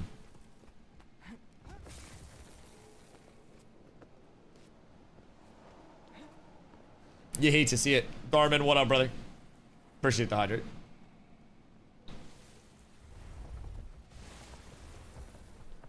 The barber knows to fade it in. Oh, thank God. Bro, I'm not gonna lie. I live in Maine. Not every barber knows to fade. Thankfully, I go to a very good barber whom I've gone to for almost 10 years now. And man knows what I like. He's seen many eras of my hair. So, once you go somewhere, man, I've seen this barbershop in 3 different buildings at this point. So, What do I request off of? You should be able to squad join off me, I think, and then it'll just put you in the squad with us, but... Ready for this 100-degree day this Thursday? Nope. Bro, I was just saying, I was bitching about Florida, and I brought Florida back with me. This motherfucker came in with a vengeance, I swear to God. I swear to God. AC going on? Oh, bro. Bro, the AC's not going off this week. I'm not gonna lie. We're getting the entire fucking house cool. All the curtains are staying pulled, so it's not getting hot out there. Yeah. Yeah, it's a rough one out there, if I'm being completely honest, brother. And we're going to be trying to get the house nice and cool. Shepard, appreciate the follow, dude. Thank you. We're gonna be trying to get the house nice and cool before that shit comes in. It gets progressively hotter. Tomorrow, Carla gets to experience her first trip up to quote-unquote northern Maine. Even though geographically it's like central Maine still. However, most of true northern Maine is townships. So we're going up to Bangor for the Lil Wayne and 2 Chainz concert, the Unction, as I'm calling it. And then, I believe before the concert, because I think the concert's not till later, we're going to Bar Harbor to poke around there because she's never been out there, hasn't been to Acadia or anything. So we're gonna poke around there and see what's up with it. Have a good day from it, the Unction. Bro, it's going to be a high 80-degree day with high humidity with 2 50-plus-year-old men on the stage trying to rap for a couple hours. I am fully expecting them to be coughing during their songs. That shit's going to suck. Like, not the show's going to suck, but like performing is going to suck. I bet it's actually going to be a fun-ass show.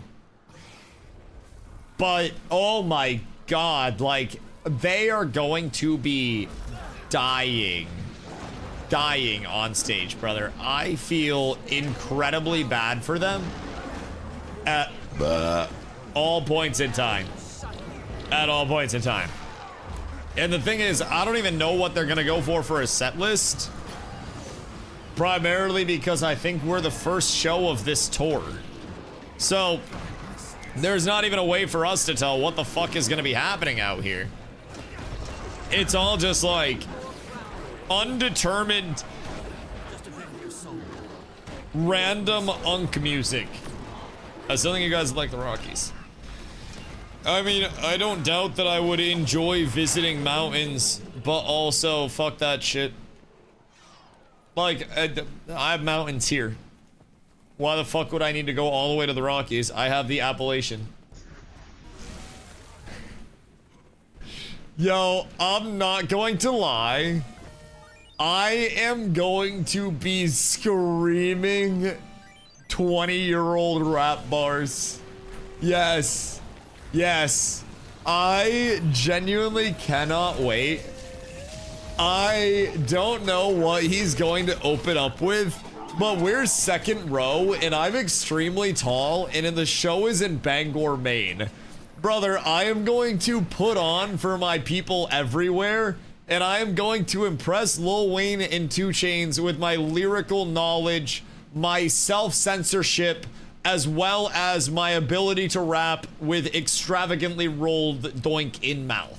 For Europeans, that means a joint here, not a penis. Apparently in Europe, a doink means a penis. So every time I say I'm gonna smoke a doink in Europe, apparently it means I'm gonna suck a dick.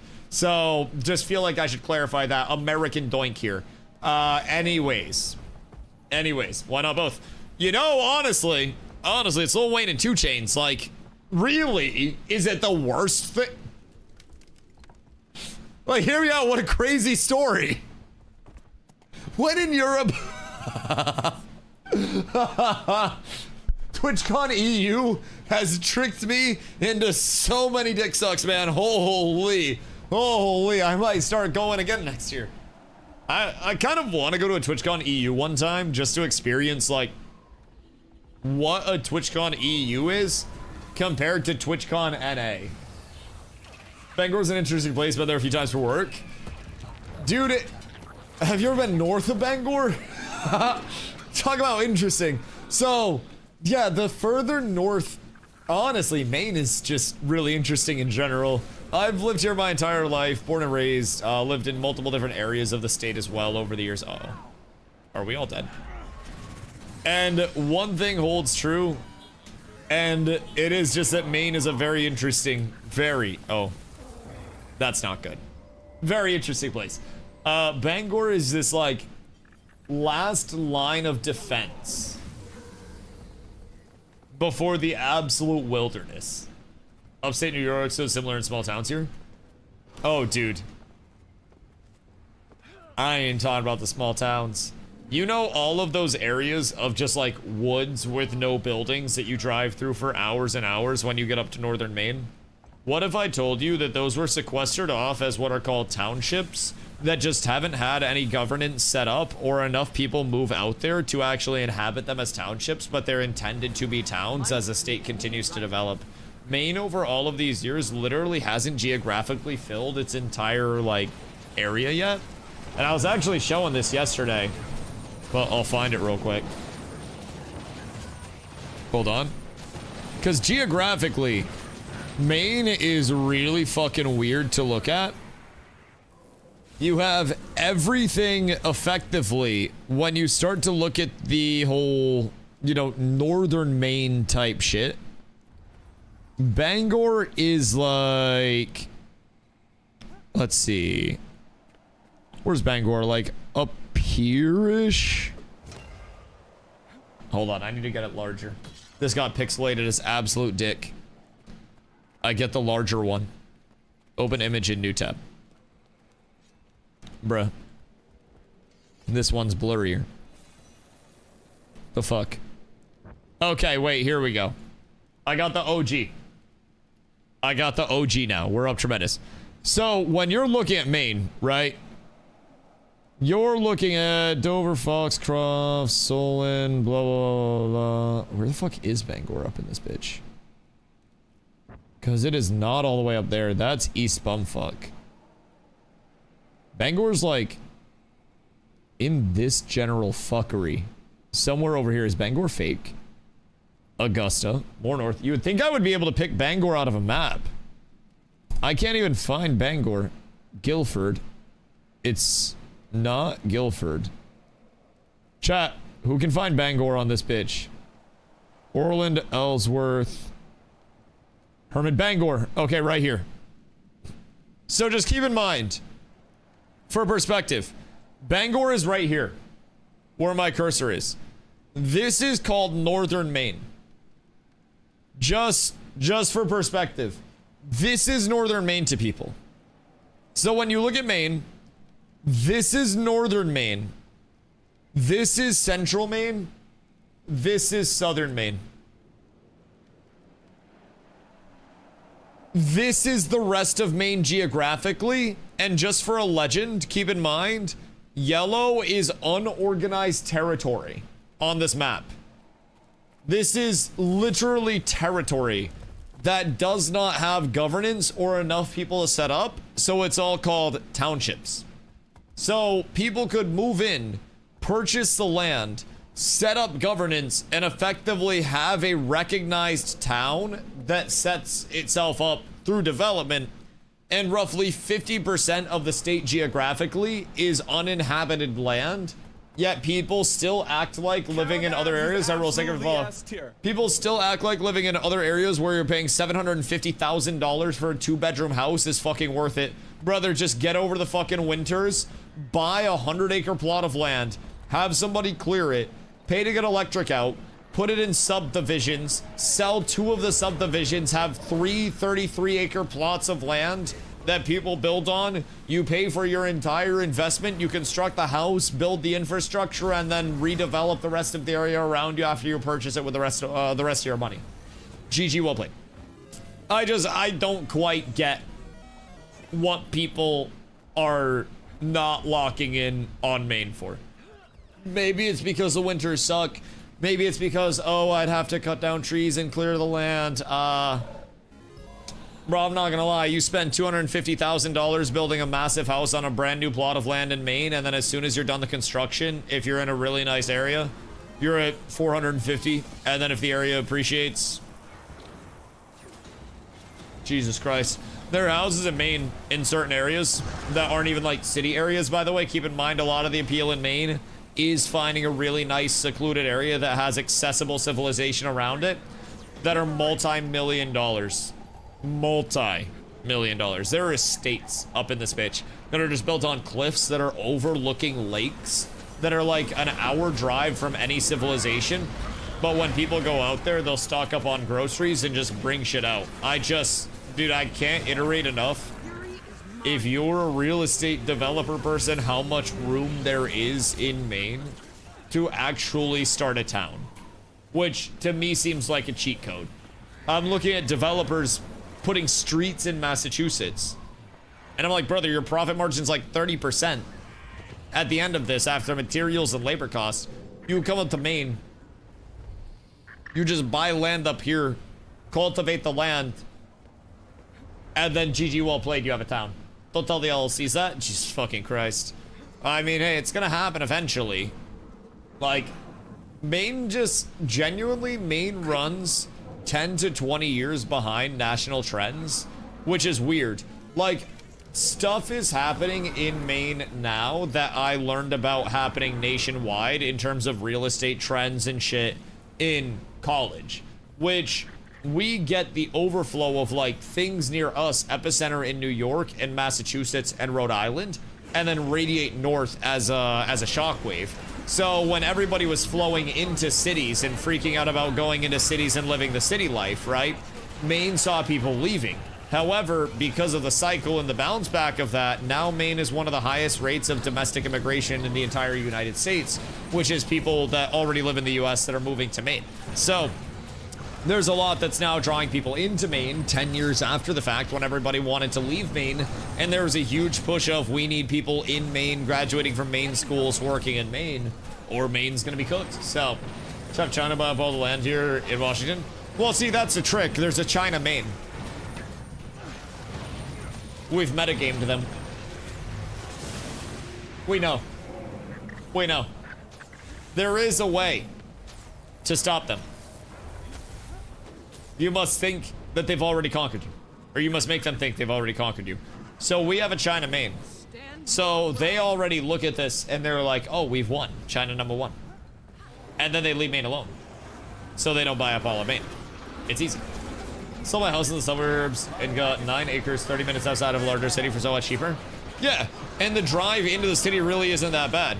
I have always said I would rather live in a small town outside of a city with a little bit of a drive where I can go in and get anything that I need, right? I can find grocery stores, I can find entertainment, right? But I want to be in a spot where I can have a lawn. I don't have constant traffic noise and sirens and everything going off. I don't want a lot of people all up in my shit. I want to be, you know, a little bit isolated in where I actually live, and I want to have a good bit of privacy about it. But I want to be able to go in, and I want to be able to get shopping done. I want to be able to have groceries within a reasonable area. And it's very easy in Maine to get hours and hours outside of that range. But there's a certain balance where I think you can't really replicate the living in a small town feel, especially if it's something where you have your own area. That element of privacy, the element of having an area where you can just go out and do your own thing. If you have a dog, not having to walk your dog around like a concrete sidewalk because you have a huge yard to let your dog run around and play fetch without having to go to a park. Or you go through a walk and you can either walk, you know, along a road, or you can go completely through nature, and nature is anywhere, so you may not have a set trail. Like, it's a different feeling. And I think I can visit a city at any time, and I can get the city feel, but I think living in a city would be far less cool than visiting a city. I'm on the wrong commander tag. I think constantly having to deal with all of the commotion in a city, as well as inflated pricing on everything.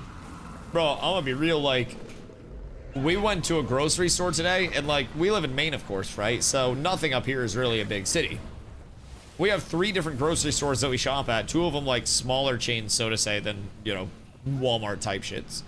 And we always scour sales before we end up going to Walmart/Sam's Club. And for our sales this week, we noticed that the app went crazy. In-store sales are great, but the in-app sales are really where you, oh god, I think our commanders. I think our commander's hitting the dips at. The in-app sales are really where the money is saved. So we always try to save 50% or more anytime that we are going to the store. Today, they had so many sales that we stocked the Heliante up. And as a result, we ended up spending like 90 bucks, which keep in mind, we have meat in the freezer, we have bread in the freezer and shit now. We actually went crazy with all of the stuff that we got today. Bro, what is happening with our clump? I feel like there is no clump. Everybody's so spread. And I think both of the tags kind of just started running around. So anyways, we spent like 90 bucks at the store. Our price on everything before sales was gonna be like 210 bucks. We saved like 56% on everything today. One of the things that was actually nuts, we went to the store for $2.49 a pound, like chicken breast on sale. Lo and behold, we're looking at like the store brand chicken breast that we'd have to cut up, prep, whatever ourselves. And we look right next to it, and there are packages of Purdue chicken already cut up into like breast tenderloins and processed there that are marked down. They were normally like $5 a pound, marked down to $3 a pound with 50% off stickers because they had to sell them by the 30th, which actually is tomorrow. So we grabbed the shitload, like many packages. We left like 2 there and basically emptied them out. $1.50 a pound. Chicken breast already cut up into little tenderloins and stocked our freezer with it. Got ribs for, like pork ribs for $2 a pound. We got a ton of other bullshit as well. Just stocked up for multiple weeks worth of food. 90 bucks. In a city, you're not doing that. When we're in cities, we see people going into like a Walgreens and shit and buying all of their groceries in Walgreens and stuff. And we're like, what the fuck are you doing, my dog? What is actually going on right now? Also, I think I might go do some frackies. That seems like something that would be extremely importante to get done. It's so different. Yup. The, like, coupon clipping is literally what it is. It's modern day coupon clipping that we do. And when we talk about that with people in cities, they're like, you can't do that up here. Like, you can to a certain extent, but like, you just go to whatever's near you. You full ascended in PvE yet? Not quite. I cooked myself a little bit from swapping my Willbender, which had a lot of ascended gear. I had an ascended weapon, for example, that I'm not even using that weapon type anymore, so I can't really translate it over. So, any lawyers in the chat? Wait, why? What's up? Is there another Ashes development? What happened? What's going on now, Lesh?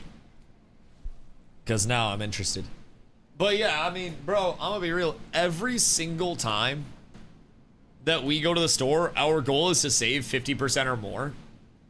And we usually do that. If we save under 50% on like retail prices, we're disappointed. And even then it's like $4 or $5 a pound for chicken retail prices, and we get it for 99 cents a pound if we're getting a whole chicken rotisserie-ing it. Like, we get every single thing on sale, and then we just stock up. In cities, people apparently just don't do that. People don't have like chest freezers and shit that they just slam a bunch of meat into and stuff.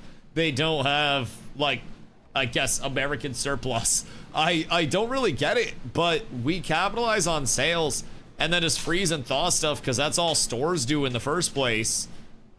And then as a result, we save a shitload. Another great thing in the small towns is a childhood I got to give my daughter. Oh yeah. Being able to like go to parks and shit and just explore and grow up in a small town is so nice. I used to, when I was a kid, like ride my bike to all of my friends' houses because the town was super small. We had an outdoor basketball court, just one that was like a meeting place for everybody. It's a nice feel. Also a lot of drama with it. But good news is, if you lived in a suburb before, then you're probably one of the rich people in the small town. I was one of the poor people in the small town, so I got bullied. So that shit sucked. But if you're well off, then congratulations, you win the small town. Just make sure you have a nice house so your daughter doesn't get bullied. That'll be the biggest thing. Also, know a TikTok dance or two. Really important to be hip these days. So, we definitely have a big ass deep freeze. We go halfsies on a whole cow with the family. Fuck yeah. I love that. I love that. That is massive savings if you can get it cheap. Grew up poor, provided for what I never had. That's fucking sick. Yeah, I also grew up in a very poor family. So I said, fuck having kids, I'm providing for me, dab. And then maybe someday, I'll go pick out a kid at the old kid store that looks like they might have some NBA potential in them. Because my girlfriend's 5'0" and kind of clumsy. She falls over when we're walking down the sidewalk. So realistically, I'm gonna have like a drama baby or something. So eventually when the net worth's high enough, I'll go pick out a kid at the kid store, save a kid, and then we'll get him doing some windmills and shit. We'll get Project Braun. So it's kind of the cool thing. But, you know, I'll be right back. Shout out the adoption system.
Good day. Sorry. I was yapping with Carla and had to grind up a little more weed. I have returned. Is this his 3rd year in a row today? I don't know. I don't do math. Is it my 3rd year in a row? Crackle, what up, dude? Actually, yeah, it would be. Is this 3 years consecutively on stream? Huh. That kind of fucks. Thanks for pointing that out. That's cool. Yeah, I don't know. I hope I get many more years out of the streak, dude. That's crazy. 1,095 is 3 years. You want to know the craziest part? It's not even the fact that I've been consecutively on stream for 3 years.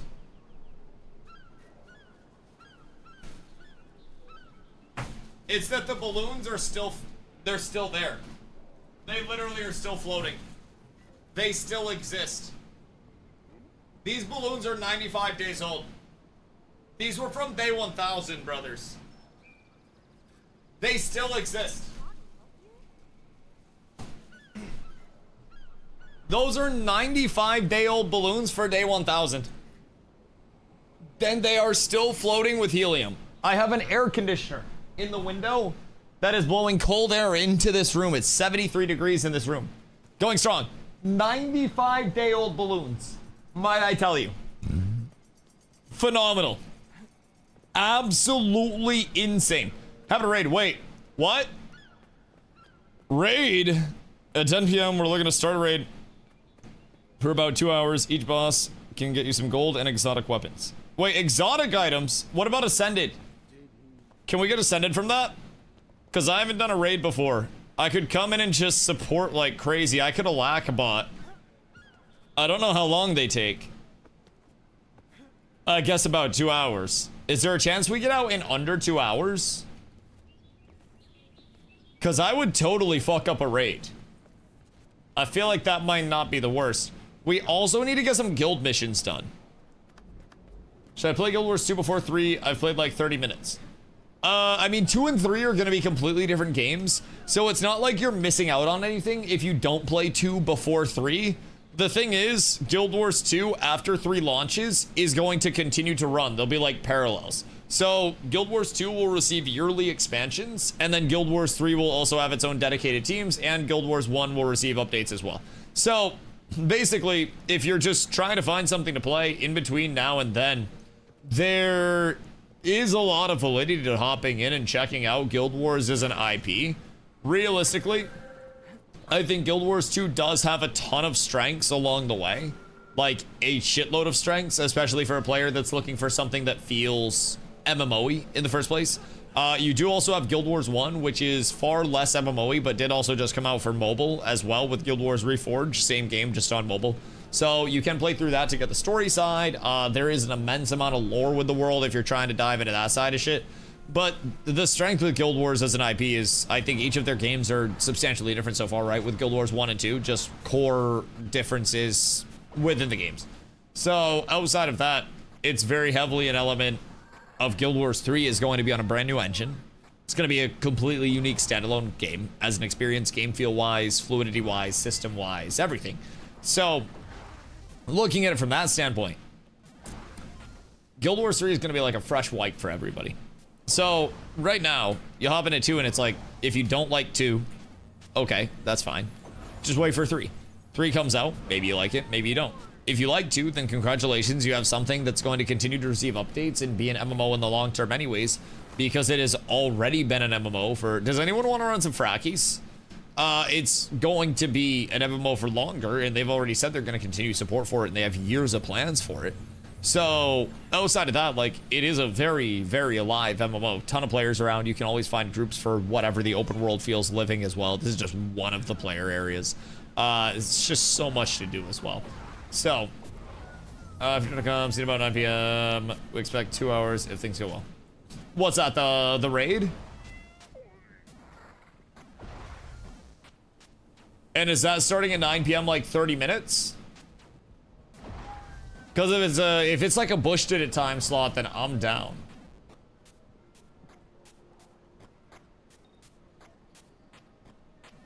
Steven may or may not have lawyers right now.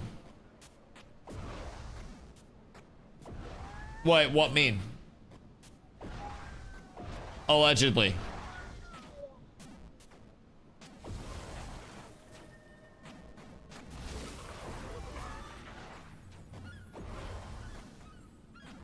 Because he would have had lawyers like the entire time, right? I'm pretty sure everybody's been represented by large legal counsel, right? Like very heavily. You know what would be interesting?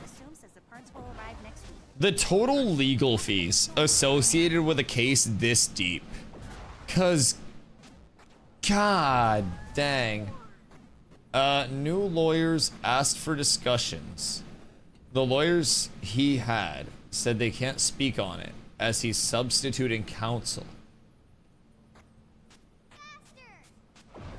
Interesting. So, according to that, Steven may or may not be sideboarding lawyers in. Him's done in the water, give up. Oh no, we're not like coping about like Ashes coming back or anything.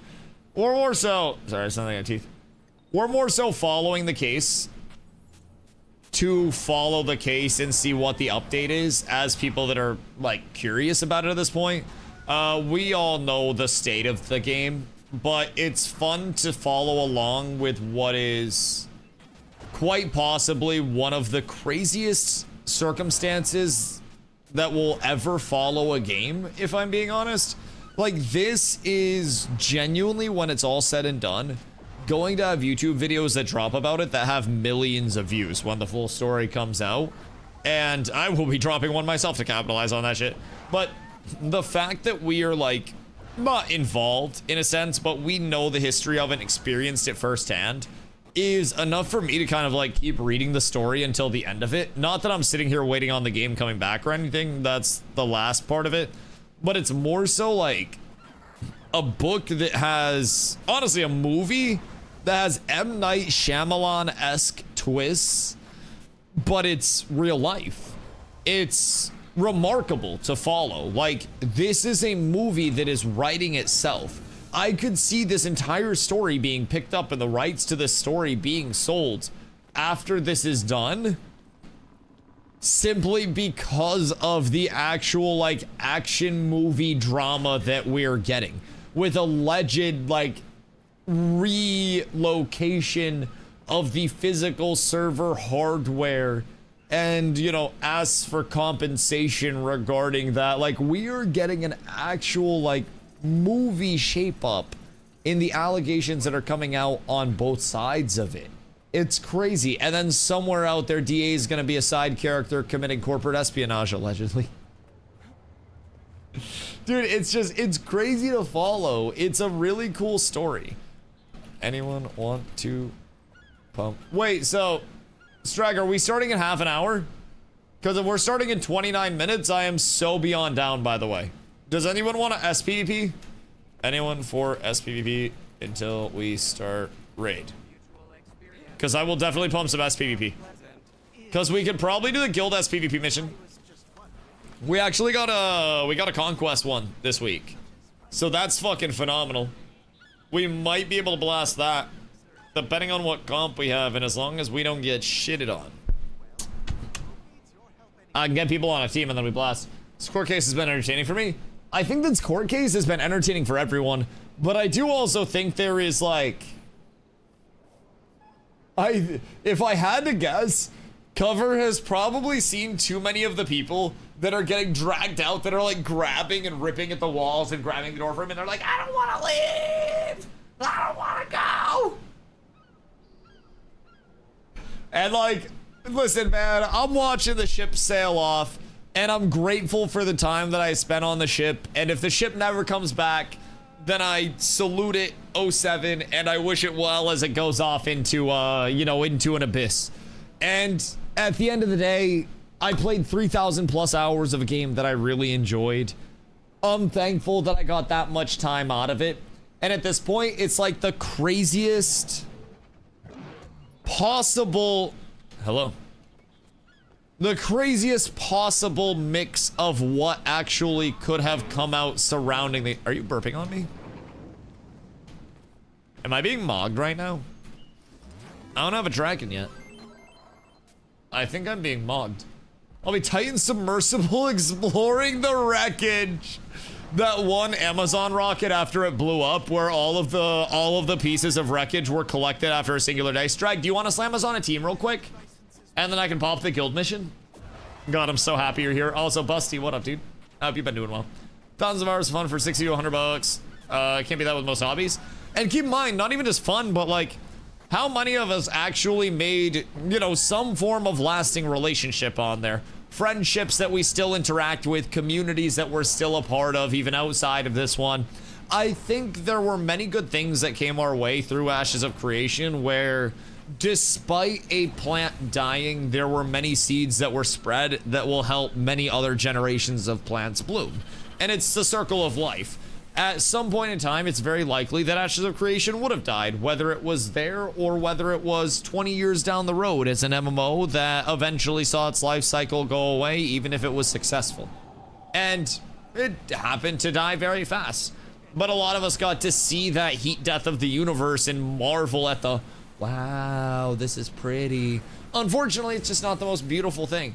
It's like kind of the equivalent of seeing homeless people fight over cigarettes, where it's like, man, I don't want to watch, but this guy's got a mean right hook and this other guy's got a knife. And you just kind of can't stop watching. We're doing Conquest. So we'll queue for that and then pop that one. I cried when Ashes died? Oh, yeah. Yeah, I cried on stream. Primarily because, like, A, I cry when I'm overwhelmed sometimes, even when I'm happy. I'm just kind of a crier. But B, I was really worried for our community members who immediately, like, I knew Ashes was a very unique thing where, to be completely honest, the game kind of sucked. Like, it had really good things, but overall, compared to so many MMOs with the quality of life, it was primitive, man. It still had so long to go, and it still had so many systems to bring it all together. I had so much fun, but there were a lot of reasons for people to not like it. And really, I think it was this outward worry that our community was going to fracture because so many people were in a very specific set of circumstances getting into Ashes. It was this very niche thing. And honestly, that did happen for quite some time, man. We felt like genuinely homeless as MMO players for quite some time after the fact, and people deadass went through like gaming depression where everything felt a little empty, which is shitty, but that's actually like that's how it felt, man. We went around to so many different titles and it was like fucking with a soft dick. You were like slamming it in, but it didn't really, you know, it didn't feel the same. I was kind of relieved. I was so sick of the wipes, and there's supposed to be another wipe just around the corner. I was sick of the lies as well. No, I mean, I get it. It was far from a perfect set of circumstances, and I think, you know, the people that were extremely dramatic about the people that were extremely dramatic about all of the red flags that were there, like, yes, everybody saw the red flags. People also see the red flags with so many other game developers, and the products just happen to work and bring in enough money for the red flags to eventually be painted white and it not to be an issue. And honestly, a lot of the red flags would have gone away if Ashes had, say, $1 billion at their disposal. Wouldn't have been an issue whatsoever. And Ashes likely would have been on its way to seeing a launch to this day. If Steven was a billionaire instead of a lowly millionaire, we likely would have a game, just for perspective. But that wasn't the case with it. And with that in mind, there was this, oh, just this element of, how do I say this? Like biting off more than you can chew, so to say, all at once. Where I think scope creep really weighed in on the 1.0 vision of the game. And I think if they had severed more of the pre-1.0, not pre-1.0, but the original 1.0 vision with having families and religions and everything, and from the start targeted a more condensed approach with the marketing as well, and started with a baseline living world MMO that was controlled by player action, shit, that alone would have been enough to grab people's attention. And they didn't even have to go so deep with it, and they could have done all of that as DLC or expansions down the road. So the Riot, do you think that's true or just gaslighting? It was confirmed by Riot to be in discussions. So they were in discussions, but Riot ended up backing out after further discussions. And one of the allegations in the court case was that basically the discussions after it, one side was heavily encouraged to put in a very high counter offer that pushed Riot off so they wouldn't end up selling. So the allegations are very like alleged. So it's unfortunate, but yeah, it was a real offer. It has been confirmed that Riot was interested in some way, shape, or form, launch mission, in potentially experiencing the ashes of creation. But for whatever reason, discussions broke down. It could have been debt on the company. It could have been, you know, what people wanted for roles within the company. It could have been vibes. Could have been a handshake. Anything, man. But for whatever reason, the discussions broke down, but they were very real discussions. And that's why I think Riot's going for an open world MMO. Well, job listings also have Riot going for an open world persistent MMO. So Fupo actually linked one that verifies it. It was a repost from Orlando Salvatore, who I follow on Twitter very, very, very heavily, all of the updates that he puts out. And then from there, it was like re-LinkedIned. I don't know what it is there, but retweeted on LinkedIn by somebody else on the team that talked about how they were looking for somebody, you know, C and C++ proficient, which I would think you would want somebody with better grades than that. But they also wanted somebody for a persistent open world sandbox MMO, I believe was the exact terminology. So, Fubo!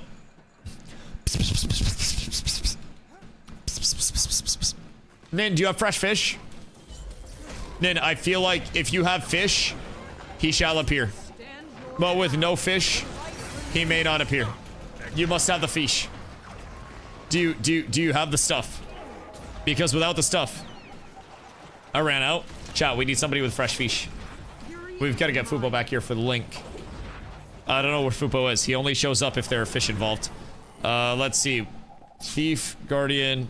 Oh my god, Jesus Christ. I am honestly keeping hollowed ground on for this one, because we are going to need every bit of stability that I can put out. The match starts soon. This is going to be so toxic. Holy shit. I hate it here. Hate it here. Thought Fubo ate shields. Fubo eats my happiness. Someone go home. Strag? Because he's fast, he's a Gale shot. Wait, do we have... Oh my god, we have Paragon, double amalgam Gale shot. Holy shit, our team comp is redonkulous. This is going to be either all burst in success or all immediate failure. I'm just throwing that out there. Let me buff you guys before you go in. Try to wait for them to come up, because they do have a Thiefington. And as long as these go out, we walk up. And then I'll get walls behind them. And we should be able to just start cooking off of this, if I'm being completely honest. I don't see a world in which we can't. And I have cleanses. I have more cleanses. I have stab for us. Never mind. They want to be fucking dirty rats. I'm not in trouble here. They're just trying to be gosh darn frickin' heckin' rats out here, man. It's kind of rude if I do say so myself. They're trying to dump so many condies on me. It's making me actually use my cleanses intelligently and get the most out of them. It's boring as all hell. But having a Paragon is also quite nice. Paragons pump a ton of support, and they also slap damage out. That's one thing. I kind of suck at damaging as well as supporting. Once World vs. World reset, it's Friday, but I think the Declaration lockout ends today. Oh, I got you. Oh, never mind. You were a little bit further away than I thought you were going to be. Yep. I think he's out. Talk to you later, sir. Excuse you. My good man. I would not like to play this dastardly game of yours. And I will be cleansing all of those. Thank you, my good sir. Genuinely a pleasure to be here with you on this fine day. I have nothing but sad things to tell you about your future.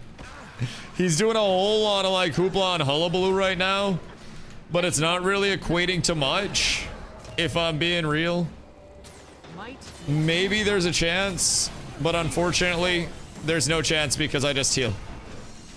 And then I start slamming. And then if he's here, he take damage. Yes, yes, yes, yes, yes, yes, yes, yes, yes, yes. Okay, I think he understands. I'm gonna set a wall behind. Oh shit, Fortnited! Oh my lord! I had a feeling. Contra, thank you for the 50-day dog. I appreciate you, much love. I'm coming mid, boys! Make sure we don't split too much.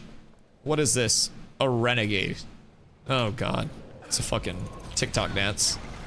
Chat, what does a renegade do? I'm assuming I get out of that just from a baseline. Seems like it would be an important one to evade. I'm gonna pop heals here, get the condies off myself. Does he just stack up burns? It renegades. Renegade, renegade. No! No! No renegading. No renegading in the house, please. If I wasn't able to dribble a basketball when I was a kid, you're not allowed to renegade in the house. Fuck that shit. We will not allow that. Okay, well, he just got renegaded on. I'm not gonna lie. That's a goddamn tragedy for him, I will say. And I'm about to have big ol' healies going out, no shoes. Just stack on top of me, and then you guys are all full healed. Oh my god, look at that healing, actually. Golly, boys. It's like I built for this shit or something. Holy cannoli. Alright. More heals going out. Uh-oh. Uh-oh. Uh-oh, they want my noodles. They want my noodles. They're trying to go for them. I might be dead here. Maybe I can get out of this, actually. But they have a lot of damage going out. Try to come back to me if you guys can for a sec. Less than ideal. I have some heals. But we kind of need to, like, vibe out here for just a sec. Because they're 5-manned here. Would be quite nice to not get absolutely cooked by it. But I think we're a little split right now. Nothing can bring me down. And we're kind of like losing 2 fights at once. He's got stab up. They have no stab. Lit. Okay, we'll split this off. And then I'll get stab up for us. Ow, brother. Fucking relax, dog. This is not necessary, man. I don't know why you're such a butthole. I'm trying to be your friend out here. And you're just being rude as shit to me for no reason, big dog. I don't understand why you're being so mean. When all I do is heal. I'm literally just trying to help people. And you're causing me so many problems. Do you not fuck with firemen either? Do you want to defund the fucking ambulances and the firemen? Why hit? Why hit? It's rude as shit. Brother! Jesus Christ. My noodles hurt. I need to live for literally like 0.1 second. Okay. Actually, all of you suck on my nuts. I am him. I will continue to be him. Get mood on. I just took 17 zillion damage during that fucking fight. I'm coming in and we will live this. Nobody dies here. Jesus Christ, man. I hate it here. We got a double moo coming in. Oh my god. Renegade's person who deserves... Okay, I hate you. Running druid with Grim on DBS last night. I felt good. Only time I personally died was Condi. Yeah, Condi is really a killer to deal with, especially outside of like organized comps with good cleanses. I will say that's one thing that I really like about Willbender. Sorry, not Willbender. Jesus Christ. Getting my shit kicked in. About my Lumi is that I can deal with condies, I can deal with stuns, I can deal with CC combos quite well, I can fight for area very well. I have a lot of different situationals in the kit that are all very nice to have, and I can also, again, fight area super well. So Druid plus Lumi has always felt super nice. I think I really want to, for World vs. World, Try to get a group that's Druid True Bloomy for my group, and then a strip, and then just a raw AoE DPS, and see how that works. But doesn't matter where you guys are right now. We're doing structured PvP for right now, but there are usually some large groups that run around this time. Depending on which map they're on, I don't exactly know. We left probably like, I don't know, 15 minutes or so ago. But there were definitely still some groups that were running. I'm coming over. You're fine. You're fine. Don't worry. Don't worry. Everything's okay. And then I sit here. I give you all of the buffs that you could ever need. And then I heal. Nice. Good fight. Bro, I love playing support. It's actually so fucking fun. I don't know if there's anything else that I would rather play with the impact that I can have on a support in this game. It's so fucking good. But I typically, Shepard, I'll bounce around to the different maps and I'll look for a commander tag on the map, and then I'll just join up with the commander squad. You can click on their tag on the map and it'll either be that cat one or just your general commander tag. And through that, Sir, this is gonna be quite awkward. Hold on, come here. Come here. Get fucked, pussy. Hold on. Relax, brother. Relax. We don't need to do this. Relax. Chill, my goat. Everything's fine. You don't have to be doing all of this right now. Golly. Hold on. Oh, poor guy. And then all of this work just to get turned on by a couple of goobers. You really hate to see that.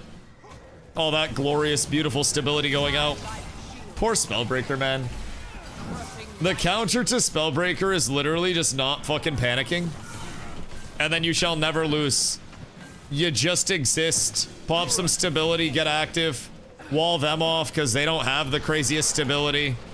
Like, they really don't enjoy being walled off is one thing that I've gathered.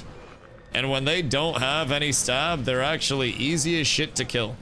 And I have grown to very much appreciate that. If he drops down, I'm going to push him back in. Because I don't think that he can do anything if he drops down. And if he stays up, I'm going to wall him. So that way, he can't come down. Are you going to try to jump me, brother? I'm the one that was just dancing on you. Why would you try to jump me out of all people here? Just real, genuine question. Surely, yeah, like, hit Strag or somebody, Brody. I don't know what the hell he's on, but he's trying to do way too much for no reason. My brother in Christ. Alright, I'll talk to you soon. I'll see you later, brother. It was a fun fight. He did nothing. We did nothing. As is life. Don't worry, Strag. Survive 3 seconds and everything's okay. Never mind. Alright, peace, Strag. You hate to see it. Hate to see that. It's okay. We get the res here. Hold on. Hold the phone. Not good. Strag. I may have made a mistake for you. I may have put myself in a rather compromised set of circumstances to try to keep you alive, and I'd like to say I blame you on the baseline. I didn't die until you died. Now, some would say I shouldn't have let you die as a support. He was in a bad spot. Also, we should wait to regroup, because we are probably going to get 3 caps, so we need somebody to go home, and then recap home, and then we need to stop just going into them one at a time. Or we could actually end up goofing this just a smidge. And we have our double amalg coming in. One good fight and we win this. It's just the one good fight is a little bit of a problem right now. And we can engage this and bait out a lot of their shit because we will have the reinforcements coming in. Should have all of the boyos here soon. And then I'll get protection up for everyone. I'll get everything I can regen-wise. Just try to stay on me if we can, so I can actually heal and buff. I can't do much if you're, like, running away. But I can try to keep you guys as close as humanly possible. And that's really all I got. But I'll try to create all the room that I possibly can for you guys. It's just a little hard when we're sprinting around like crazy and not staying grouped. But all is well. All is well. That wall was kind of nasty. I'm not even gonna lie. It might have been a game changer. Oh my god, we're cooking it. We're actually cooking the fight, boys. Wait! No, they got one up! We must secure the kills.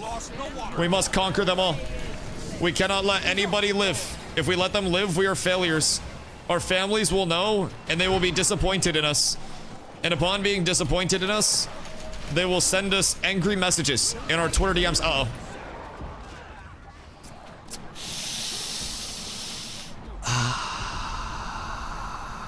That's a bit of a problem. We about to drop fast as shit. Uh-oh. Uh-oh. We got gamed at the end. They turned that shit up at the end. We kind of got cooked. I'm not even gonna lie. We just got... Oh, Lord, ow. Jesus Christ. Uh-huh. Uh-huh. Uh-huh. Uh-huh. That's a slight comeback. No one's taking notes. Yeah, I think we need to have somebody dedicated, like, on side nodes all the time that's just bouncing from home to their side, and then bounces to mid to fight when there's an opportunity. Because I feel like you said, we're not really getting side nodes. Probably take the truffles out. Oh. I thought she stole the giant ass box of whipped truffles. We got 100 of these hoes. I'm about to come up on a couple of these. I see a double chocolate. I'm up on that. I see there's a Sakura, which is a really interesting one. I don't really know what's up there. I'm gonna do a carrot cake. And then a cookies and cream. I have 4 very different Lindor truffles. I have a double chocolate. I have a Sakura, which I don't even remember what this one was. Something about like roses or some shit. A cookies and cream, and then I have a carrot cake. The carrot cake fucking slaps, by the way. We went like straight to the Lindor store because we're in North Conway for it. And they let us like just try a bunch of them, knowing that we were gonna buy them like crazy. And we probably had like 5 truffs a piece while we were in there. Probably like 3 or 5. I kept eating them. I kept trying a bunch of shit. I don't know what the Sakura one actually is.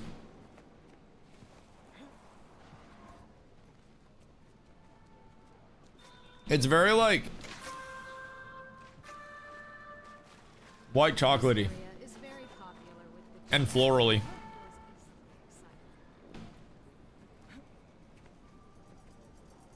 Which isn't my favorite.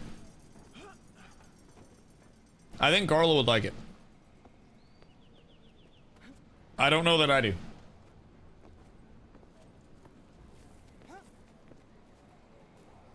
This is not my favorite.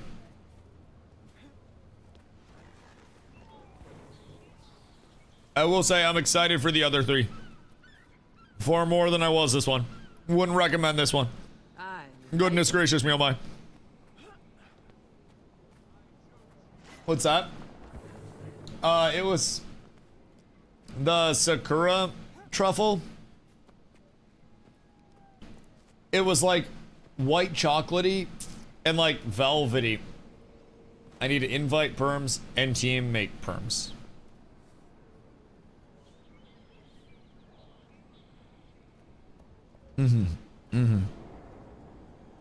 Which one are you? Are you Stealth Leaf?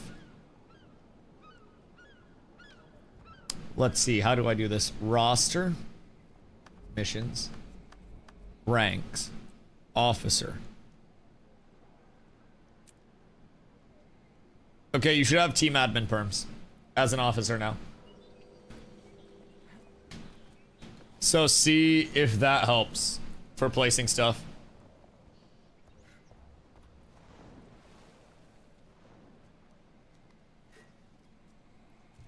Because I believe that's what... I tried it and I liked it. Okay, you can have literally all of those. Because I just ate it. And that was far too sweet. I'm not gonna lie. I know I'm eating like Lindor truffles. But man, there was no like savory chocolate to that. Like, that was like... Holy, that was all sweet all the time. It was too light. I need some heft. So I wanted to wash my mouth out with the double chocolate. With the double chocolate, you just have to let it melt in your mouth type shit. Also, I may or may not be playing with inspiration on my second monitor right now. I just have cucumber salad with chili oil and shit sitting on the second monitor vibing. It's the important things. Oh my god, I know. Why? Why not? I like to have motivation.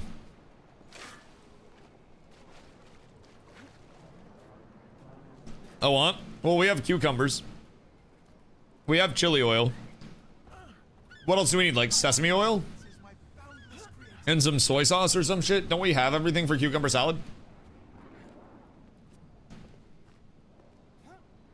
I feel like if tomorrow before we leave, we put the chicken in teriyaki marinade and then make cucumber salad when we come back and then cook up the chicken, cook up the cucumber salad, or make up the cucumber salad and then do like a pasta dish with it or like a starch. Probably a really dank meal to come back to. I'm just throwing that out there. Just slamming that one out there for your consideration. I think we do PvP rank and PvP win missions at the same time. I don't know if we can have 2 active at the same time. Every time I've tried to pop 2 before, it says we can only have 1. Oh wait, we can. Is it just from the same category? Oh no, PvP win already active. Oh, active PvP rank. So what makes it... Is it just the same PvP wins? Just like the ones that are categorized as the same? Because we do have duplicates every time I've tried to do them. So... Interesting. Interesting, yeah? Okay, so PvP wins, even if it's a different type, we can only pop 1 of those. PvP rank we can have up. That's nice. That's nice. I do like that. Sounds amazing. Yeah, we can probably do like, I don't know, fried rice or some shit, but we'd have to get rice. And then fry it. Or we could, I don't know, just do like potatoes or something. I'm not entirely sure, but probably like some form of rice would go absolutely hard. Excuse me, everything's slightly better with rice. What are we looking at here? Double Core Thief Reaper. Amalg. What the fuck is this? Triple Thief. Right. Yeah, that's a thing that should definitely be able to happen. That's so fucking dope. I really love the prospect of triple fucking thief in my ass all the time. That's great to look forward to. I physically cannot wait to get absolutely rickrolled by triple thief. Triple daredevil. Yeah, this is sick. Just stay together. Yeah, I think we just main ball. You'll be fine. Well, hear me out. If we don't split, then we'll be fine. But we have a notoriously bad habit of splitting. And I think the second we split, we end up getting our shit kicked in. Just stick 1 home and 1 close. And then we just gotta roam back and forth a little bit through it. I gotta keep everybody boofed up. We gotta stay nice and safe and secure and kawaii. And not have roamers. Alright. Bye, guys. I guess this is fine. We just, I think, kill this. If I'm being completely honest. I'm just gonna pump out heals. Okay. 1 daredevil down. Strag! Strag, no! Oh god. Poor Strag. Hold on. Oh, shit. They went all on Streg when they realized they were losing this fight. Uh-oh. That's incredibly sad. It's okay, though. We only need to win 2 of these at any point in time. Oh, guys, we're getting split already. So the thing that I said we needed to not do against a triple thief comp, guys, is exactly what we're starting to do. I'm gonna be completely a buck. I need us to cease getting split like fucking mad out here. Please, I just got LOS on my heel. Please, stay with me so I can heal you. Otherwise, I have nothing that I can actually do to help. Uh-oh, guys. The prophecy foretold. All right, everybody fucking regroup. I'm not even fucking kidding. Everybody stop fighting and go back to spawn. If you're alive, die. Find the way to run in and die. Just immediately regroup. I swear to God, I'm not shitting. Just reset. We are doing nothing by running in and trying to completely solo an entire group of fucking thieves. This is what they want us to do, my brother in Christ. Okay, everybody just stick on old Dusta. Everything is fine. Just walk up to the point. Do not fight off the point. We continue to walk forward together. I will continue to heal. Everything will be just fine. Uh-oh, everything's not fine. I'm getting fucking dunked on right now.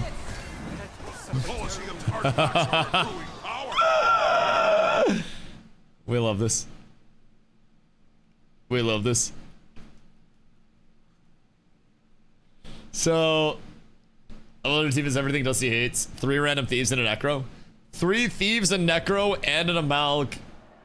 They have an actual torturous lineup.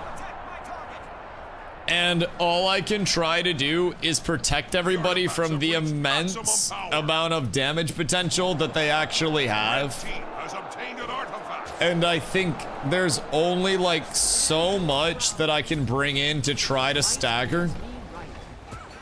Especially with how much people are like just moving around. I can only put out so many heals. And some of it requires people to kind of like stay in a condensed area, which is a little bit tough. Sometimes. So I gotta try to be really fucking active all the time. And there's a whole lot of damage coming in from just about fucking everywhere. To the point where even if I'm playing my life, like they're still getting absolutely fucking shredded. Like it's just I went in just a little bit too soon without stability there. Yep. And then I got a daze. Ay. So, you can't queue with 3 of the same thing, but we could just queue 5 guardians effectively because we could have somebody switch to guardians after the fact, and we could have like 5 of everything, or 5 of one thing. Because I feel like that's kind of silly. If you have like queue measures to prevent 3 of one thing from queuing up, why allow people to switch? Switching in lobby is such sneak tactics. Okay, hear me out. I kind of get it for ranked, but like, what is the point of doing it for unranked? Like, what is the actual like benefit of that from a baseline that allows 3 of one thing on a comp? I'm very intrigued. I also feel like everybody just gets absolutely fucking annihilated the second that we try to step out. Like, I will pre-drop everything that I can, but I don't know if it's like a lack of iframes or what. But I'm not gonna lie, there was a certain amount of decimation that just occurred as soon as they would jump in. I don't know quite why everybody just popped. But as long as they just got in the alley. No, that's okay. It's important to learn how to counterplay against that. But I also feel like it's important to iframe when people jump directly in on us. And try to not just trade a full combo. Like, I will throw every bit of support out that I have. But there's only so much that I can physically, like, throw out while we are getting absolutely shredded. If people aren't playing their lives or anything. So, the Amalek was glass cannon. Yeah. Absolutely. And then we would just be running back. And we wouldn't do anything to poke the Amalek. And then they just walk in on us. And then... Yeah, and then the triple thief also didn't help. Like, the first fight, we got kills and we're fine. And then the second it started to split, right? I think the moment Strug came around the corner and we left the point, it started to fall apart. We were fine at the start, and we were living, and we were surviving, and we were trading, and we were getting knocks. And then, I don't know about you, but the split, and then we got cooked. Granted, we did start, like, 3v1 at mid, but at least you have someone learning Untamed. I do love the prospect of more Untamed for World vs. World stuff. But yeah, it's just stuff like that I think breaks down to knowledge and familiarity. I'm not gonna lie. VOD review? Yeah, well, honestly, no bullshit. But VOD reviewing moments like that where players are actually competent. And yo, bye, thank you for the follow. What's up, dude? VOD reviewing moments like that where players are actually competent and you're getting jumped in and just absolutely blasted down. It's important to take a moment and not just be like, oh my god, like, crazy burst, dog shit game, blah, blah, blah. But it's a matter of, like, how can I counterplay this? If they're going all in with a burst like that and they're a glass cannon, avoid the burst, counterplay it, and then you probably get the kill off of that. It's just a matter of being familiar enough to have the counterplay on deck. And against very good players that are on that level, shit, I'm like 2 weeks and some change in. I'm not going to be there quite yet. So those opportunities, like, I just try to learn from them, right? It's very cleanly put out combos. And obviously, as a Lumi, there are going to be opportunities where I run into that and can support through it. But the amount of prep that I put up for us and all of that shit, kind of rough. So they steal balloons so you can't counter with support. So if I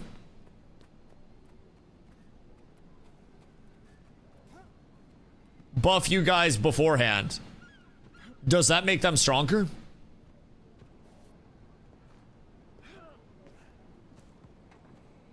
Or like, what can I do to help out as a support there? Or is it more just we get jumped in and everybody, or we get jumped on and everybody has to have it to muscle memory to just like instantly, excuse me, dodge and spread and then counter? If we push, they just CP away. Well, that's also the thing. I feel like in a mode like that, it's less about getting a shitload of raw kills and it's more about just sitting on the objective. But also more of individual play things. Right. More of recognizing they have an Amalg. Amalg could be glass cannon. Once the Amalg is glass cannon, we have to realize that they're going to jump in. And ideally, I would know every ability that's going out. I don't. I'm not going to lie. I'm too new for that. I don't. Those are good players. Those are very clean combos. Like, that shit happened fast. I try to get response and buffs out and shit. But it was a lot of damage going out quite quickly. So I definitely could have counterplayed that a lot better, but that's also something where, you know, a couple months down the road, if I get against that same team, then I'll probably be a little bit more formidable than I was in that. And that's all I can hope for at this point. Hopping into a game with so much complexity and so many levels to it, there's definitely a bit of information gap there, and just comfort gap, knowledge gap, you name it. But it was a fun one regardless.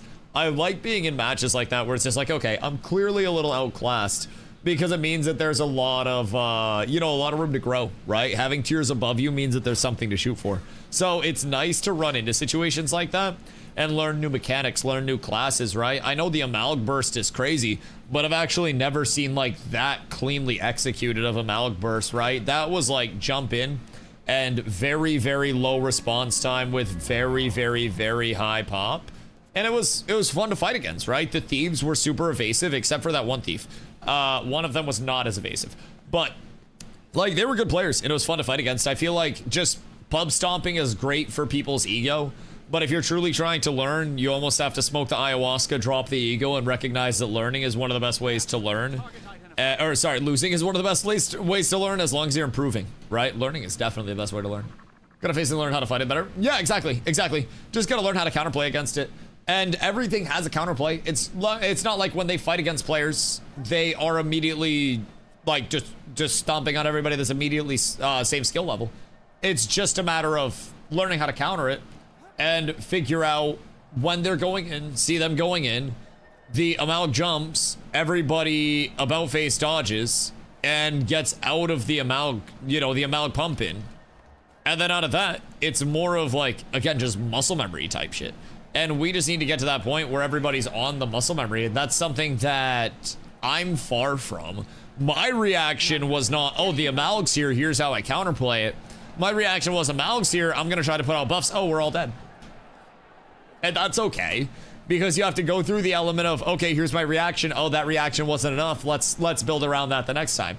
So if we're ever in that scenario and somebody jumps in super aggressively, A, I'm gonna try to have buffs up beforehand whenever we see red on the map, or, other team on the map, but also gonna get in the habit of a nice about face dodge to get out of that whenever somebody's getting me in a super scary spot, because about facing is something I've been pretty lazy with. I was just like camera flip, but really about face dodging is pretty freaking impactful, and it's an easy thing to add in. It's just a small adjustment, you know what I mean? So Amalg has some of the highest AoE damage potential, but it's very telegraphed. Exactly. So it's one of those where, I'm just running through the choke point and everybody's trying to stay on me because I'm saying to not split up, right? And out of nowhere, we just get blasted. Not even out of nowhere, but like out of a very telegraphed combo, we get blasted because we aren't recognizing that that's going to come in, because we're not the most skilled, we're not the most familiar.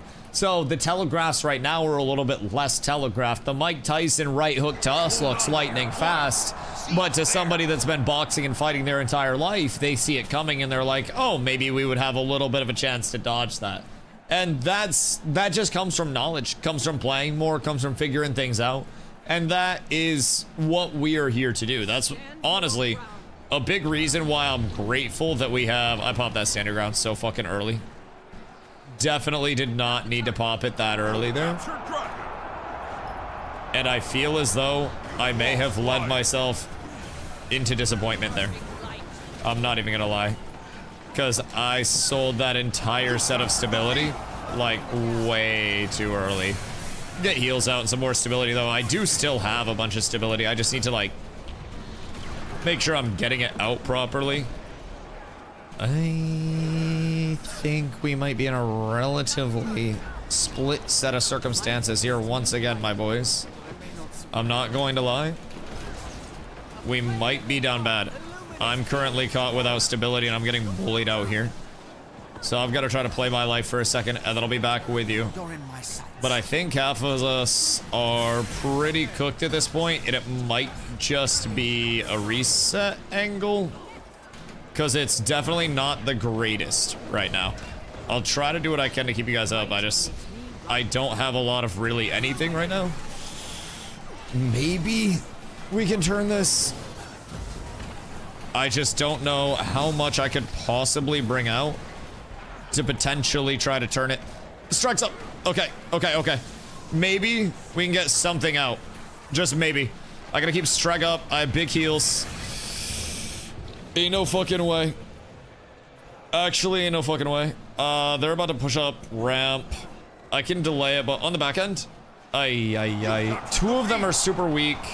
I've just gotta keep us up through this, which, with how many they have coming in, might be a little bit tough. Strag, I'm trying to get around you, but I might die beforehand. This is getting a little outnumbered. I don't know where everybody went, but I think I might have been abandoned.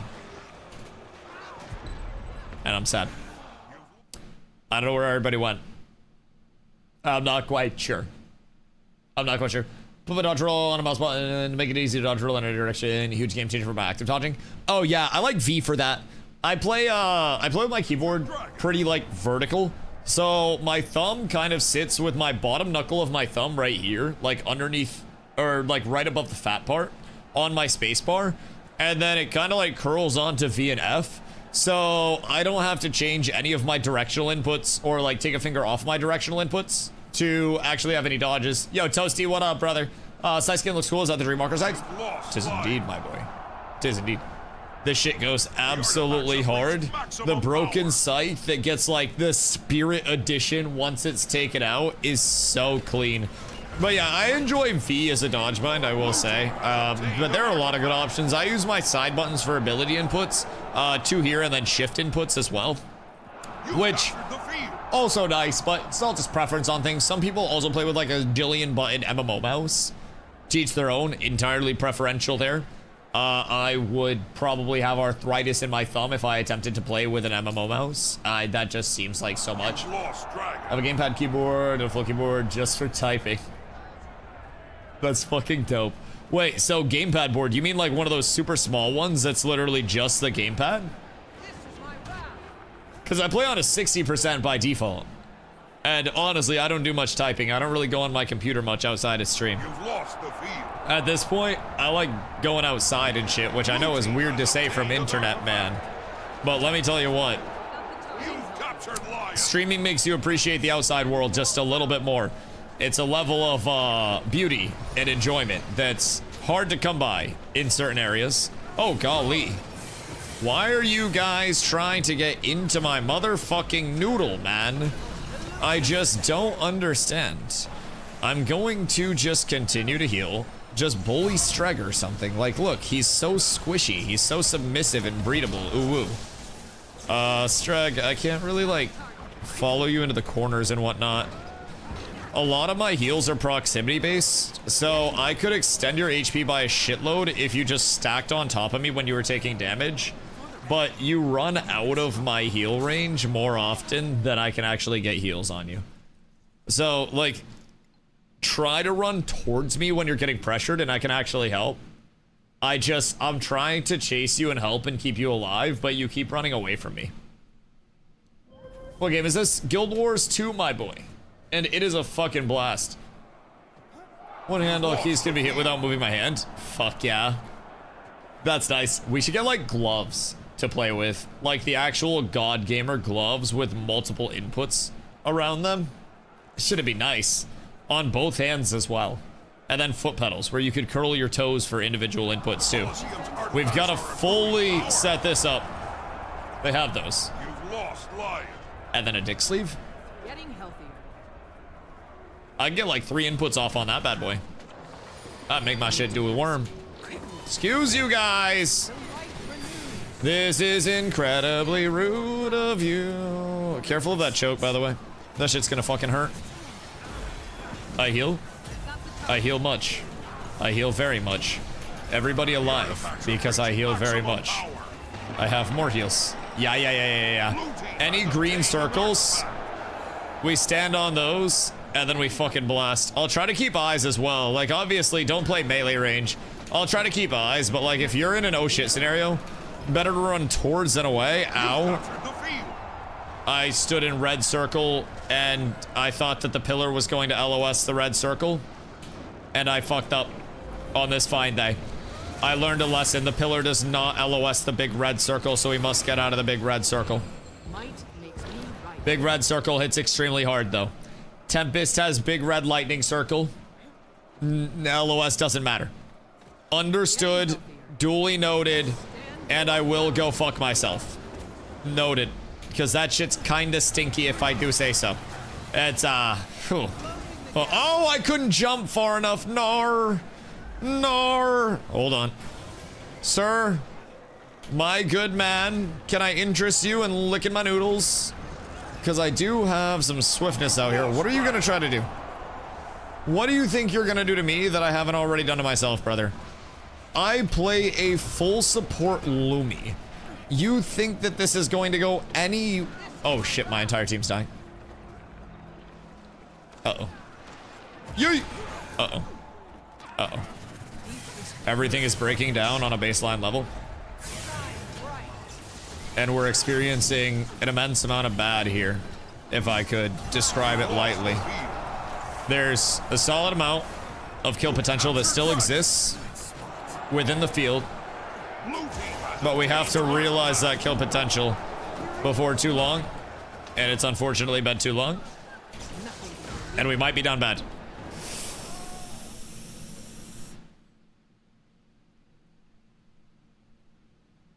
One of those world lessons, circles don't care about objects.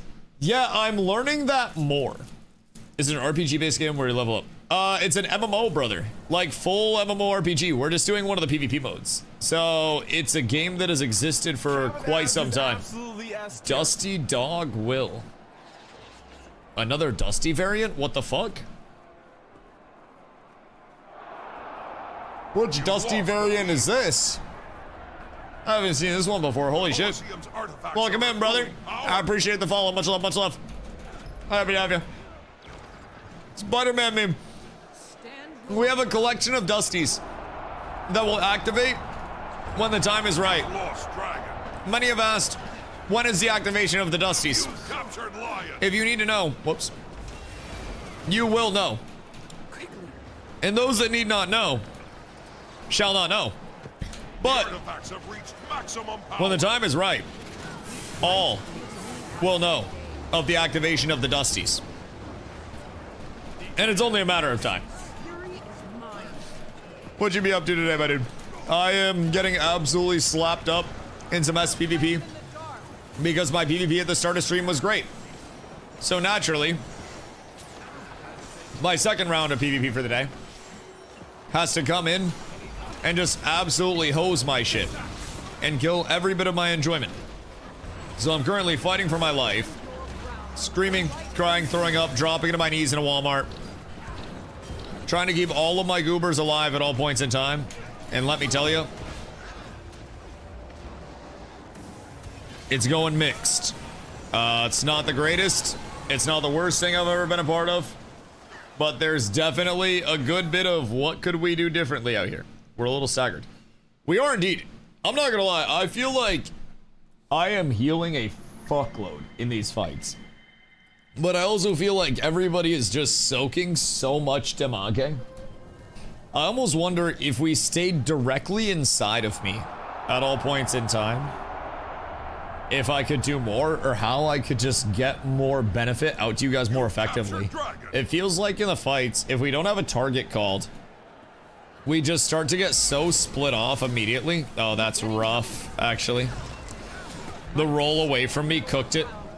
I went to get a heal off on you and it hit one of you, but it did not hit the one of you that we wanted it to hit.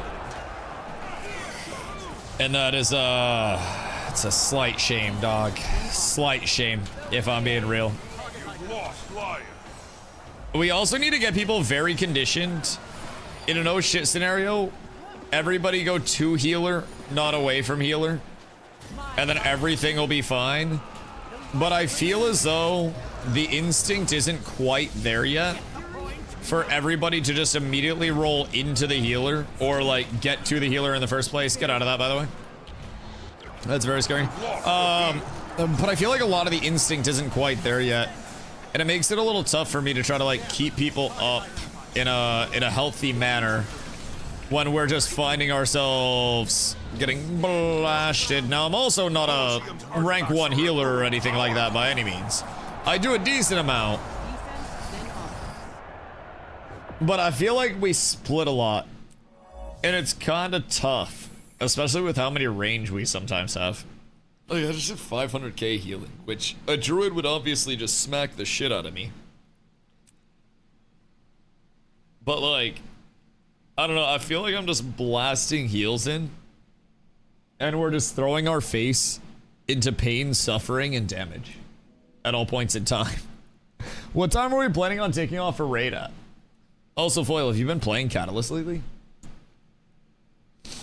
And why Catalyst being nasty?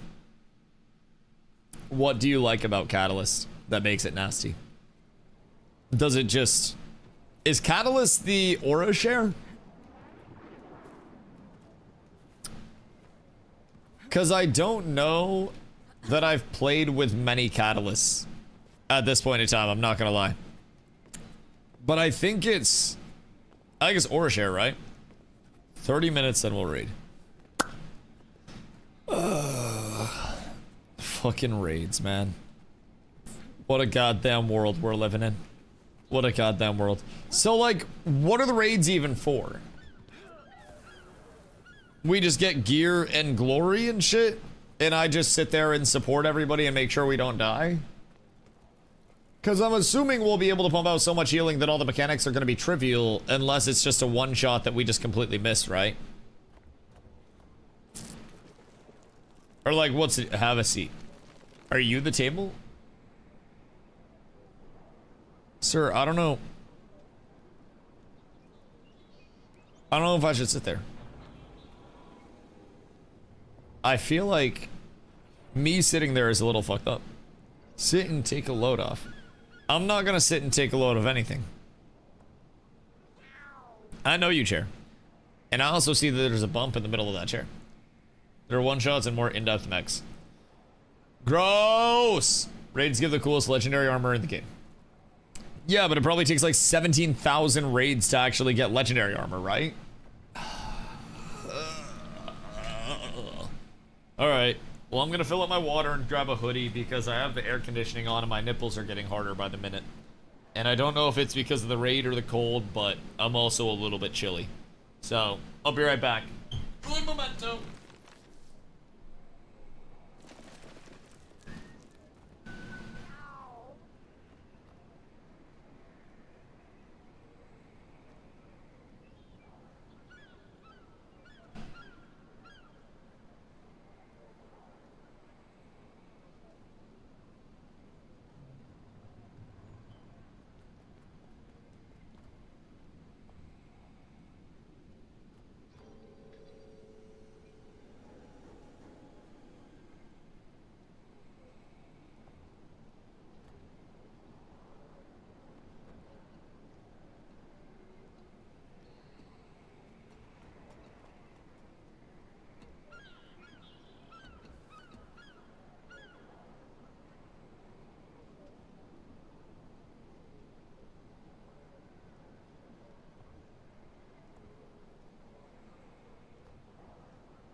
Good day. Wait. Did I cook us? Who cooked us? What happened? Was I the one that fucked up? Or did somebody else fuck up? Because I'm assuming it might have been me. Also, why did we not get matched up against dog shit people in PvP tonight? Are one of these players secretly good or what's the deal? Because I'm sure it's not me. that's getting us into better PvP. That's my fault. But aren't you getting cooked too? How? Who did this? Which one of you actually plays ranked? To limit test yourself? Okay, listen.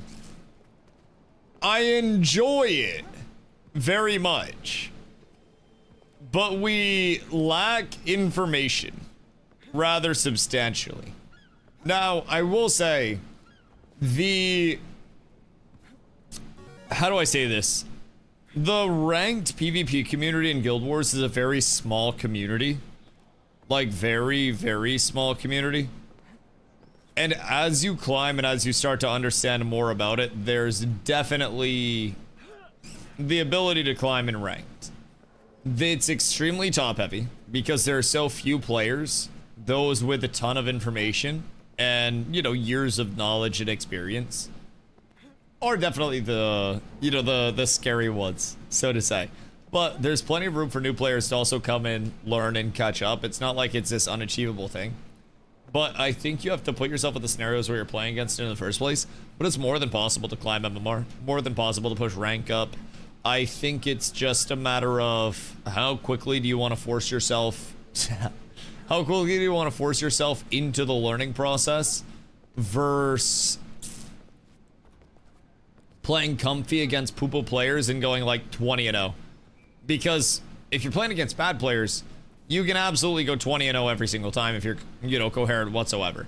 As a new player account, like, you can get into new games very easily. So, Willie's almost gold, slamming his head with Warrior. Ain't no way you mean slamming his head literally.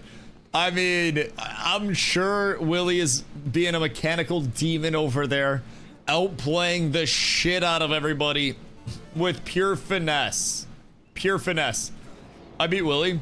Bro, I got matched up against Willie in a BG one of my first days, or an SPVP round one of my first days when I was still in my Berserker Willbender set and knew nothing. And I went in on a 1v3 and the bastard tripped me and I insta-popped because I had like 10k HP and I was like, fuck, I'm never gonna hear the end of this.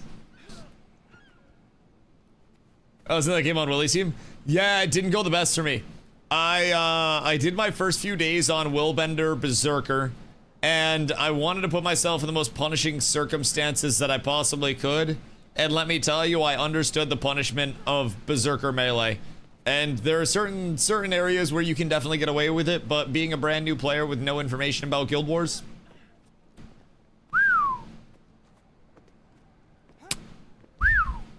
so that was a warm welcome to the game. I was like, okay, bet.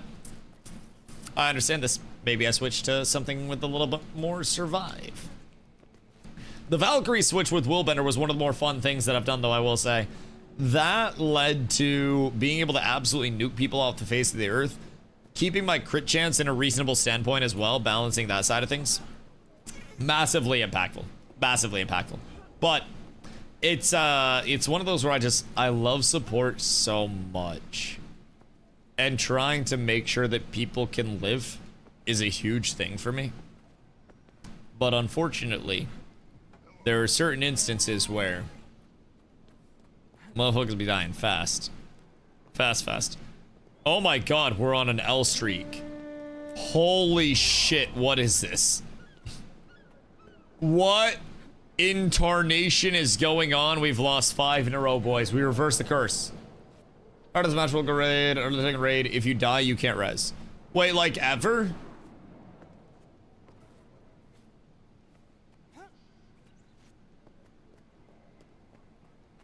Or like for how long?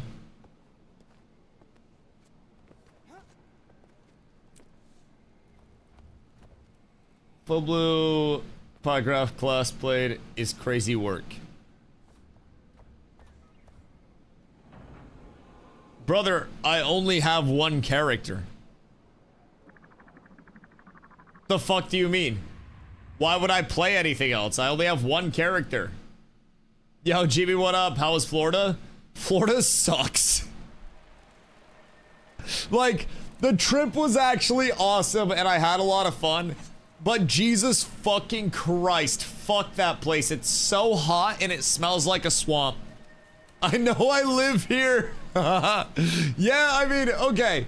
So the concert was phenomenal. We went down to Tampa for the Kanye concert. It was a blast. The concert was such a fun event to go to. We had some delicious food down there. It was great. But Tampa as a city, we like going and walking and exploring. And man, fuck that right now. Fuck that right now. Just genuinely not a good time to go walking and exploring within Tampa Bay. It's, you know, I didn't feel like I was ever gonna get robbed or anything like that. We walked back to the Airbnb from the concert and shit. And Tampa was great from a standpoint of like, maybe if this city was like 65, 75, 85 degrees and not 95 to 100. So I bitch about the heat like a normal, reasonable human being would, right? And guess what? Oh, wait. This one, I'm actually gonna go Mercy. So, I complain about the heat down in Florida, and then we come back up to Maine. Heat wave. Northeast. About to be 95 degrees this week.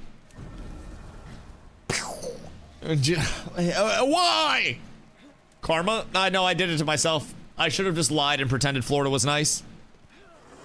I will say, I am going to Orlando with family, like February or some bullshit. So I'm excited for that because I think February will be a phenomenal time to visit that hellhole of a swamp.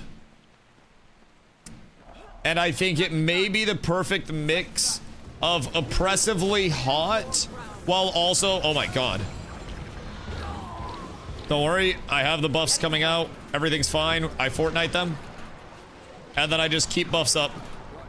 I know who to run around with now. Don't worry, Antioch. You have my protection. And my arcs. Sorry, my bad. My bad. Just run around with me. And then we'll be fine. Wait, so... do you play Damage Lumi?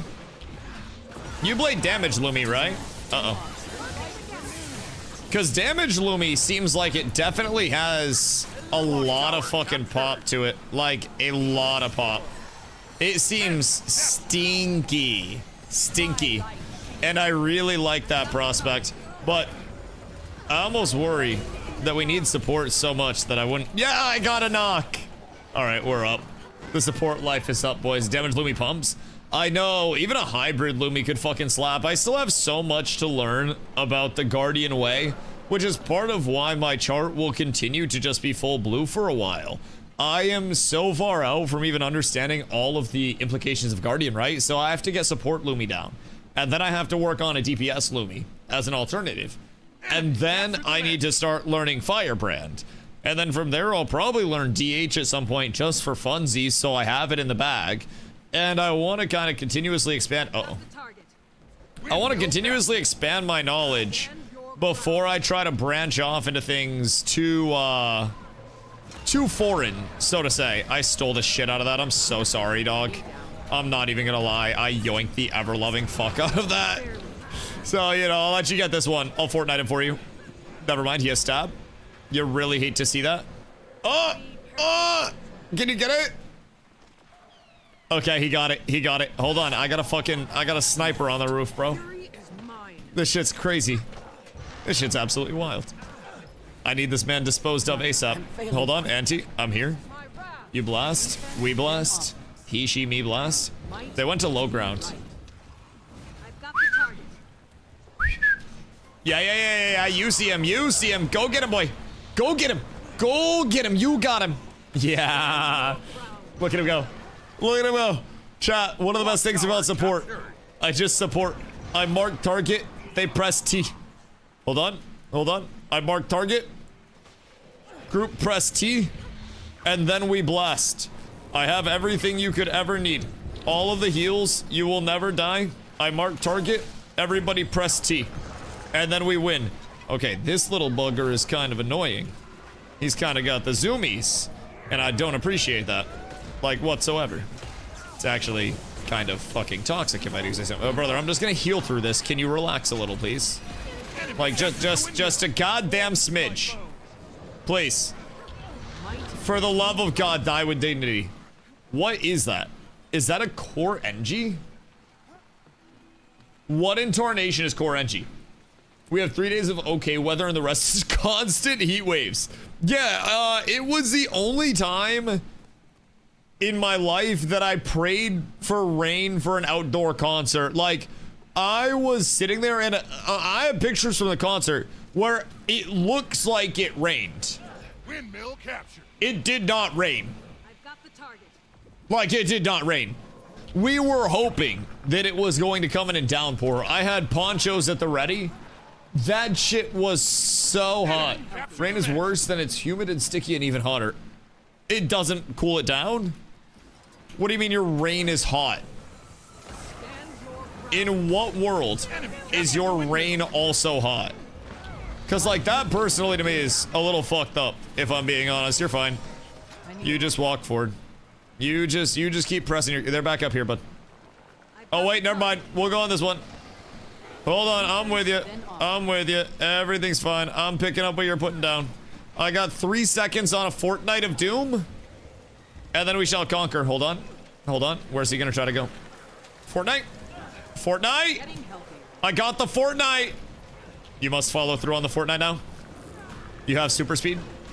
Yeah. Yeah, Jock. I see you. Okay, hold on. We gotta go save. Uh-oh. Alright, we got a 2v2, buddy. We might be slightly cooked. Hold on. Oh, shit. Wait, game changer. Game changer. Boys, go crazy. We got the res off. We turned the fight. The actual craziest usage of that in real time. The insta-res for the actual fucking win. Unfortunately, now I don't have my concentration for like 2 minutes. Clouds, trap heat. Right, but we have clouds and we get a lot of rain in Maine too, but the rain cools things down. Like, rain is refreshing. Don't fucking ping me. I have to go support. I don't know, one of you guys do that. You win fights. I just sit here and fucking press buffs and shit. I don't know the fuck you want me to do on a side point. Heal myself? Not fucking built for that. I'm with ya. Let's go. Everybody in. And by everybody, I mean apparently just us two. They're probably gonna run into my Fortnite here. And if they don't, then we can just blast this poor soul. This kindred spirit that might be just a smidge too squishy. Where is he? Sir, I know you're around here somewhere. Hello. Why? What if you were just normal for half a fucking second, my brother in Christ? Just for the love of fucking God. Thank you, Strag. Golly, man. Sometimes you just fucking wonder about some people. Like, why are they the way they are? Why do they act the way they act? How did it get to this point? And really, at what point? Uh-oh. I overspoke. I'm so sorry. I'm so sorry. I might have talked a little too much shit. Never mind. Get absolutely shit on. Everything's fine. Everything's fine. I even fat-fingered. And we're still fine. Maybe I have a little too much forgiveness within this build. Maybe there is a certain element of Lumi too beefy. And I'm perfectly okay with that. I'm gonna be completely honest. Fortnite. Oh my lord, I've just disrespected grown men on this fine day. I have just disrespected their families. Holy shit. Devious wall. Anyways. Feel heat's even worse after it rains, it gets more humid and sticky. Well, after, yeah, but during the rain, it's nice because at least you have water falling on you. As long as that water, wait. So, if your water is all like filthy swamp poop water, ow. Brother, relax. I'm asking a question. What if you fucking chill? Anyways, if your water around you is all filthy, swampy poop water, oh my god. Yo, I'm not even gonna lie. Auntie, you see that fucking combo? Tell me you saw that wall for your spin. I'm just happy to be here supporting, brother. I'm not gonna lie. We might need to double Lumi duo queue for ranked. This may end up being the play. because this is just a different level of slapping. I feel like the combo of having staff wall with greatsword out is just fucking devious, if I'm being honest. I just find where you are, I play around that, and then I try to give you all of the boofs that you might need, including protection. Boop. And I try to make their lives living hell in any way that I can. And then you have heals, and then I run. Rain does the cool things down, cold fronts too. I can assure you, I usually feel much colder when it's raining. Now, I will say, I don't think it gets very different in terms of the total wetness. Because the thing about Florida is there's no, like, evaporative cooling. The humidity is crazy. Like, we get humid days in Maine, but it's kind of like the opposite of Florida, where Florida has a nice day or two a year, and other than that, it's all humid as shit. We have a couple dastardly humid days throughout the year, and the rest of them are just incredibly beautiful, even during our peak winter time.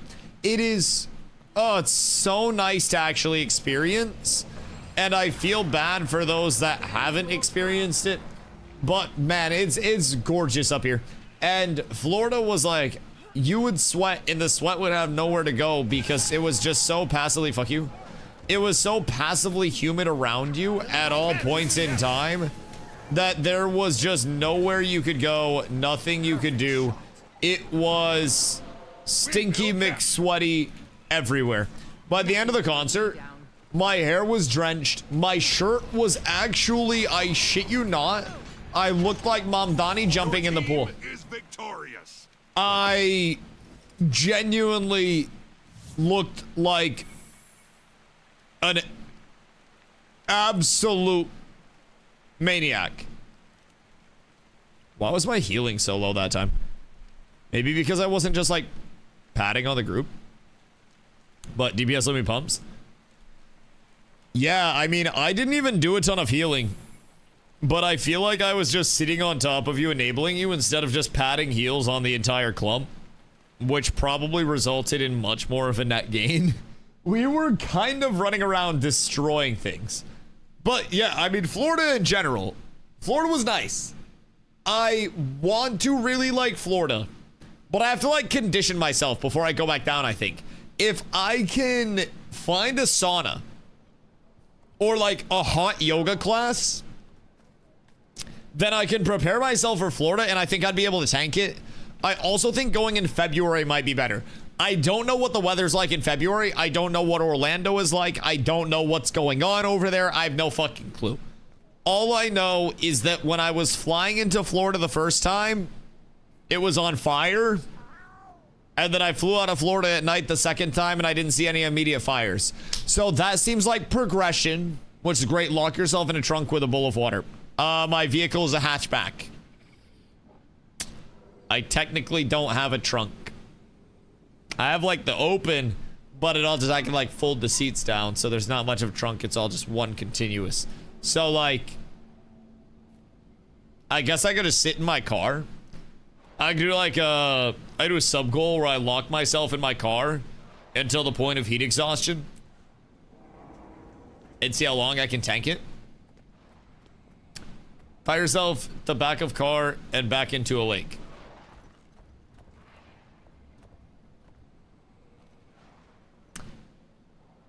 That could work. I would just need to set the car on fire as well to simulate the heat of Florida. I feel like that's probably the most realistic scenario. Also, the lake has to be dirty poop water because all of Florida smelled like dirty poop water. Because apparently it's just poop water. It's all just stagnant water with a bunch of poop in it. And I'm not gonna lie, I could tell. Our Airbnb was relatively close to a watery area, and I like streamed from the area. And as I was streaming, people were like, oh, I know where you are. Makes sense why it smells. Is all alligator and croc poop made from humans they ate? I mean, I wouldn't say all, but there's definitely some portion of human poop out there. One of them north, but I'm not sure where. With cool weather and close to ocean with a population of 100 people max. Let me introduce you to Maine.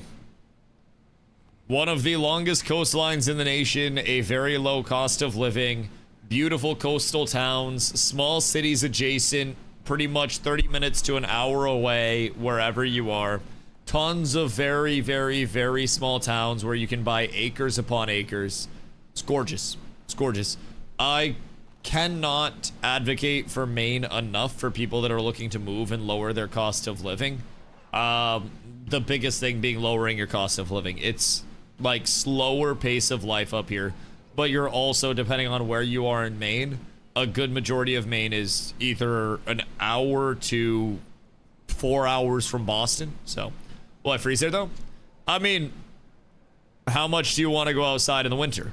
Because first things first, it does get cold in the winter, but we also have winter jackets, winter hats, mittens, if you like cute mittens, gloves if you prefer fingers and dexterity, winter boots, ski pants. So they're, you know, people used to explore and not die in the winter. So we have technology now. On top of that, if you don't like being super cold, houses have heat. Some houses even have a wood stove if it's an older house. So if you like aesthetics, you heat your house based on wood. So during the nice seasons, you'd go out and you'd chop wood based on like trees that you chop down and stuff, kind of like a survival game. And then you would left the wood, go outside and do what's called season for a little bit. So it dries out, and then you bring it inside for firewood once it's seasoned, put that into your wood stove, or you have like a pellet stove or something like that, and then it heats your house. So a lot of older houses have pellet stoves or just straight, you know, wood stoves. You can find more modern places that have, you know, heating from the century as well. But you can find the cute aesthetic up here. Either way, houses are heated, vehicles are heated. Maine has some of the best road treatment infrastructure that there is in the United States because we get so much snow. But we know how to deal with snow up here. So snow sucks to drive in, but like, it was my girlfriend's first season in snow, and she's from Mexico, and then her family lived in Phoenix for years. So she hadn't seen snow for shit. And like, she didn't crash my car. So, you know, praying for 2 winters in a row or her to get a car before this next winter. Either way. But no crashes on my car so far, which is phenomenal. It's just a matter of like driving far slower than you normally would, and you're usually chilling.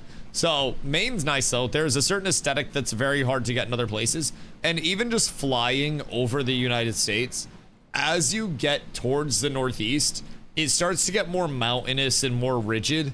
And once you get into Maine, it's truly just mountains and valleys everywhere. Just beautiful lakes, which are clean water, that are moving bodies of water that don't smell like poop. It's beautiful up here. I genuinely cannot advocate for it enough. You can also find houses that are 2,000 plus square feet, 4 bed, 2 bath plus for $200,000. Just throwing that out there, that are like turnkey move-in ready. So, you know, feel free to do with that information what you will. Because, let me tell you, Mikali, what up, dude? Is Brazil doing well in the World Cuppington? What's happening? Update me, my boy. Update me, I must know. I have to pee before this raid starts. And I also left my water out there. I'll be right back.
glass and ornate steel comprise this mighty installation.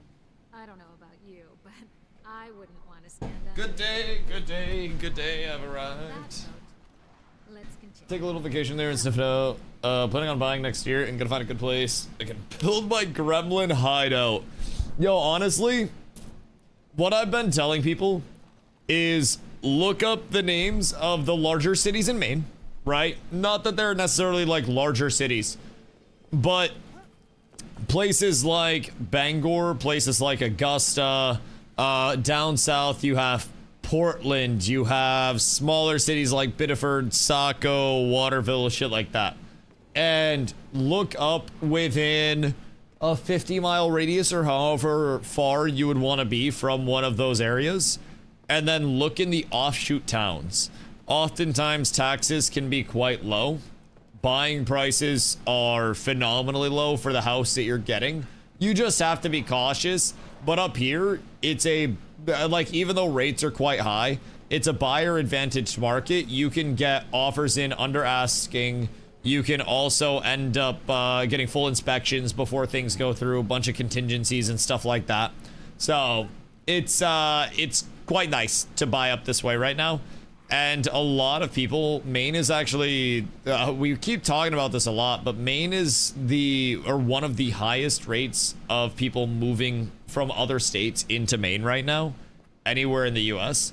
So it has a ton of people that are moving up, but there's also so much land within the state that just isn't densely populated. So another 10, 20 years, you may actually see some cities in Maine start to feel like cities. But right now, everything still has a very small feel, even our largest cities. So, it's the old people capital of the states.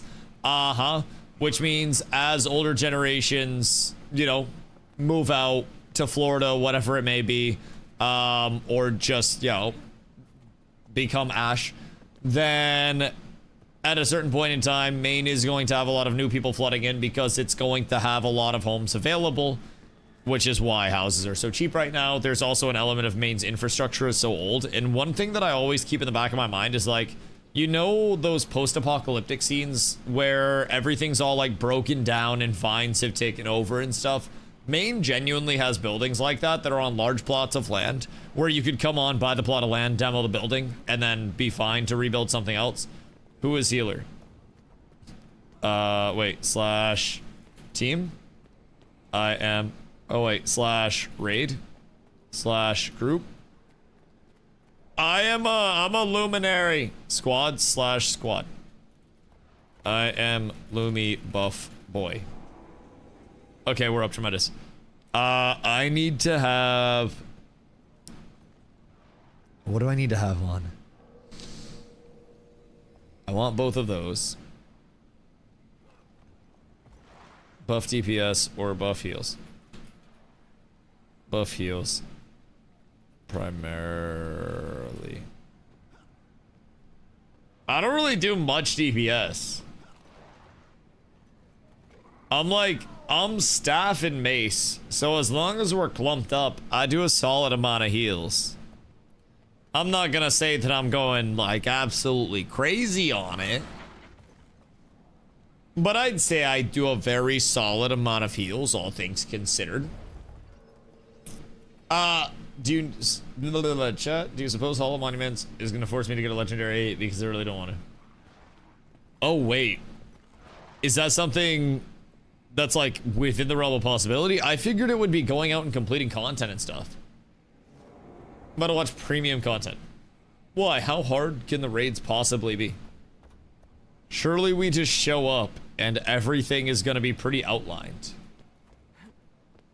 Like, I'm assuming we should know the mechanics. We went 2-1 versus Japan, scored in the last minute. Oh, wait.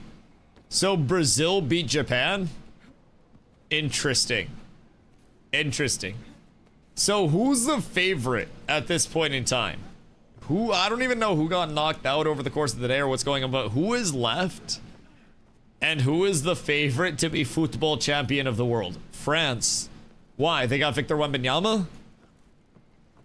Or what's going on there? Ain't no way France is gonna have Wemby and also be good at soccer.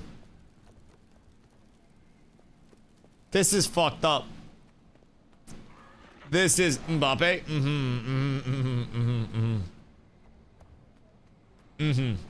Right. How old is he? They have soccer Wemby. They're fucking cooked. Ni hao, ni hao, ni hao, ni hao. Ni hao, Wrath. Interesting. Is it any coincidence that they have a ton of like farms and, you know, farmland and fresh produce and high quality shit, and then they're just out here producing like specimens in the athletic world?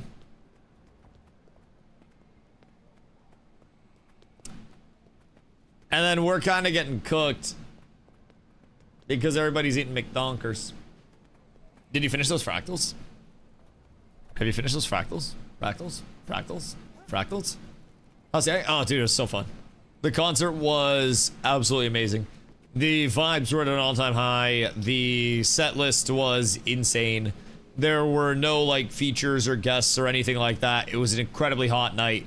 And I can only assume the set list changed for Sunday. So he did 2 shows. And Sunday, he ended up bringing out Kodak Black and also brought out Northwest, which, hear me out, Kodak Black would have been fun to see. He did 2 songs, but like, I'm okay with missing those 2. And he took a break mid-show, probably because the first show was so hot. The first show, he didn't really take a break until towards the end, when he was getting ready to come back and do Runaway. So he kind of like split the set list up a little bit for the second show. And I'm not gonna lie, the first show was just constant adrenaline, dude. First I didn't know what it was because I started picking the stage. I thought it was that big ball you always see with a smiling face. Carla has a lot of videos, and I'm gonna get her to send me some of the videos so I can post them. I just don't want to get like DMCA'd on Twitter or anything. But she was taking so many good videos the entire time, while I was just absolutely screaming every appropriate lyric that I could and censoring myself on any of the bad ones. It was such a good time, dude. I'm not even gonna lie. Granted, like, I love concerts in general, but tomorrow, you guys look at an IRL stream from scenic, gorgeous Maine. And basically, we're going up to Bahaba, and after that, we go to Bangor, and there's a concert for Lil Wayne and 2 Chainz. So, in the past, like, 12-ish months, I've seen Kendrick Lamar. I've seen, technically, SZA and Doja Cat as well through that. But, Kanye, and then Lil Wayne and 2 Chainz. Which is crazy in terms of, like, you go back 10 years in time and tell, like, high school Dusto that he would be going to concerts like that when I grew up as poor as I did. It's a crazy thing to think about. So it's really fun, man. I'm not gonna lie. I've never done like this much concerting or anything before this. So it's one of those, like, I try to enjoy every moment. I'm not like a phone in my hand type person. I take a couple of pictures and then call it good. Carla, fortunately, is a great videographer and documentarian to have. She always makes sure to snap pictures to commemorate the moment. She grabs videos of it all. And I'm very thankful. So I'll be putting some of those bad boys up. She has a ton of pictures. She has a ton of videos. It was, dude, it was so fun. Genuinely so fun. Oh, wait. Did I get my build in place? Yes. Yes. Everyone's pretty good live too. This is gonna be a hell of an experience. I don't even know what it's going to be like. Is it hot? Very, very good. It's not that bad. Love. You have baby bitch hands. You can tell when people have like worked in kitchens and stuff. Well, I have. Thank you, love. But yeah, I mean, we're excited, and Carla's never been up to that part of Maine before. Just never like moseyed our way on up. So it'll be a fun experience, I'm not gonna lie. It's something where I've lived here my entire life. So I almost, are we in Discord for this? I've almost grown like comfortable with having all of these incredibly beautiful things around. It's different for every weapon. Lord. You think there's But Lord. for the hammer, you just spin in a circle. I'm gonna investigate the heck out of it and wait till you see What is I happening? found. where exactly? And I like hammers. They're like my favorite weapon type in every game. But So the answer is most certainly around us somewhere. I have no idea what was just said. I really enjoy hammer. I have literally no clue what was just said. Big bomb. Oh, I almost did it again. We gotta But talk everything's to fine. someone. I'm I sure. already did it. I was paying attention. 'cause I don't you're know not. what to expect. oh, did it reset? Yeah, reset Wait, was we tonight. used that last night. So for this fight, my understanding was the more you move, the more you get debuffed. So use your special Don't move. action key to move. I'm gonna if hate you this. Have to. I'm gonna hate this so much. Mhm. This is gonna be Yeah, terrible. watch the guy on it. RB, everyone in this group. So I have a better- Brother, better I'm here general idea of healing. What's happening? Listen, And we just supporting. healed through that shit last night, so healers Do just you healed us think- through that shit. True. With We- me yeah, We brute forced healing it last and night. We can brute supporting, force it again. Easily. that we will suffer at all. That we will face any difficulty. Now nobody go down because it's worth an achievement. No pressure. Oh, that's. Oh, not I guess I'm gonna die then. We're Bye. starting. We're starting. Everyone run. Oh, I'm dead. Good luck, guys. Well, Oh, well, there goes the achievement. Nice. over Alright. one. Just Bad like- things happened. Okay. So Bad things we're- happened. Oh, we're GGing? Yeah, okay. Some people just There was didn't not a make 3, it 2, 1. at all. Nice. We didn't get any food either. There was Since the not. beginning. There was It not was? a clear Well, I guess jump we in get point. Get it now. I'm not Right, gonna you lie. didn't buff like at all. My bad.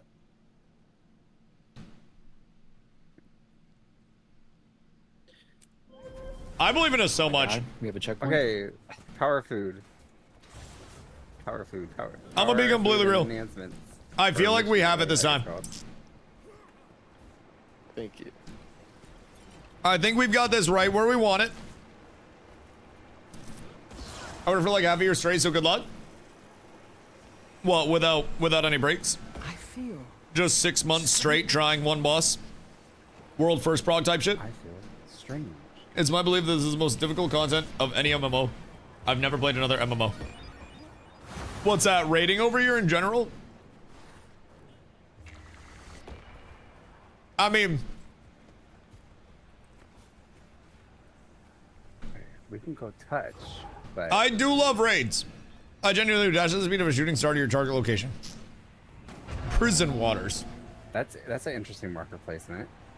Why in Yeah, I the fuck feel like we can't use that. am I getting a buff from Yeah, that's prison quite waters? interesting. What in the Florida is We're this? just we're just gonna clear those. Markers are those?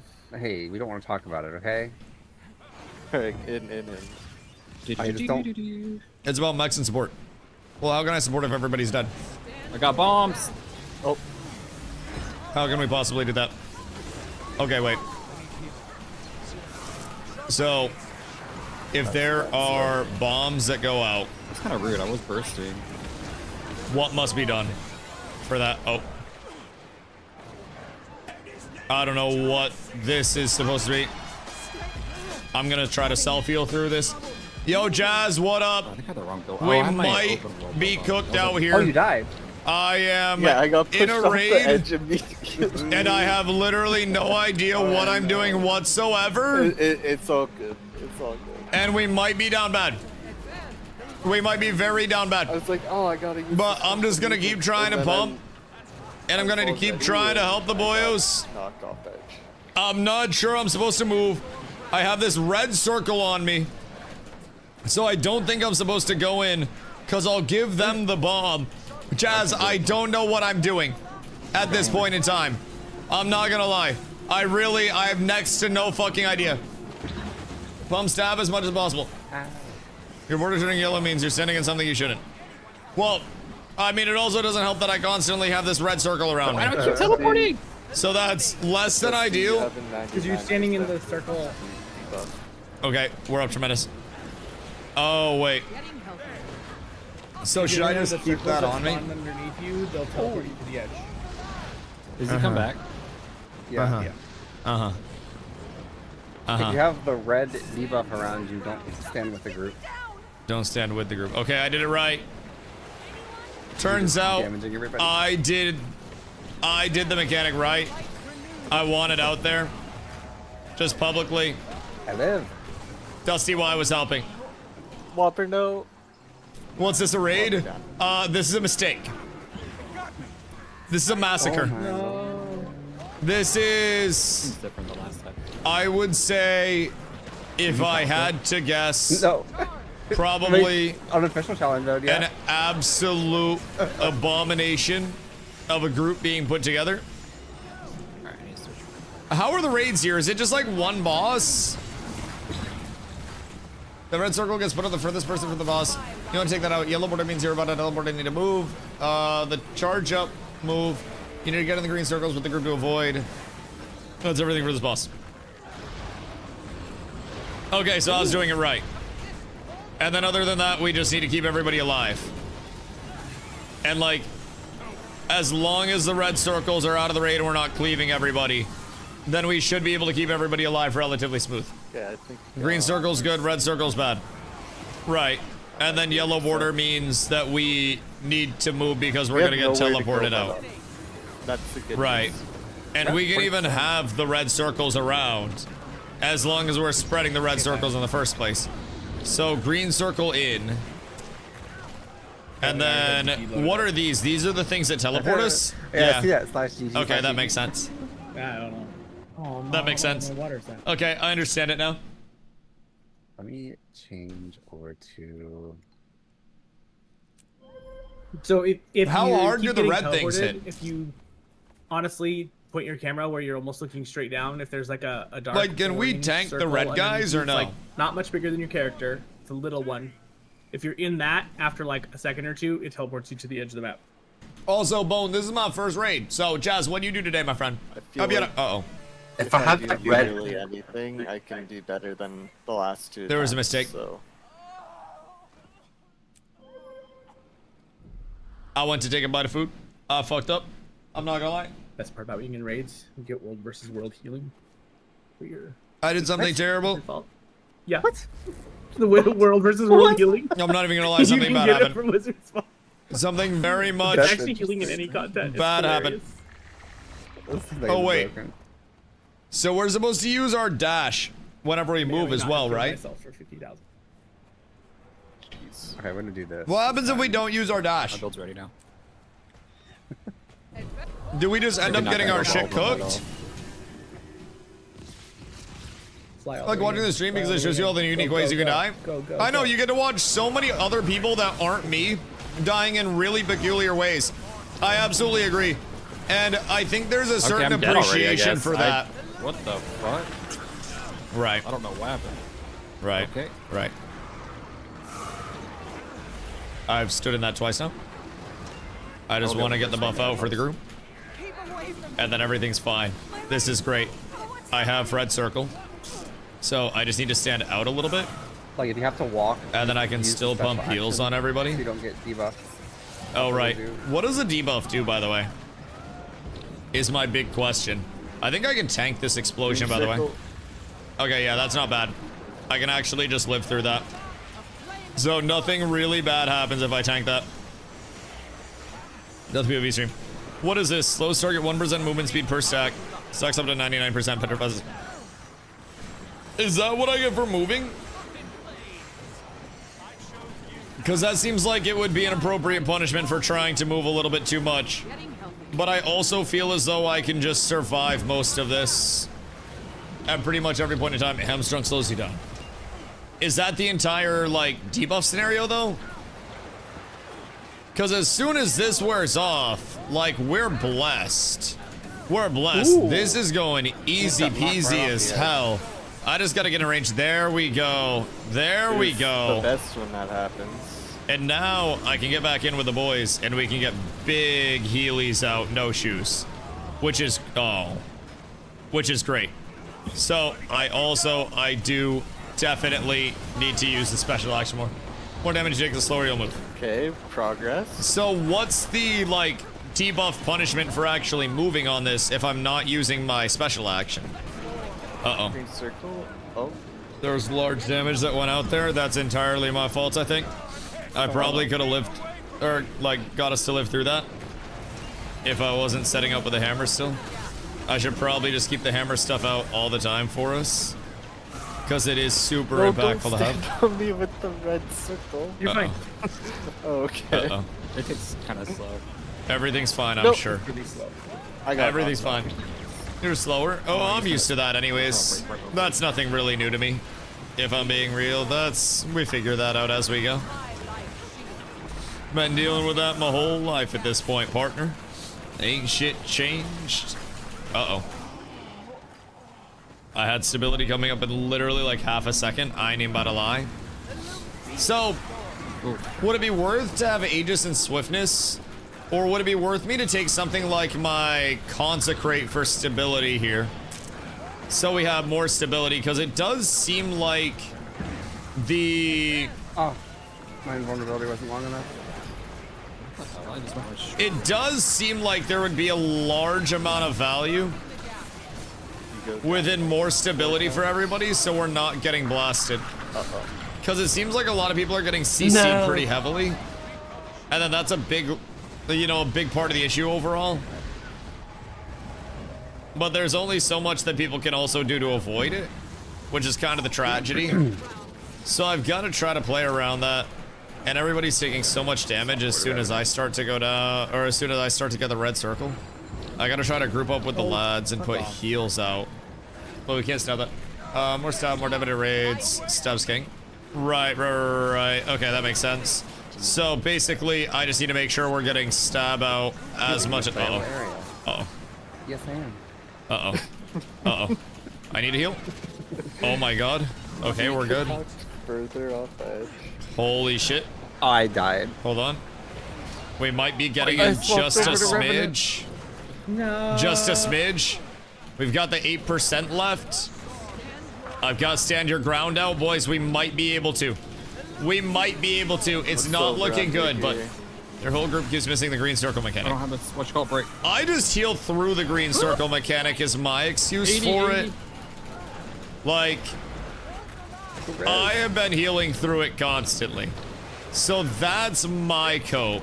But definitely need pretty much everybody not getting nuked by that shit. That's a very important one. Come back. And then I think there's a lot of just like general carryover that's happening. Oh. In terms of damage splash from red circles too. But I think we might be fine.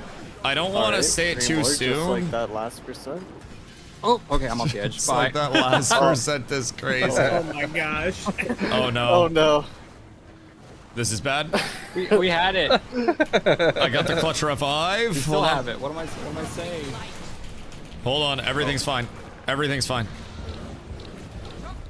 Spam them heals. Hold on. There's still time. There's still time. There's still time. There's still time. There's still time. It's just 3% the hill. You guys got it. It's not a mountain. It's okay. It's okay. It's okay. We actually win this, bro. I'm not gonna let us loose. I'm not going to let us loose. I refuse. Oh, there is Green a circle. time. Green circle. Green circle. 2 minutes. Yeah, it's And then we're fine. And then we're fine. Oh. Okay. We go back in. I need a stagger so I don't kill you. 2%? And then I have stab coming in. Uh oh. I got greedy. I should have said so. Hold on. We might be able to do this. Tell me there's not a second phase. Tell me there's not a second phase right now. If there is a second phase, we are down horrendous. But I think we might be okay. Like, just. I actually think we may be fine. Back twice in a row. I was a little confused. Ay, ay, ay. What gets rid Tell of me that we red got it. aura debuff? Tell me we fucking got it here. Jesus Yeah, it just Christ. goes on you and it will go away. All right, boys. We did it. First try, Huge. super I got a mini clean. of the boss. Everything is okay. Let's go. Big win. Indebted means a victory. Bro, sometimes you just gotta res a couple of times. Everything's fun. I'm here to support, and I'm here to heal. I have a very simple plan. And as long as I don't die, then I can res. I think I need to be on res duty.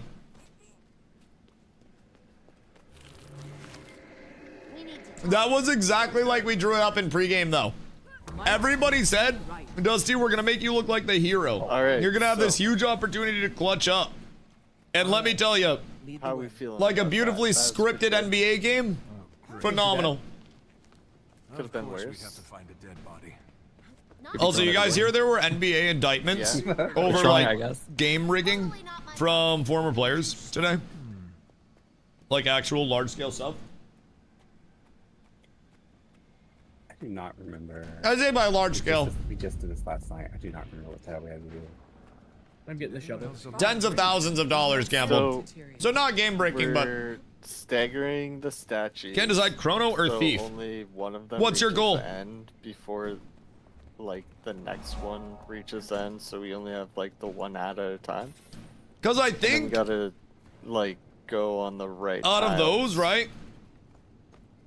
Thief would probably have like more validity in certain areas. Are you talking like core thief, or where are we at with that? 100%. That's good enough, right? Like everybody Because got that. I do think there's. Yeah, Wait, yeah, what are you yeah. saying? I don't have the shovel for the. Did you get the shovel alerts? Yeah. Uh oh. Why it don't work? I don't have a shovel. I should explore for related evidence. Oh fuck. Chat, what I missed here. There's a shovel all the way to the end. Uh oh. On here. Everything's bad. Was I supposed to find a shovel? There's a specific spot. I didn't do this part yesterday. Somebody else just did it all of a sudden. Uh oh. Yeah. Wait, ain't no way this is a puzzle. I'm just That was interacting valuable. with There's everything. a chest right A here. blood speckled ornate dagger. Oh, there we go. I got it. A crumpled piece of paper. Yay. Apparently, you just had to hit it 800 I times. feel like we stepped into someone's board. Oh? Daredevil mainly some of them at Just the moment. interacting with things was a key. I feel like there's a role for Thief in World First World, but for whatever reason I'm blanking on it. Food still. Like I feel like An there's hour. something Well, I don't have the food. that Thief can do in Wolva. I took the food character. That's pretty There we go. pretty solid, but Daredevil can be no, zippy. not again. I I will will not say- repeat the catastrophe of I did yesterday. an SPVP round against 3 Daredevils on the same team earlier. My sad fishing power. Wanted to food. die. Really hard to catch. So But we'll be killing the right Spectre Thief. statue. Yes, that's that. hot. Is this hot? Yes. Yeah, it's hot. Okay. Did Spectre get cooked with buffs with One nerfs, or is it one's still over good? There. And then the far left one. Like and once the then new patch close comes right, in. And then the close left. Oh shit, what's he saying? Do we have range DPS? Or do I need to go back to Element Mesmer? I have can go enough with you. DPS to do it. Okay. Should I just do Protect again since I did it last night? Yeah.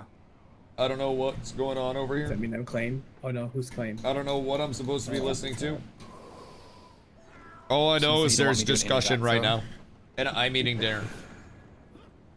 Alright, challenge mode, Oh challenge no, mode. Chrono You is got it? tank. Challenge mode is me picking one There's of got those up. Chauncey and 2 others. Yeah, it's been a huge thing. Been a huge, Oh. huge thing lately. What I I dispelled don't know from why, last but night is not here. Yeah. Stevie dispelled last time. how frequent Wait. is the debuff coming in? Because I can remove 3 condies if that's what we need. Or is it like a strip? No, that you we just need? it's a dispelling a shield on the mobs. So Oh, you can kill I'm them. going back to dinner then. Okay. Thank you. Is I don't it know. just a special action key? Yeah. Yeah, it's a special action. Oh, I'll do it. Don't pick it up yet. I just picked up that one. oh. And then Alright, I'll try my best Oops. here. Alright. who's got That the makes flame sense. one? I don't even see. Oh, me. I don't know Doobies. if something I was Oh, supposed to John, actually you do pick that? up. No, I don't know what I did. Can I take it off? How about a time trying to make a choice? Hear me out. No, too I late have now. The only you can choice GG and take it off, and I'll also pick is it up. Malik Beasley. This time around is Bees. Backslash GG. It'll kill you. Raid VC's full, but I ain't it. Yeah, absolutely, you good. Who do you fucking know here, brother? I don't know shit Follow about the this purple fight. light. I haven't listened to a singular goddamn thing, I'll be real. Actually, I don't know. Does it puts purple on me? Yeah. I don't know. Uh-oh. Is there someone who's not in the raid? There's an infiltrator. So we're full. Uh-oh. Something terrible has happened. Something bad has It happened. does have 12 people. 11 people.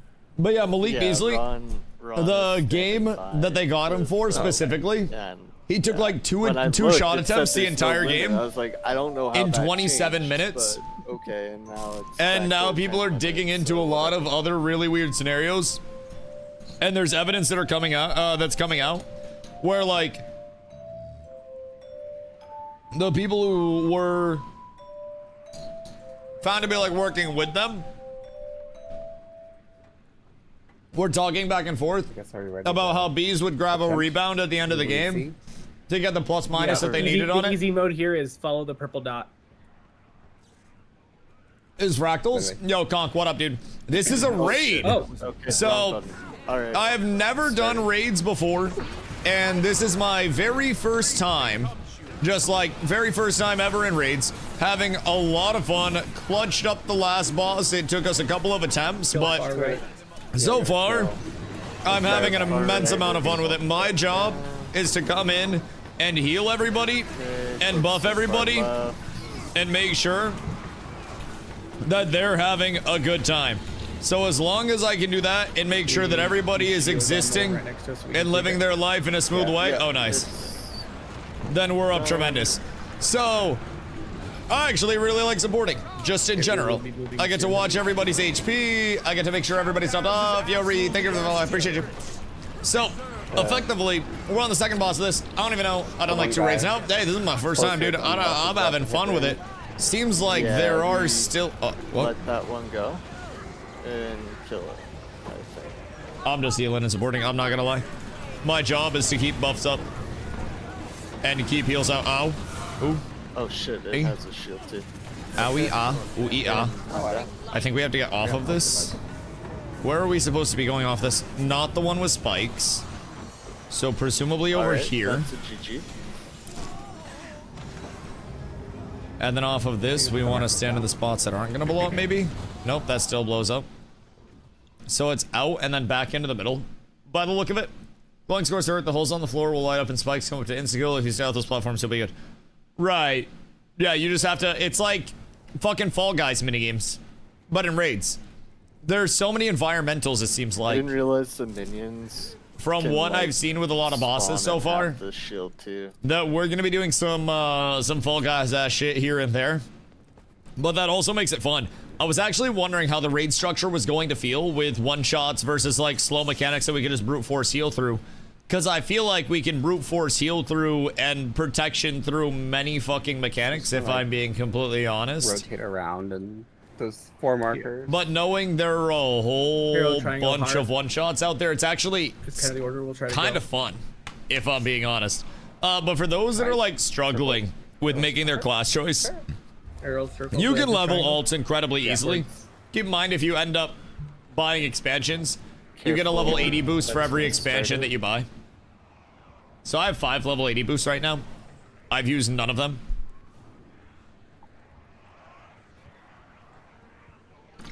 It's not the end of the world. I think it kind of just... If you decide after making one character that you want to check something else out down the road a little bit, and it's actually like quite normal to run into that scenario, if I'm being real. I would say more players than not over the course of their Guild Wars 2 experience will end up running alts, and it's actually like quite normal. So I wouldn't worry too much about getting into a spot of like, oh my god, what if I don't enjoy it? What if I hate it? What if this? What if that, right? Just play. Just have fun with it, man. There's not really much of a bad route that you can go down with things with Guild Wars, and there aren't many things that don't genuinely feel rewarding on the highest level. Just try everything. Yeah, eventually you probably will anyways. It takes maybe without any boosters 40 hours to find yourself fully leveled at level 80 and with a decent set of gear. So what is there wondering about second gear, the same class or a third? Then just explore. Part of video games is having fun with it, And as long as you're having fun, who cares if it's the most optimal time spend? If you want to worry about optimizing your time spend, then get a fucking job, you know? If you want to... Elbozos. Okay.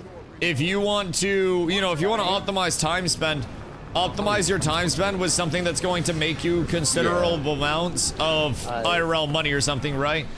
Some people will have fun through optimizing, but I think a lot of people that are curious about things should very simply put just play those things and explore a little bit. I don't really think there's anything wrong with taking time to try out multiple classes, even if it's not the most optimal. We need to move over to where I'm at. No, I made one. As long as you guys are over here. The mobs immediately came on top of it, so it got guys, tired again. Everything's fine. Everything's not fine. It's all bad. It's all bad. I'm not gonna lie. I feel like I've got the hang of these mechanics already. I'm just throwing that out there. I feel as though I figured this out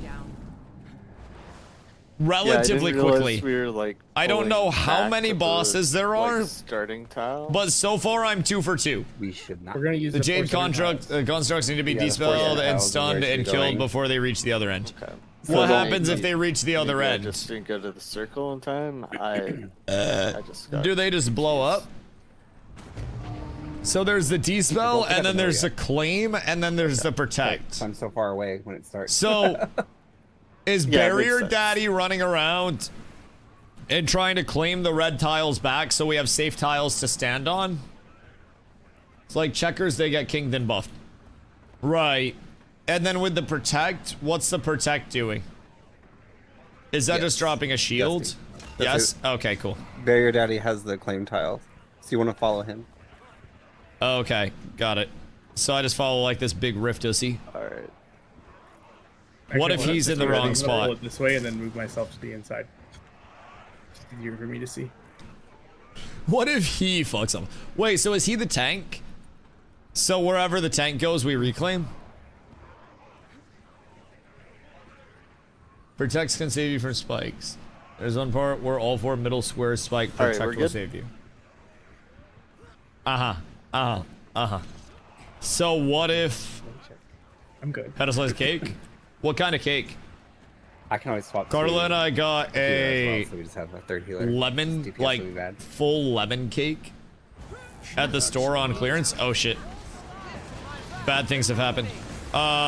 We got a full like lemon cake on clearance at the store for a couple of bucks. Shit is phenomenal, if I do say so myself. So I've been munching on that, but also ice cream always goes on sale. I got Ben & Jerry's pints for $2 a pint recently. And I'm not gonna lie, I might fuck up an entire chocolate therapy after stream tonight. It might have it coming its way, bro. Ben & Jerry's is fucking OD good. It's just so fucking phenomenal at all points in time. I have 5 seconds. Piggy, why? What the fuck do you mean? Yeah. Brother, I walk every day, get active, and have a very fast metabolism. Everybody has said my entire life, Dusty, it'll catch up with you at some point. Hasn't yet, dog. Hasn't yet. And you know what happens to the people that don't get caught up with? They stay ahead of the curve. And I might just end up staying ahead of the curve. I will house a pint of Ben & Jerry's. And honestly, part of it, nice. Part of it may be the fact that I'm lactose intolerant, so I always, you know, work it off in a different way at the end of it all. Whoops. So I gotta manage that with everything that I can. But I will say I also eat pretty well outside of my love for ice cream. Oh shit! But some dietitians are starting to claim that ice cream could actually be a very legitimate form of superfood. I wish you. And we're talking like actual ice cream that passes the milk fat standard. We're talking like actual ice cream as a superfood, not frozen dairy dessert. So pretty much every night, I have ice cream. Unfortunately. Like a lot of ice cream. I feel like Carla it always looks at me all with around disgust. went a little bit better, Our but freezer I, probably has about 12 pints in it right now between Haagen-Dazs and Ben and Jerry's. It's one of our hardest things to store because anytime ice cream goes on sale, we stock up. And every night after stream, I usually have a little bit of food, and then I have some ice cream after the fact. And the ice cream is my pre-bed snacking tin of comfort. Yeah, I might need a little And I bit love of that help shit. on, like, I the love that range shit. DPS. I can't go without it either. Oh, It's just like, it's the nightly ritual that if I don't have it, I feel like I'm missing something. And I will legitimately wake up in the middle of the night and go snack on ice cream sometimes. Last night, I apparently woke up in a stupor. Went to go snack on some ice cream. I believe it was Ben and Jerry's chocolate brownie. A little bit of And I appear my end, but to have dropped some on the floor. And I cleaned it up this morning when I woke up. I walked out into the kitchen and I was like, yep. That makes sense. That makes sense. Ice cream trans? Bro, I've always been a sleep eater. So when I was growing up, my mom would always keep like Little Debbie fudge rounds. They're like these little circular chocolate cakes with like a chocolate frosting type thing in the middle. And she would always keep those on deck for me. So we could just, you know, I would always have those. And I would wake up in the middle of the night and just go house multiple fudge rounds. And then I would leave the wrappers on like the kitchen table. And every morning my mom would wake up and like yell at me for leaving the fudge round wrappers out. So she would have to take care of them.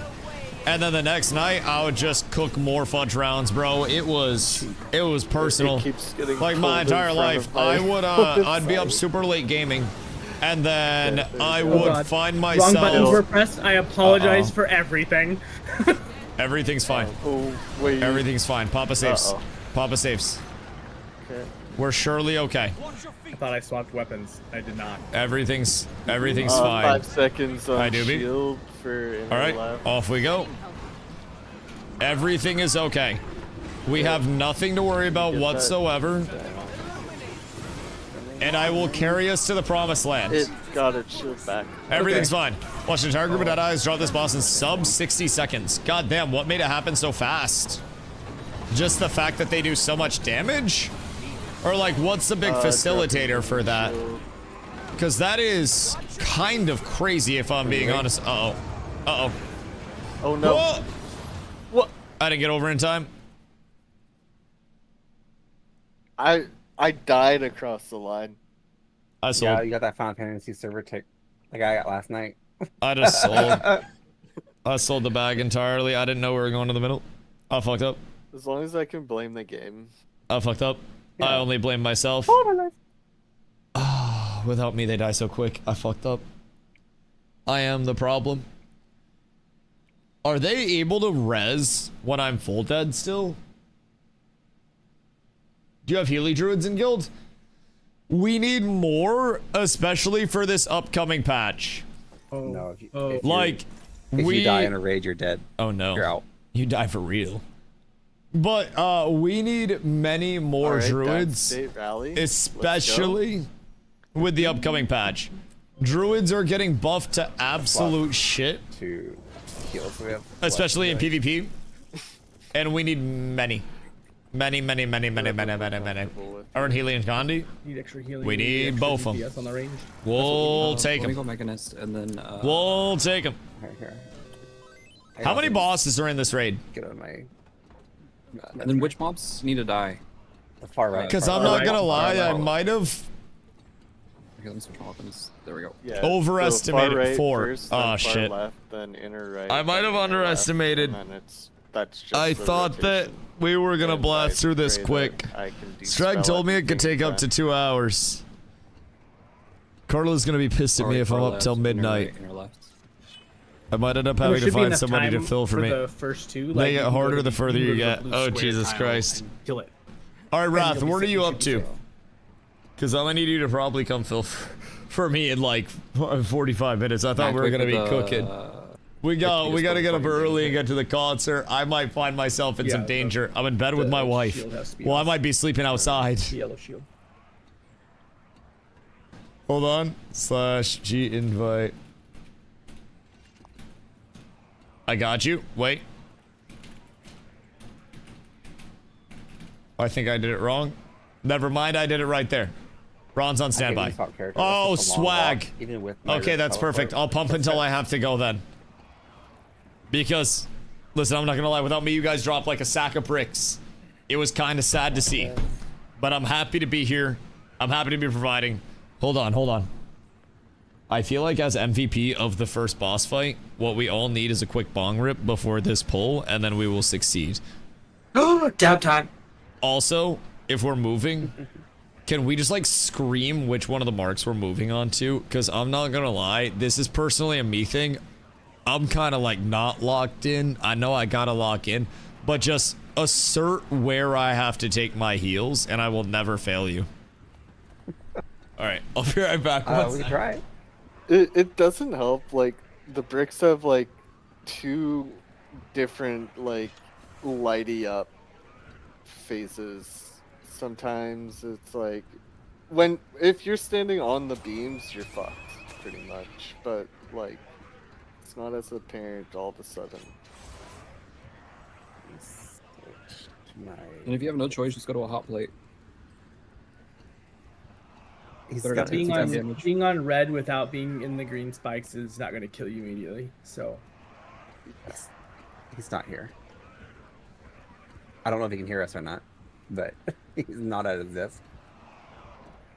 I was more just getting myself mentally prepared, honestly. Where's my CACbot to give me directions? Oh, come on. Look, if my brain don't have to work, it don't have to work. Should I be logging into that game to bid on a house? Yeah. I haven't looked at it. Here's a check to see which house we're getting for the FC. Bid on a house? What are you playing? Final Fantasy 14. Final Fantasy. Housing Savage.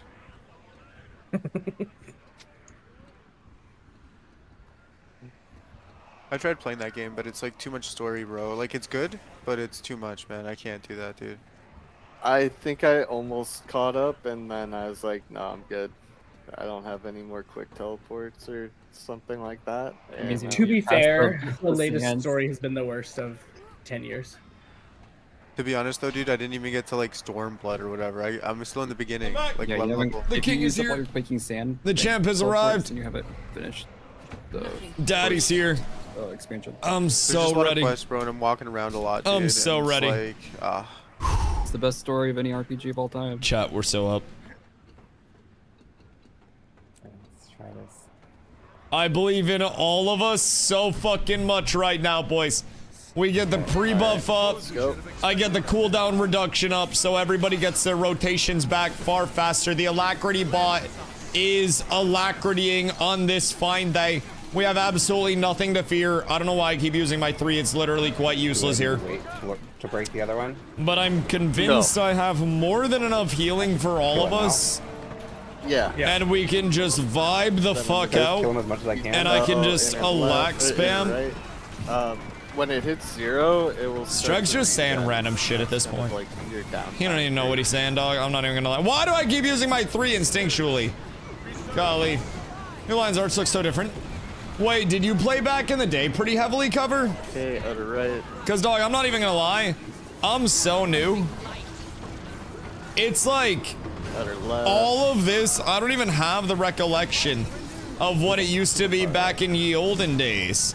I'm a fresh baby. Right. I'm so beautifully clueless. And it's a good feeling to have to a certain extent. This is my first raid that I've ever done. And like, I'm just having fun with it. I'm dropping a shitload of heals. I'm cleansing like crazy for everybody. I'm our alacrity bot. So without me, we wouldn't have, I don't even know what the alac buff is. This one? So we wouldn't have 30 seconds of alac all the time. Heart. We're so up. Look at that. Look at those comms. We're training them. Oh my god. We're gonna have so many fucking goated callers so soon. This is wild. Bro, Streg's growth as a communicator is going to be wild to watch over Guild Wars 2. I have never seen him trying to get this active in comms before in my life. And if I can get him yelling comms, especially when we go into PvP, oh my god. It already has been? I know, isn't it fucking crazy? Uh-oh. Arrow. Yup. Alright, that's okay. Most of us lived. Most of us lived. Heart. Yes. Bro, I'm telling you, this is huge. I love to see this element of it. Like, legitimately, if you know, Strug is a very quiet lad in a lot of our games. And it's always been an element of like, oh, we got juked. We got juked. Don't move away from the red. Everything's fine. Everything's fine. So, to hear him yapping like crazy and getting active already has been very fun. I can get reses out. One's here in a second. Everything's fine. I got reses. Everything's fine. Everything's fine. Everything's fine. Up to circle. It's okay. It's okay. It's okay. Everything's fine. Over to heart. I have heals for us. Oh no. Spelled the wrong. Erner. Are we losing too many? Is this salvageable, Captain? Have I failed us? Square. I haven't failed us. Not yet, anyways. Not yet. We can do this. I'm dead. I can't. That's death. Uh-oh. I don't know who picked it I up. frame I'm it. dead. GG's. That was a really good. That went well. We had that. I feel like for the We had that, dude. If I didn't die. We had that. I swear to God, this is the one. I know this is the one. We are locked in. One slight miscomm on the back and forth cost us a couple of kindred spirits. But this is it. This is the attempt. Nin, get a gamble out. Get a fucking gamble out. Is this pull the pull? Give the people like 2 minutes to get involved. Get a gamble out. I want to see people's monkey bucks on the table right now. This is the pull. I believe in my core that this is the one. You only need we are so up. We're so up. Slander. Dude, I love the fact that Strug's getting comfortable yelling when he needs to yell. I'm just throwing this out there. It brings a smile to my face that when we go into PvP, Strug is going to at some point have the confidence to assertively be communicating non-stop for minutes on end during these fights, and we will be able to fully send off of that. Like, he's getting so much more comfortable, and you can just tell. What class are in this group? Oh shit. I think I was like... I can hit my buffs up. I am a Luminary. And then we have a Troubadour, a Firebrand, Swift is an Untamed, a Mechanist, a Chronomancer, a Berserker, a Conduit, a Herald, and a Ritualist. So we kind of got like a smorgasbord of this shit. We got like a buffet up in this bitch, so kind of dope. But I still have no idea what we're supposed to be doing. I'm just out here buffing and like making sure everybody has shit. That's kind of the advantage of support as well. As long as somebody somewhere understands the mechanics and I can keep them alive, then really, like, I don't have to do jack shit, but I get all the credit. Like, the first boss, I just healed through all the damage that came into me, and I res people when they went down, and we killed the boss, and it was me and one other person, and I was the goddamn hero for it. I clutched that shit up. It was a phenomenal feeling. So, you know, where we're at now, it's like, all right, well, shit. Might as well. I got 30 seconds on a lack not wearing off. So I can get us some big pumps out here. Very big offensive buffs times, which will be phenomenal.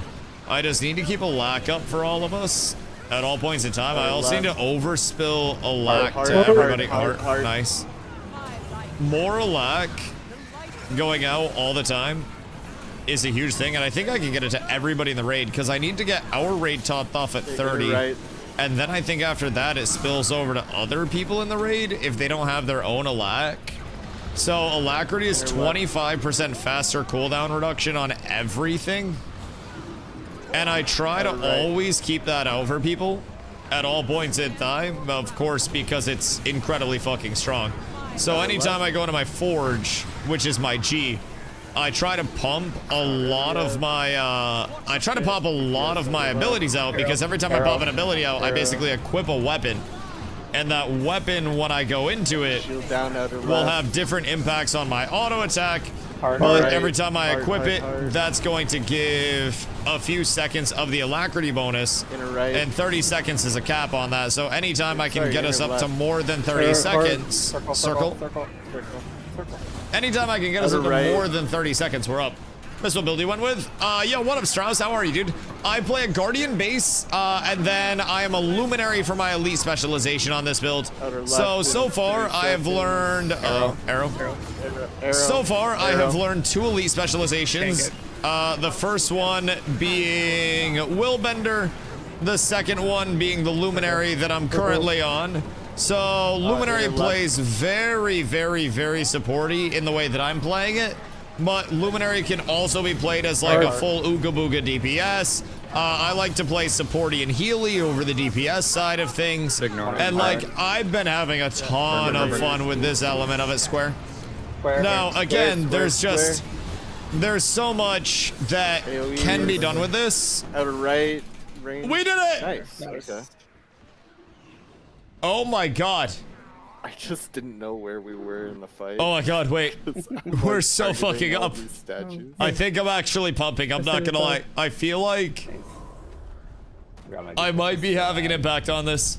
Good job. I don't want to talk about my DPS. I just feel like support carries in every aspect of this game at all points in time. Alright, so... That was number 1. Wait, who has meters? How much healing did I do that fight? Kinda called it. No, it begins. Yeah, it didn't really work. No! You gotta get the... Not like this. Does Dustin need to go, though? Not like this. We have Ron. No, I can go for another like half hour or so we can get some reps in on this. Oh, okay, because we have one more boss left of this wing. How many wings are there? I thought. That's a great question. Actual wings or rooms in this wing? Like, how many wings total? 8. Oh! Alright, yeah, I can go for another like half hour-ish. There's 4 fights in this wing. Yeah. Okay, word. We pump. We one-shot this one, and then it's easy. Yeah, definitely. We'll just walk in, and it'll be okay. As long as we don't get one-shotted, it's fine. John! Yeah, I got 2 rebels. Good morning, brother. I hope you're having a beautiful day. What you be up to on this fine one? Still doing Living World Season 2? Right. Yo, hear me out. Gang, gang, gang. Remembering the rebels. Nah. Strauss, I got a long road ahead of me, brother. I need one more. I got a long road ahead of me. I don't even have a flying mount yet. There's one up here. Then there's one. I've neglected certain parts of progression that I may not have wanted to neglect at this point in time. Got my sky scale unlocked now? Yeah, I bet you do, you goddamn rat bastard. I bet you do. 4 or only 3? I'm incredibly sad. I'm incredibly sad. Actually, hard to be sad. Lash, how hard do you think Ouster dips tomorrow? One over here on. I think we go back down to 45 and open. What's it doing post-market, like aftermarket? And then there's. Because I feel like we go back down to like 45 tomorrow. Anytime it hits 50, there's a big sell-off point. If it hits 50 and then goes up, I think it's GG well played type shit. But just theory crafting out here. To the door, put the keys in. If I do say so myself. Depends on macro news. I hope it dips. I wanted to go back down to $10 before earnings. Only down a couple pennies. Oh yeah, that's right. Oh, that's not good. That means it might go up before I can buy more. Right. I remember you all getting pushed into the spikes and impaled. That was great. Well, GoPro time. Listen, that's fine. God fucking damn it. So good. Gosh, heckin' dang it. I don't want to bring my cost basis up. Buying at 50. I have room to. I could grab more and still be beyond fine. But like at 50, I just don't want to. I just the limitations there, but also is it in the true like long term of it all? Probably not. Probably doesn't matter buying at 50 with where Oust is headed. Not financial advice.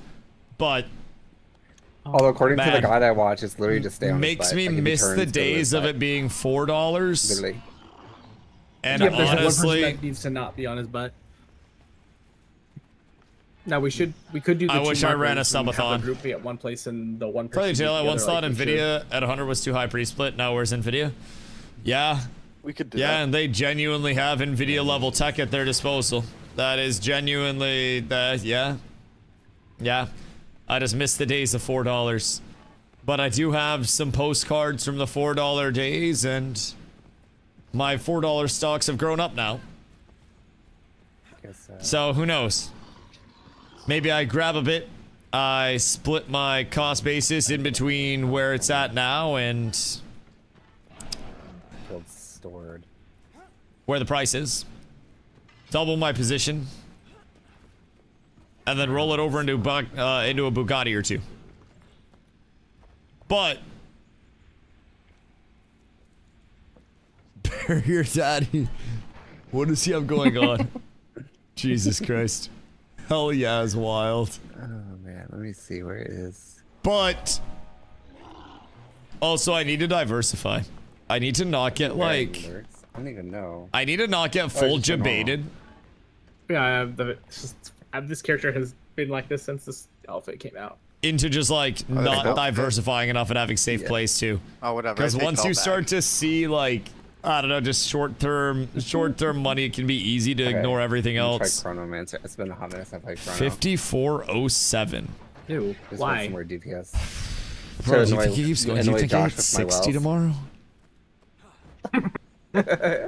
I think it either goes below 50 or it goes to 60 tomorrow. I don't think it stays in 50 for long.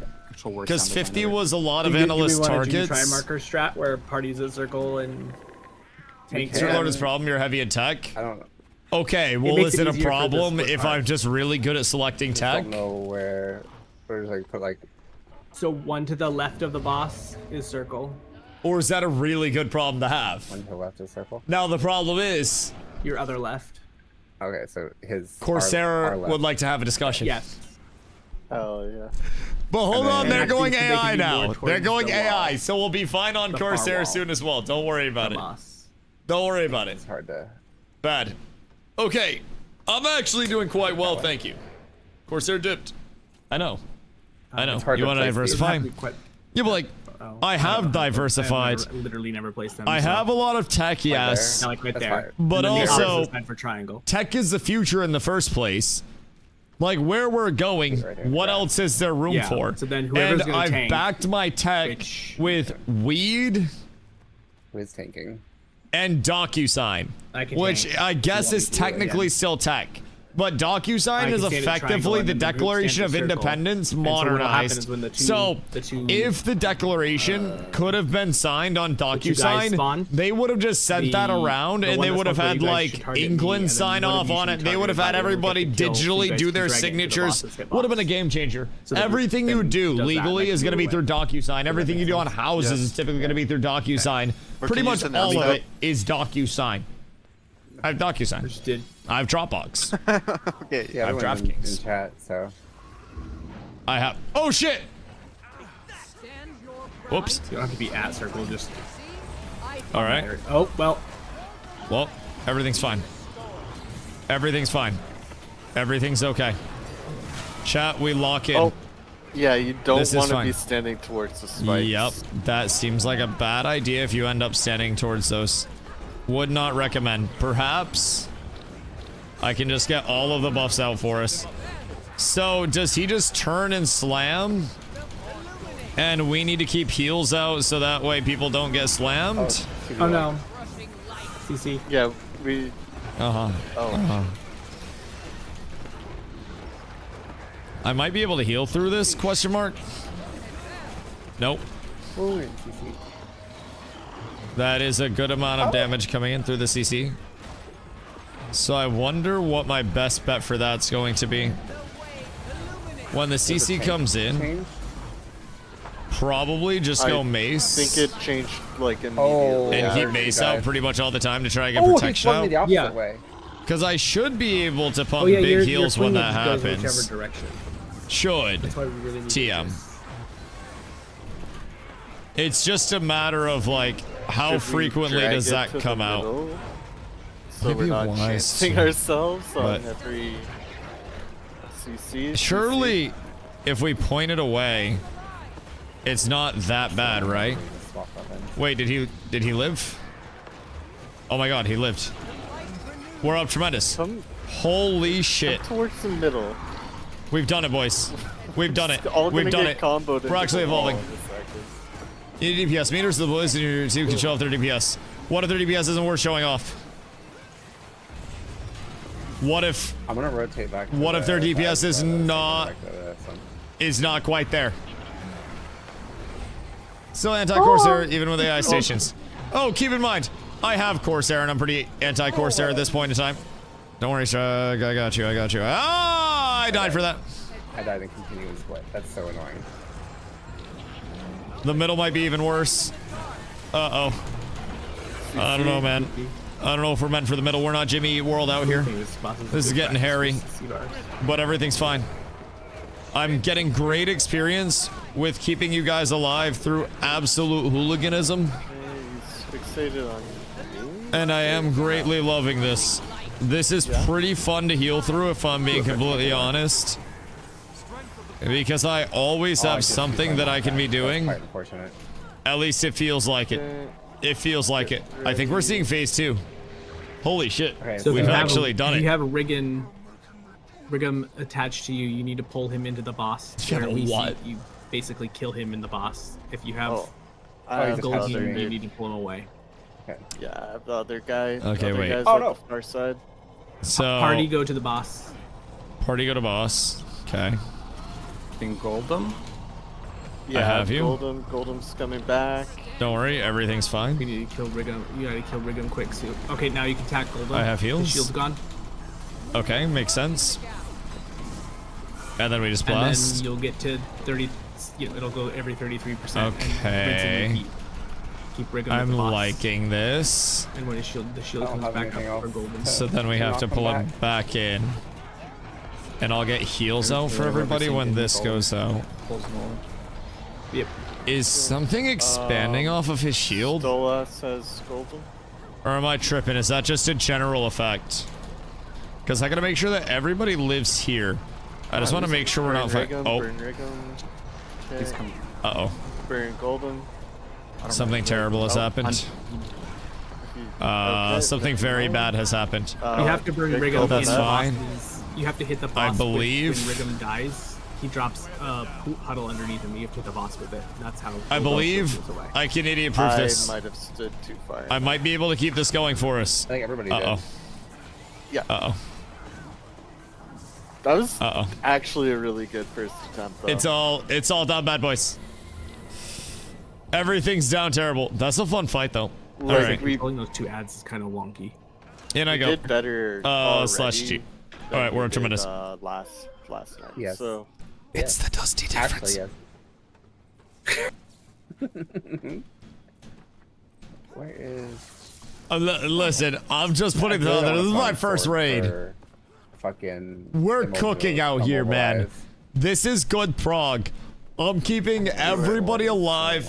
I'm managing Like, my you think heals it's in gonna a be so proper fast? manner. It already is. I feel like Oh, I'm not pumping the tired. heals out. I don't know what else we have that's healing out here. I don't want to know where I was.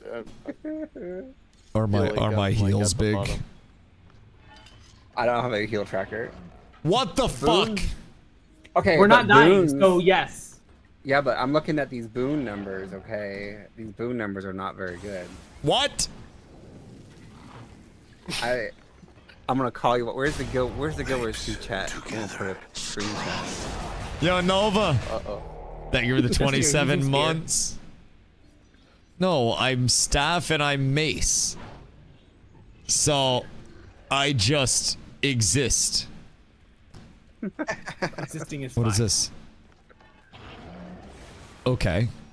So, my might... My uptime on my might is from staff And then Radiant Justice. Yeah, the might's fine. We're at 25 stacks of might for the most part Uh-huh. on sub 2. Uh-huh. But quickness is having some rough times, and alacrity is kind of low too. I only have one that's quickness.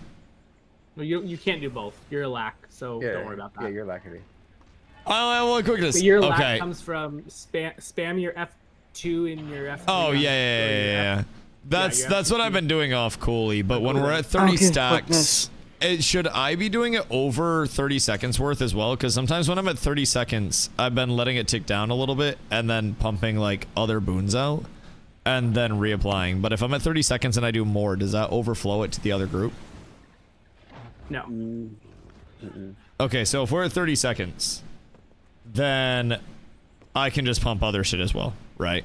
More or less. Yeah, if you go into a Radiance, like your F4, and Right. you use hammer, sword, shield, Right. hammer again, and then you staff, and then exit, everybody gets a buff heal from that too. Right. Yeah. That's more or less what I've been doing. I've just been popping everything, getting out, and then popping staff buffs, and then cycling through to the hammer, popping hammer heal, and then like protection and shit like that.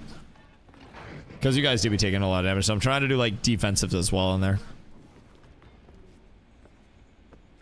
You're responsible for quickness, you're a lack. Yeah, and my lack's always up. I haven't like... Is it your first raid? Yeah, this is my first raid. So like, if I always have 30 seconds of a lack, then I have nothing to worry about more or less. And everything else that I'm doing over a lack how well it's gonna work is simply bonus, right? So I'm just trying to rotate everything in outside of the Alack standpoint. But yeah, Alack is definitely the largest thing that I want to keep up. It's also just like, if I'm at 30 seconds, I'm not going to freak out about putting more Alack up when I have time in between on things. Because I feel like I can just put more out there. Happy birthday. Hey, thanks, dude. You're right on time. I appreciate you very much. Very, very, very much. You're an absolute legend. Thank you so much. What you up to, Mr. Muddies? You're honestly right on time. You're a true G. Uh-oh. Ow. Oh. That wasn't very nice. If I'm being honest, that wasn't... I'm not tank anymore. Somebody else is tank. That wasn't nice at all. Congratulations. Was I holding aggro there? You've been chosen. Because I don't really know what happened. But I don't want to tank. I don't want to tank at all. Oh.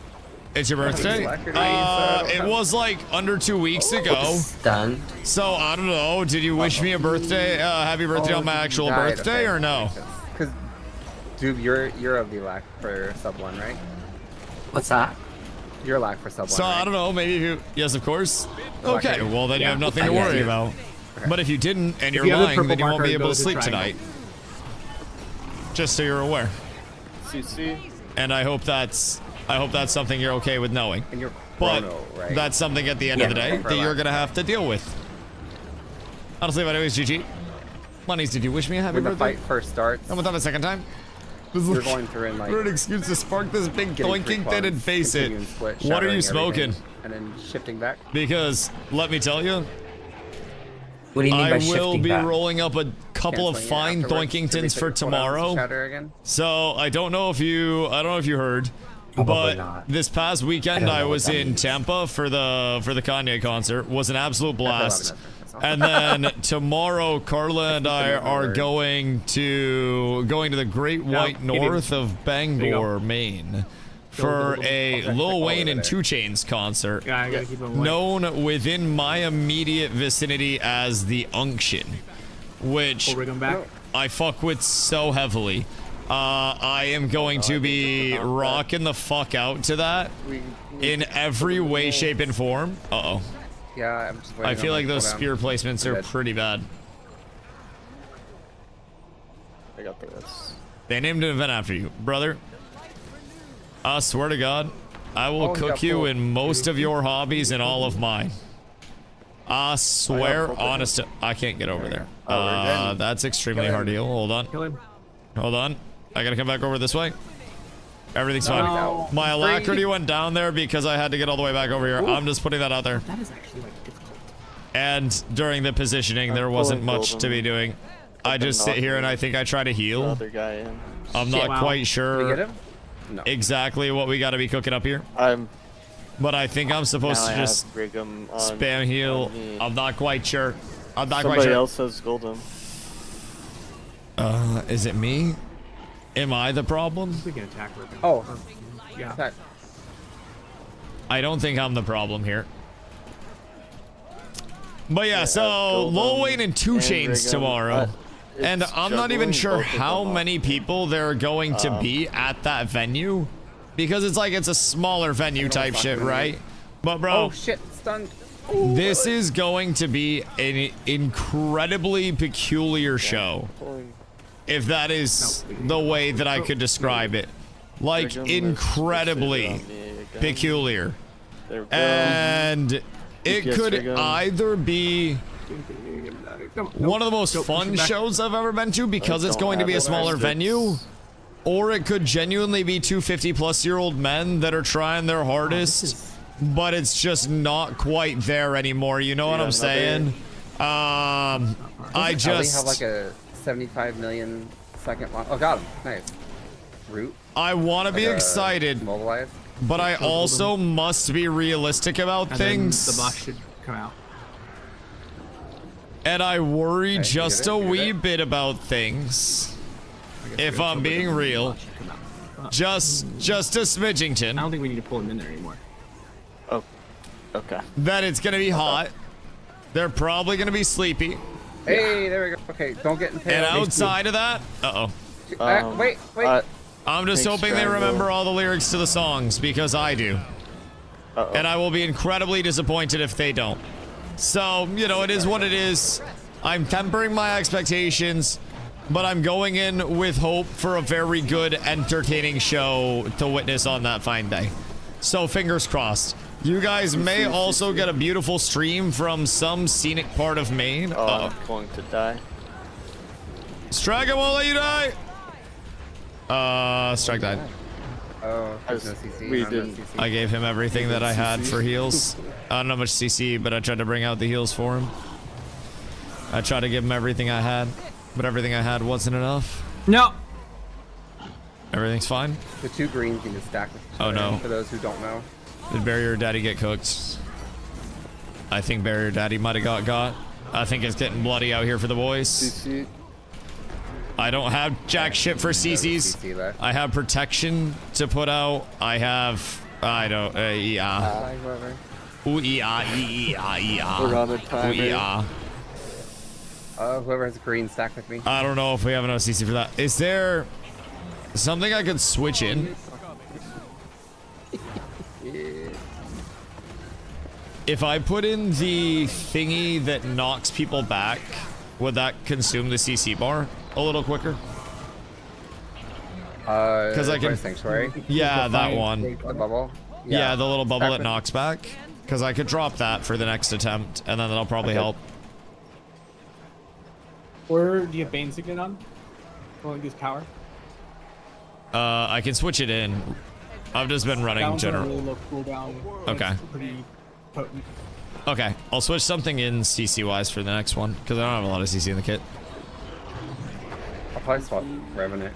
Because we're having some CC problems and that will help. We can just wipe it real That's quick. Revenant. Because honestly, I don't know how far off we are, but I'm dropping like no CC. So even with just my switch, just run the spikes and I think reset. Even with The just my boss switch, we'll probably be will- fine there. At 33, we're almost to the last phase. Well, the next phase, which is basically what we did earlier again. And then the boss has Bane one more phase Signet, after knock that. down and damage your foe. It's So really, our timing Sanctuary, constraint form on protective making healing it shelter fight for faster would just allies, be figuring out how block to foes do and their the missiles. It's this one, right? Ads phase. The way that I've seen it done is just like one And then person that's knocks supposed to those knock skinny back as- multiple as my little times motherfucker into, when that and happens. everybody And else then just stays on the Bane big guy. Signet's a knockdown, which can be Yeah. nice. But I think this pulses 7 times and does like a So I think he shitload of just loses CC. all his health by getting knocked into the boss, So I'll push that in. right? No, Go to you sleep, can you're still on mobilize rare? and then knock Listen, him I down. started late today and I gotta get my 8 hours That's what in. it said. Where is my- Alright. So when CCs are needed and they go into the chomp, we'll get heals out, but we also have to get the sanctuary out at that point in time.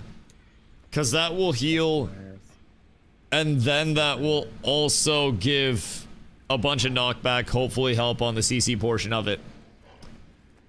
It's gonna be 106 tomorrow. I'm gonna cook. Yo, we have a heat wave coming in. It's gonna hit 95 in Maine this week. I'm pissed.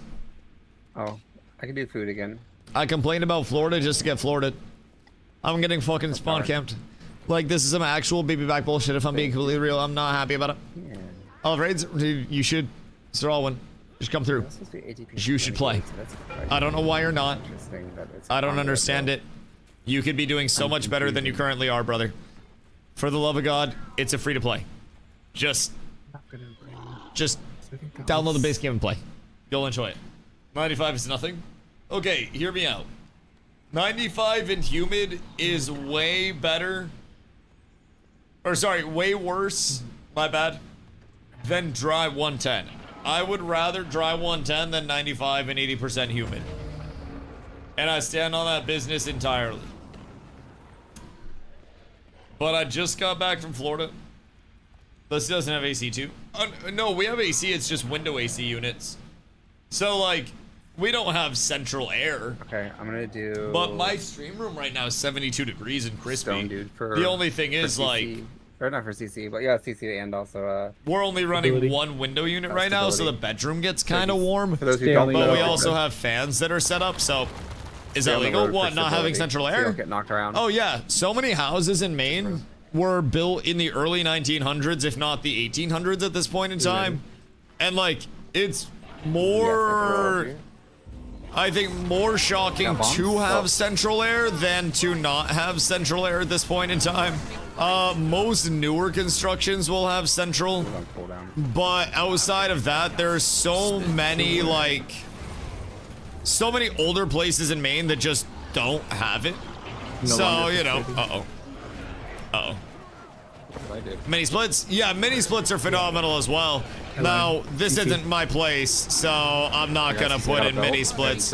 If Mr. Galaxy wants to put mini splits in, then he can do that. But that's not my realm of investment here. If I own the place, I'd have mini splits in. But we run one window unit. I have extra window units that I could run, but like, I'd rather make sure that the electric isn't too crazy type shit and be a little bit considerate, so to say. Other than that, we could run 2 window units, one in the bedroom, one in here, and then just be super peachy. But I think that's a little bit overkill. It stays relatively chilly, but I run 1 window unit, and then I run a bunch of fans to like bring the air out from the stream room into the rest of the apartment. And then we just ball out off of that. Only thing is I could probably use like 2 more fans, and that would help a lot. Oh wait. Yes, hello, the CC feels so much better this time. I'm not even gonna lie, I think this is a large difference maker switching over.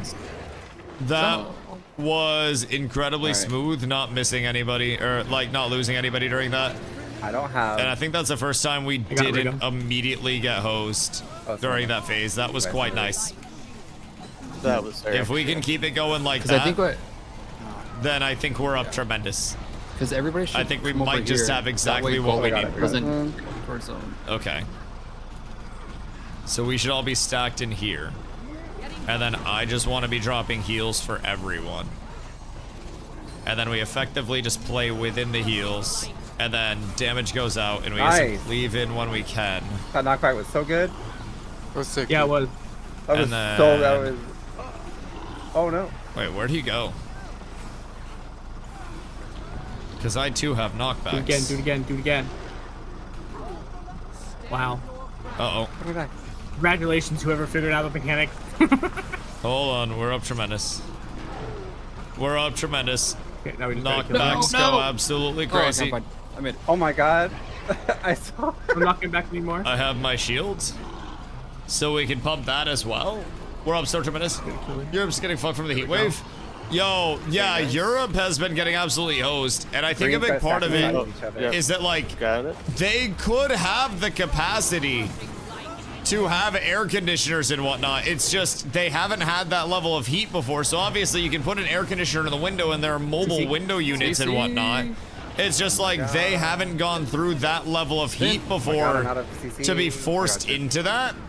Therefore, a lot of people were unprepared, and for whatever reason, they can't just like drone delivery ACs to the EU. So if heat waves like everywhere it seems. Well, in fairness, everywhere does. But I feel like the heat waves, I don't know, just kind of like catch people off guard every year. But it's also the same thing. Sounds like soft skin to me. Okay, hear me out. Green. I would love choose your allies wisely. Oh my god, whoever has the green's gonna die. Okay. Because you got spirit We're on tremendous. Dusty, I think you I have brought the that up. circle around you. If it's no, green, you have to stack with people. If it's green, what if it's red? The other person who has the green. Okay.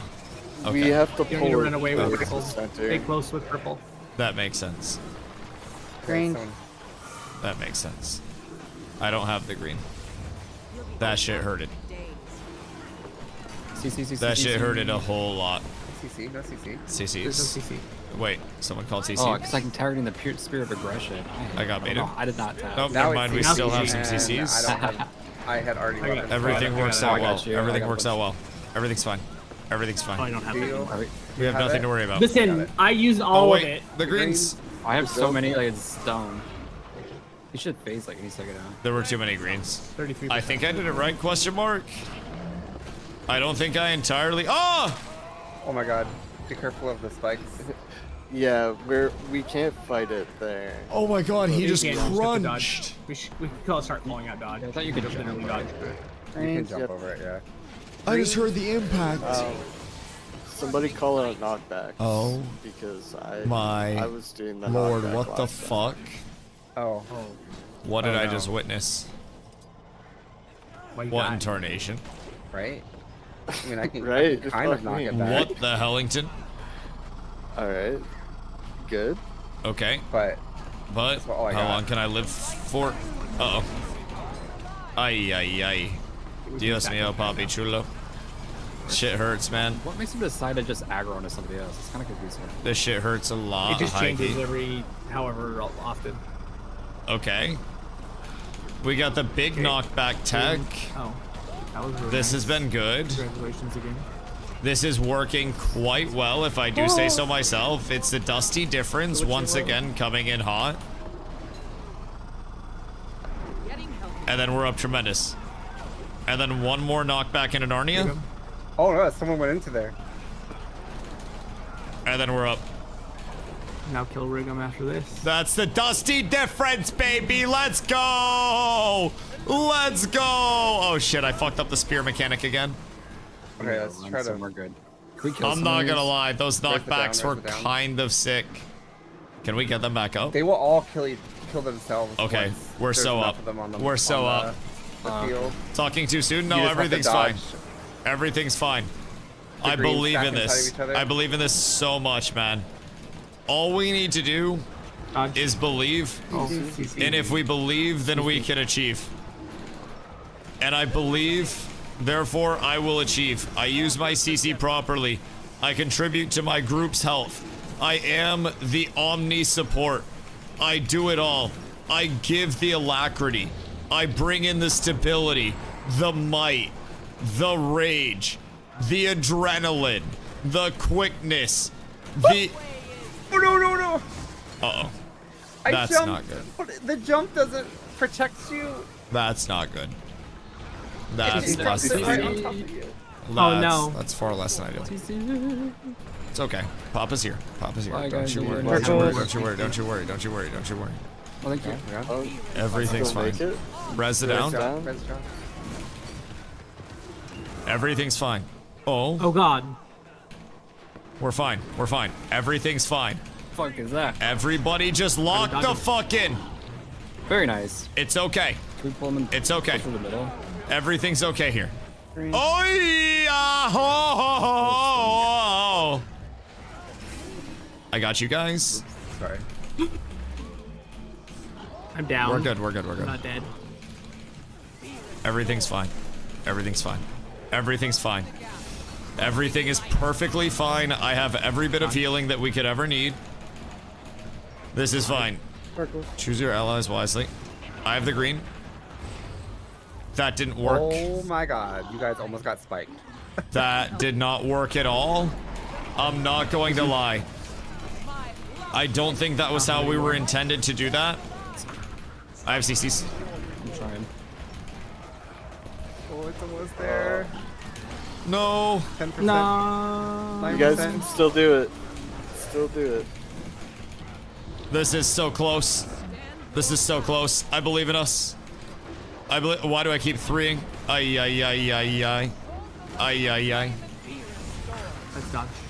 She's in Africa. I have 1 CC.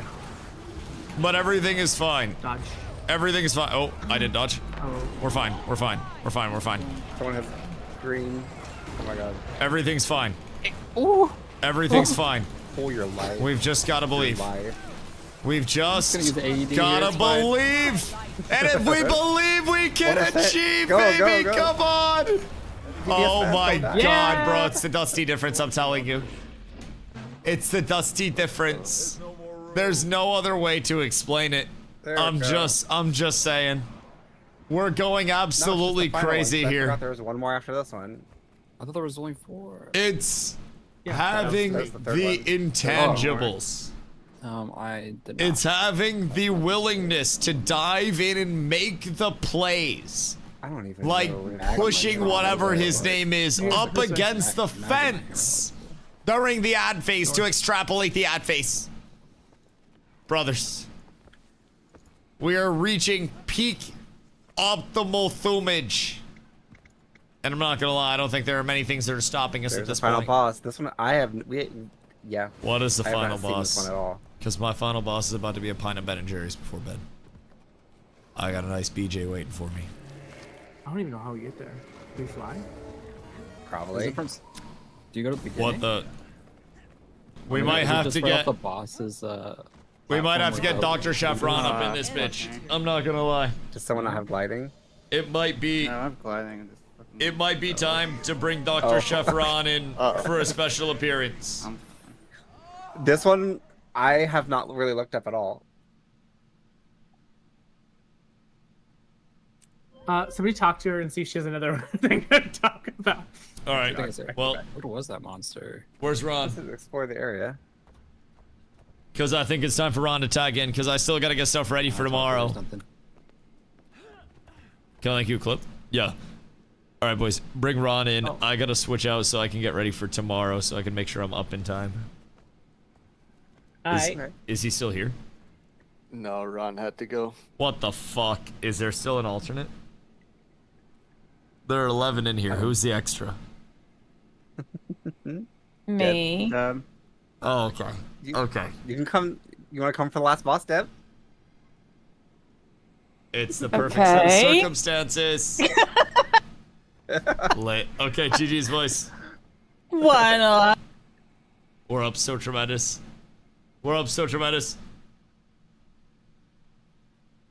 Watch clip before you go. Okay, hear me out. I may or may not have, during that fight, zoned out while yapping with you guys and forgot that my CC was a cursor target, and then it clicked after the fight. I thought it was just on me. And I'm still learning, just like as I go, which of my abilities. I already know what it's gonna be. And as soon as you said your CC is in Africa, I looked down and I saw the little crosshair and I was like, wait a second. Bro, I haven't used Sanctuary for more than like 3 minutes. No, I knew exactly what that was about to be. I knew exactly what that was about to be. I swear to Christ, I was probably doing that shit the entire fucking fight too. I am not even gonna defend it. Sometimes it doesn't click which abilities cast on my cursor versus my character. The other ones were good. I assure you that was just coincidence. I assure you, purely coincidence, my good man. I legitimately assumed that it was directly on top of me the entire time. So that just happened to work out for me as it went. So all things considered, I think that is a victory overall. But golly. Oh gosh, okay. Man, that was fun. I have not raided in some time. And honestly, I had a blast with that. I had a blast. I'm gonna find somebody. Oh, after hours streaming. Word. Boys, if you guys are new to the channel, do me a favor and make sure you drop the follow on this fine evening. I appreciate y'all coming through and spending time with myself and the community on this fine day. My name is Dusty. I stream every single day in the afternoon, starting sometime around 2 p.m. EST. I am very addicted to Guild Wars, and I will be here for quite some time. So, with that being said, I will catch you guys tomorrow. Tomorrow will be an IRL stream from beautiful, scenic, northern, wherever Maine. And hopefully you guys enjoy that side of things. And then I will be back here on the setup once again to Ball Boss Sauce 5 with you all. The following day. So, Hoofsy, my goat, thank you for the 18 months, and here's to many more, brother. A year and a half of happiness, a year and a half of ups, downs, all around, but a year and a half of the best goddamn community the world's ever seen, brother. I appreciate every day of it. I appreciate every day of it. That banana looks beautiful on you. It got some sun. It got exposed to the Florida stream. Goodness gracious me, oh my. Boys, I gotta get ready for El Concerto tomorrow. I gotta get an outfit picked out and down a pint of Ben & Jerry's. So, I will catch y'all tomorrow for an IRL stream from beautiful, scenic Maine, and probably most of you guys are gonna want to come to Maine after that. So, we'll see what we can do. I love y'all. I appreciate y'all. Peace!